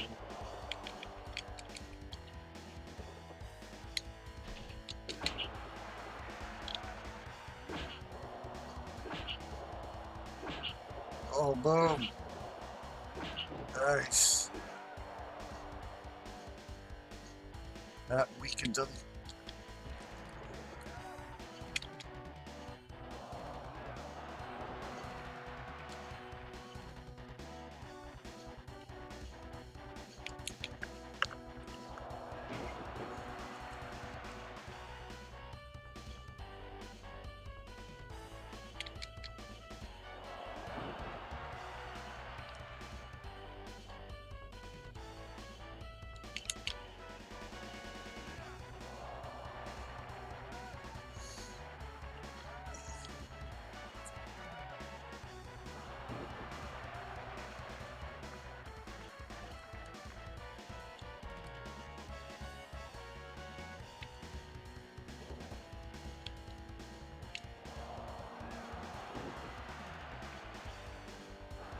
Yeah, knocked him out quick. TKO.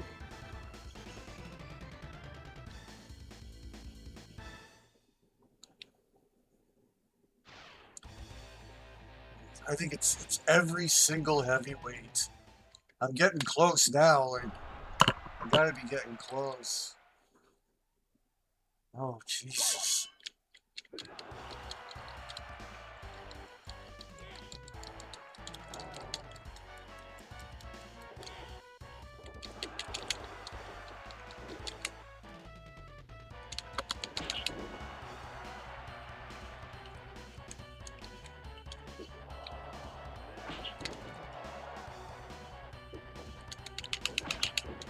One.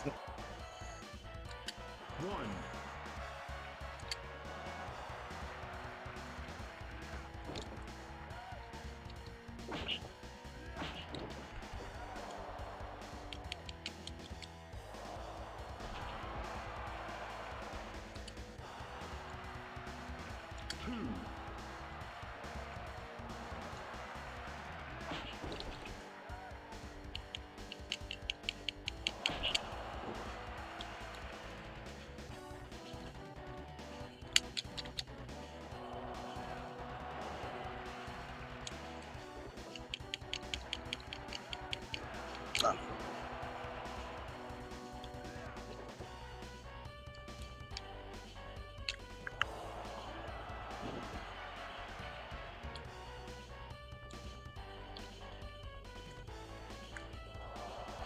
Why would you knock him out?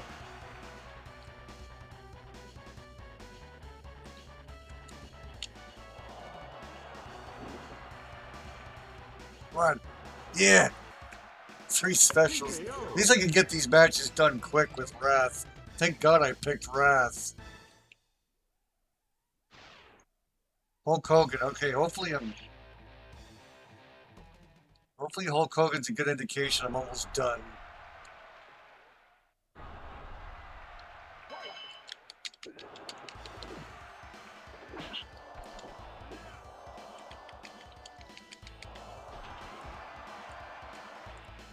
One.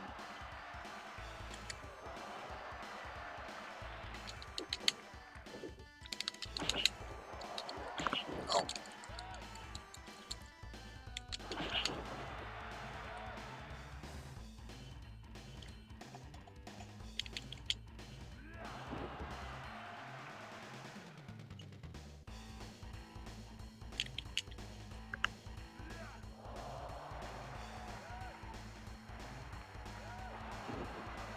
You have to do a second loop to get the real ending? No. No, he's got to beat the boxer.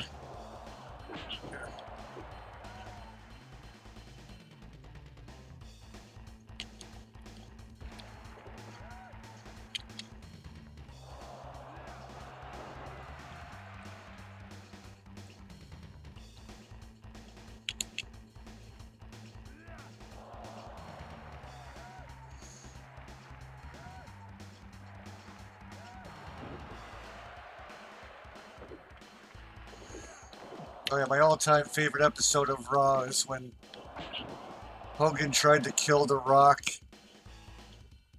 with the fucking...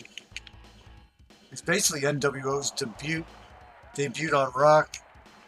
Their debut on Raw, where Hollywood Hogan smashed The Rock's car with his 18-wheeler. Hogan got behind the wheel of an 18-wheeler and then tried to kill The Rock. And I was on some sort of chemical that night. I was on like some cheap acid or some artificial acid or something.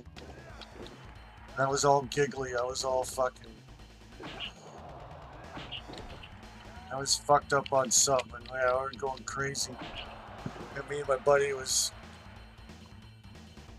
all fucked up on this fake acid or something. Cheering on NWO.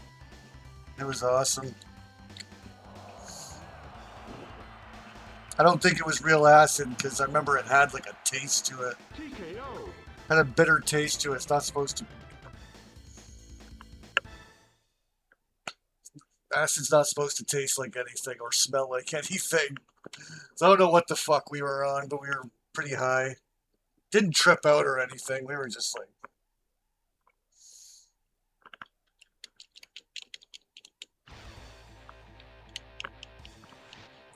just laughing at everything.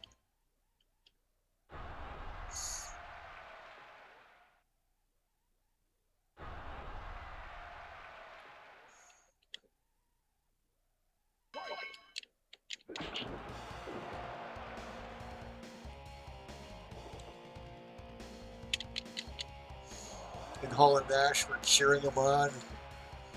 Yeah, that was great.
And it spawned the second greatest match of all time.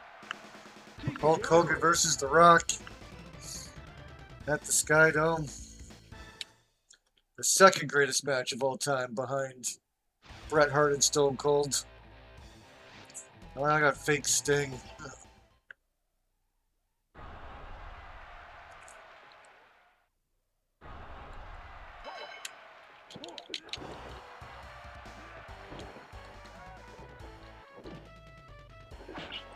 I guess as far as crowd reaction goes, it's the greatest match of all time. The only thing that sucked about it is that it wasn't the main event, where everyone was burnt out by the time Triple H and Chris Jericho came out. Everyone knew Triple H was going to win, so...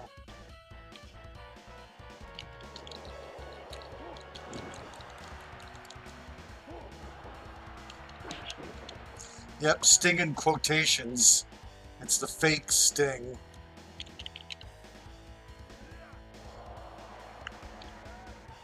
Yeah, they did have a fake Sting during the early days. There was like... They wanted to fool the crowd, like... Who's the NWO's, you know, secret... Who's the other insider, and... Oh, it can't be Sting, it can't be Sting, and then the NWO tried to pull a fast one. Do a fake Sting, so they'd be like, oh, see? We knew we couldn't trust Sting.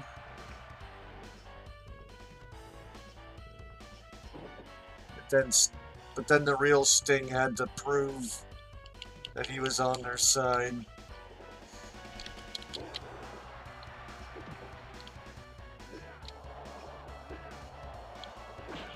I don't know who played fake Sting. I think I might have got that info at one point. I don't remember who. I don't know if it was a nobody or if it was somebody relevant. I don't know. Somebody got to play fake Sting. I don't think it was anyone important. I thought maybe it'd be like somebody from like the Ravens flock. I don't know. Was it Scotty Riggs or something? No, I don't think it was Scotty Riggs.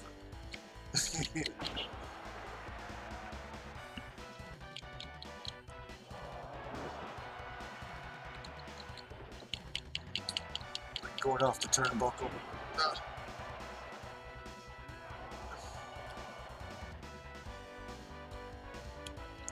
You were cheering for Hogan? Yeah. Well, all of Rogers Center was Hogan. It was 95% Hogan. It really was. They tried to sell it like, oh, it's both. And yeah, leading up to the pay-per-view, they'd sell it like, oh, it's half the crowd's Hogan, half the crowd's Rock. At Skydome, it was 95% Hogan. They booed the shit out of the Rock. Like, you can tell they try to like plug in noise here and there to try and deceive you, but if you actually like watch the pay-per-view, or if you just look at the fan reaction, everyone's going crazy for Hogan, like on their feet for Hogan. And when he pulled off the leg drop and the pin, like, oh man, people really wanted Hogan to win that. Every time The Rock got offense in, everyone booed. And even when oh, here he is finally.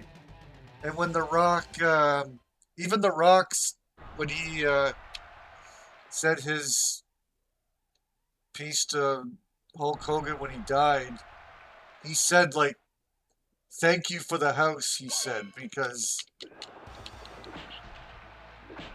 that was Hogan's night that night, and he thanked Hogan, like, "Thank you for the house. That was all of you." The crowd was there for you.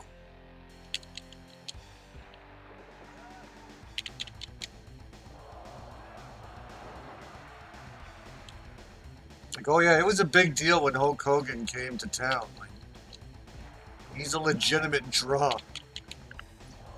Like, I luckily got to go see at least one, yeah, like a house show with Hulk Hogan against Ric Flair.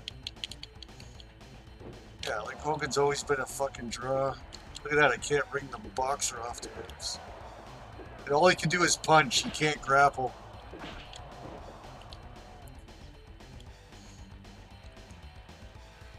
I used to have fun using this character. But I think he's kind of difficult to use on hard mode because the computer blocks like all your strikes. So they just reverse you. Look, you can't throw him against the ropes. I'm sure I can still bash his head into the turnbuckle. Yeah.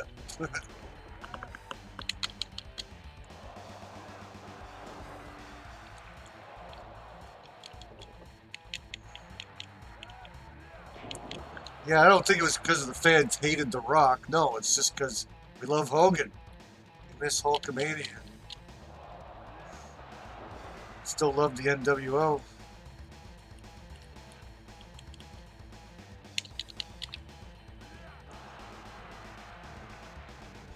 And that's when Hulkamania was resurrected.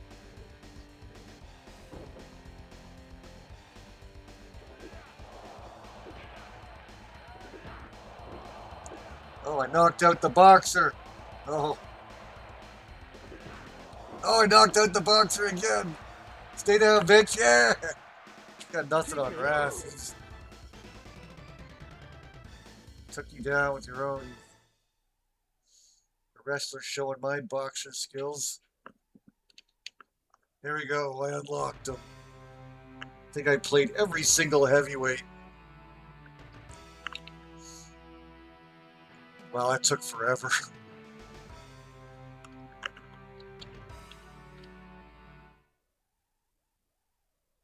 Holy shit, oh, I'm tired.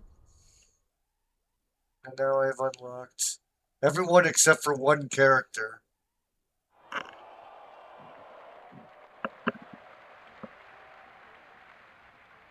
know how to get the cruiserweight. Let's see if it's unlocked now. If not, I might have to. I guess I'll have to do the cruiserweight. Yeah. I guess to get the cruiserweight here, you have to.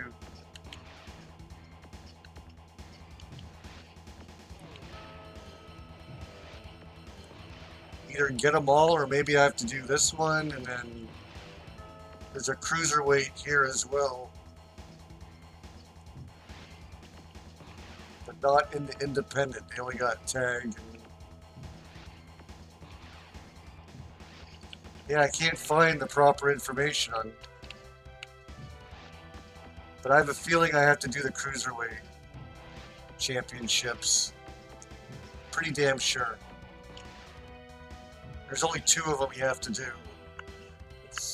Oh well, I got everyone but except for one character. Let's check out the.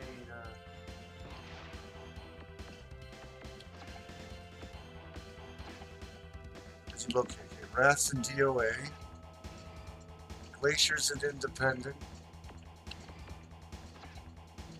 Oh yeah, that's right. They put them in a separate category. They'll put the female character, Black Cat or whatever it is, Black Panther, I don't know, as will be a character beside it, and that's it. I'll just have those 2 characters there. Those are just the anonymous. And all you can do is box. You can just do like strong strikes with them. That's it. It's kind of fun to use. And you can't throw them against the ropes. Alright, that's it. Got everyone else unlocked. Everything's saved to the... Everything auto-saves to the memory card, I'm sure. But I'll give this save regardless. I think that just saves the options too. Anyways. No, this definitely auto-saves.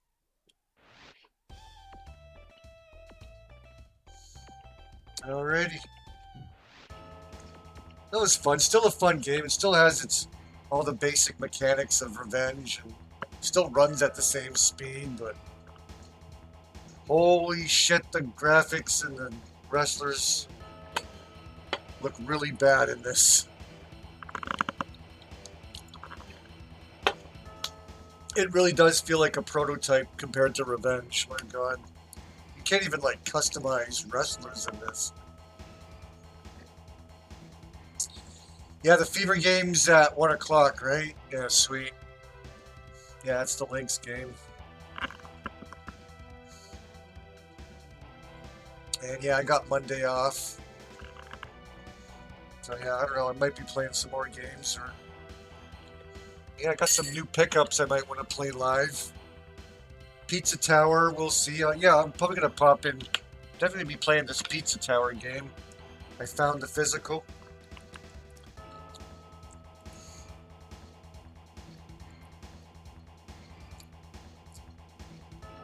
I was also looking for Anton Blast, but couldn't find that one. I now have a sealed copy of Pizza Tower.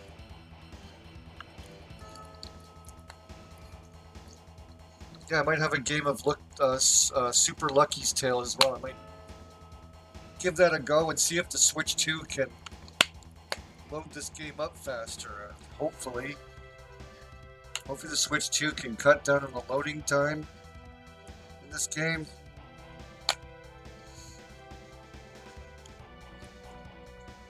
It's good to have that back in my collection. Alright. I'm getting out of here. Enjoy your day tomorrow. Yeah, enjoy the Fever game tomorrow if you're checking it out.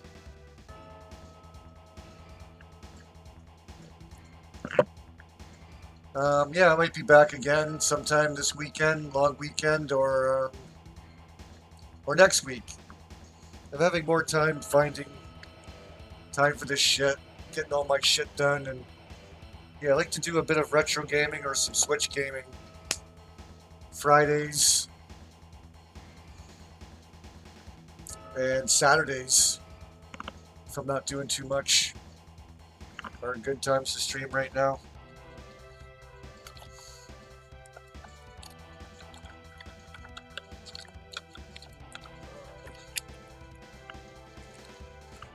Doing late night chores around the house. That's weird. I cannot do chores when it's dark out. I just don't. I gotta do it when I wake up.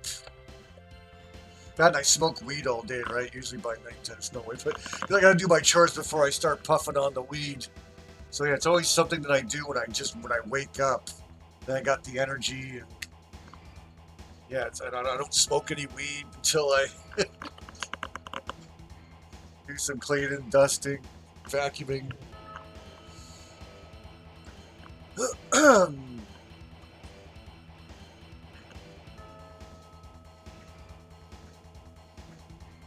Like late night streams, and I wish I could do more, but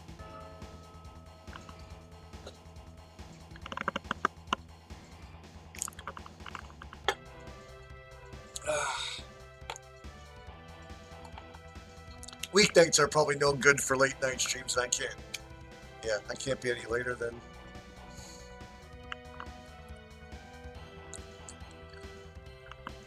But yeah, these are fun to do. That was my plan after I picked up some games. Yeah, gems, like I said, I picked up Pizza Tower Physical. I can't remember if it was you. I think you got the Physical of Anton Blast. That's a similar game, and I'm looking for that one as well. But I found Pizza Tower and a used copy of Super Lucky's Tale. That's the 2 Switch games I picked up. You like a good 8 a.m. stream on a Saturday morning? My stoner ass doesn't wake up that early on a Saturday morning anymore.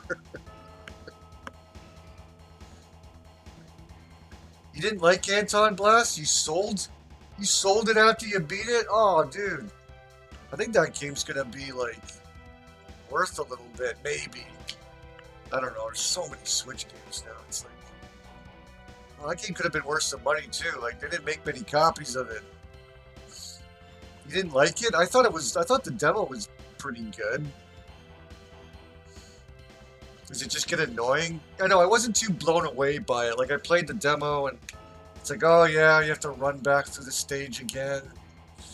I know, I think you gotta do that in Pizza Tower, too. I'm not a big fan of that, but I'm willing to give it a good go. Yeah, I kind of don't like running back through the levels, but I thought it was pretty good. The animation's pretty... I played the demo, it was alright. I wouldn't mind having a physical copy of that. I know, I like platformers.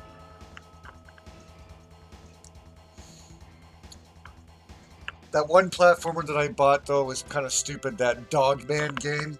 It's got really good cartoony graphics, but that game was so boring. It's just like the most generic puzzle platformer you've seen a million times, where you switch between the 3 characters. Yeah, that was pretty boring. And there's a sequel coming out, and you know, my OCD or whatever it is, well, I gotta get the second one now, but now I must refrain myself. I'm not even a fan of the Dogman series, so I don't need to be a loyal fan. That kind of stuff bugs me. Well, if I have the first one, I gotta get the second one. Yeah, that was one platformer I picked up that wasn't good. But yeah, it loses its fun, you mean? Fun? Run? Oh, it loses its run and smash pace, and becomes way too boring and annoying. There's some cool bosses. Yeah, it doesn't become as, like, fast and frantic anymore. Because, yeah, that's what Pizza Tower is. It seems like that game's always, like, you're always booting around. And, yeah, it's probably the better game.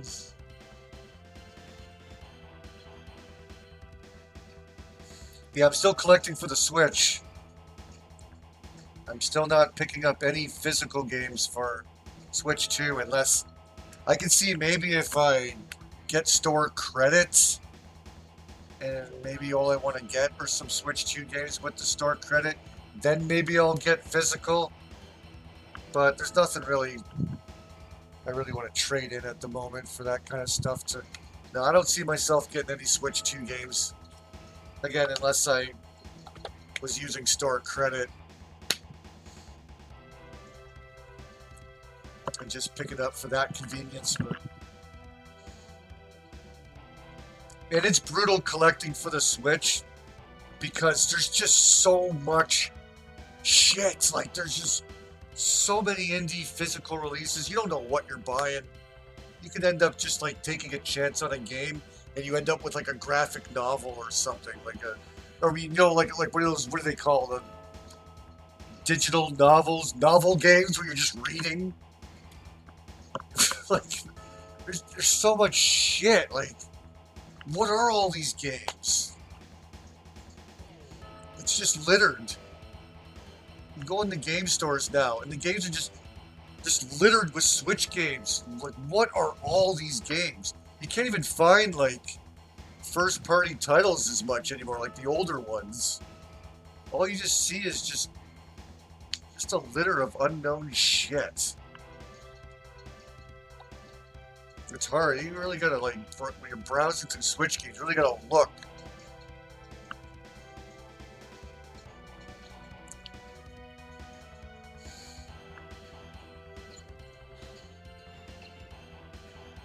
You don't know what's good. Maybe there's some good indie gems you don't know about, but there's just hundreds of them, hundreds of them.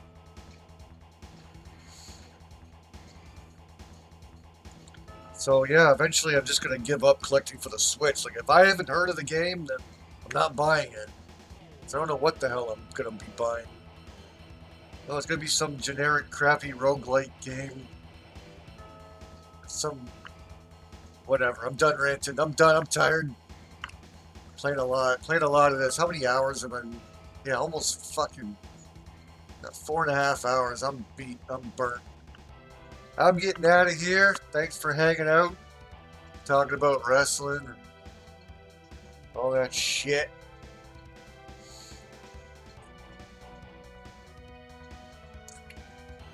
And you guys, of course, having a Miko day. Yeah, DJ, we'll get around to playing some multiplayer. Give us some suggestions, too. All I can think of is, like, Punisher. If you know of anything else for multiplayer, might be down.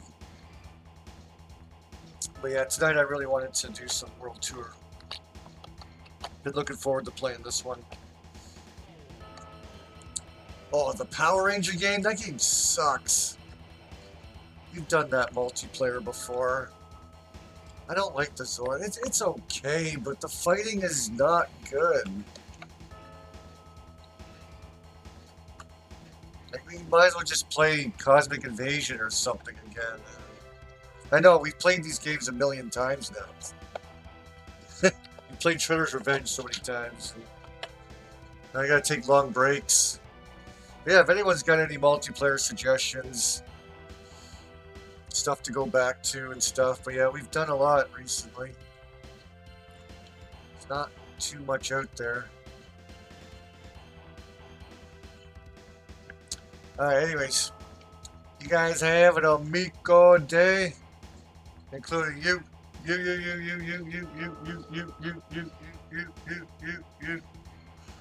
Yoda! Yoda! I have an idea, guys. Well, also, Cosmic Invasion DLC, I think that's not out till October, but we'll have to definitely go back and check that one out when it comes out. But yeah, that's an idea, guys. Oh, the new beat 'em up that's coming out, it's not online multiplayer, but it's there's a new physical Switch release. It's called Fallen City Brawl. Fallen City. And it's already out on Steam. It's got good reviews. But yeah, that's a physical I'm probably gonna check out on Switch. But yeah, it's not online multiplayer, but it's supposed to be a pretty good beat 'em up. But yeah, I collect that type of shit.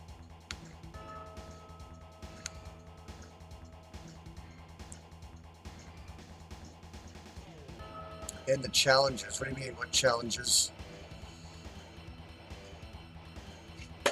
Yeah, it's called Fallen City Brawl, and there's a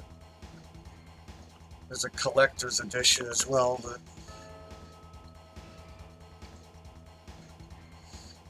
oh, Cosmic Invasion. Oh yeah, yeah. It's supposed to be a next DLC wave.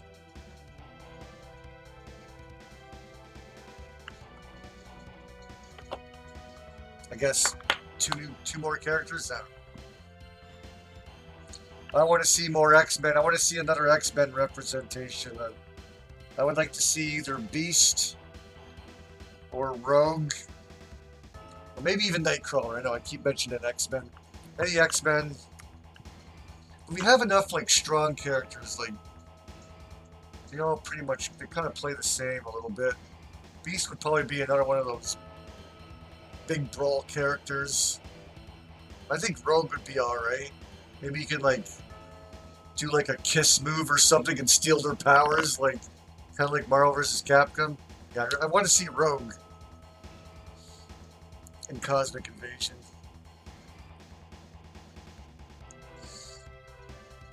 You want to see Doctor Strange? Sue Storm. Also, Colossus would be good, and blah blah blah. So many X-Men. Iceman. Wait, nah, there's no Iceman, is there? Iceman would be cool.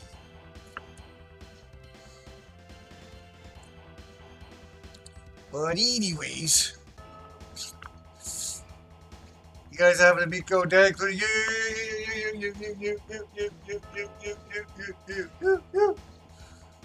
And even you, Young Shi.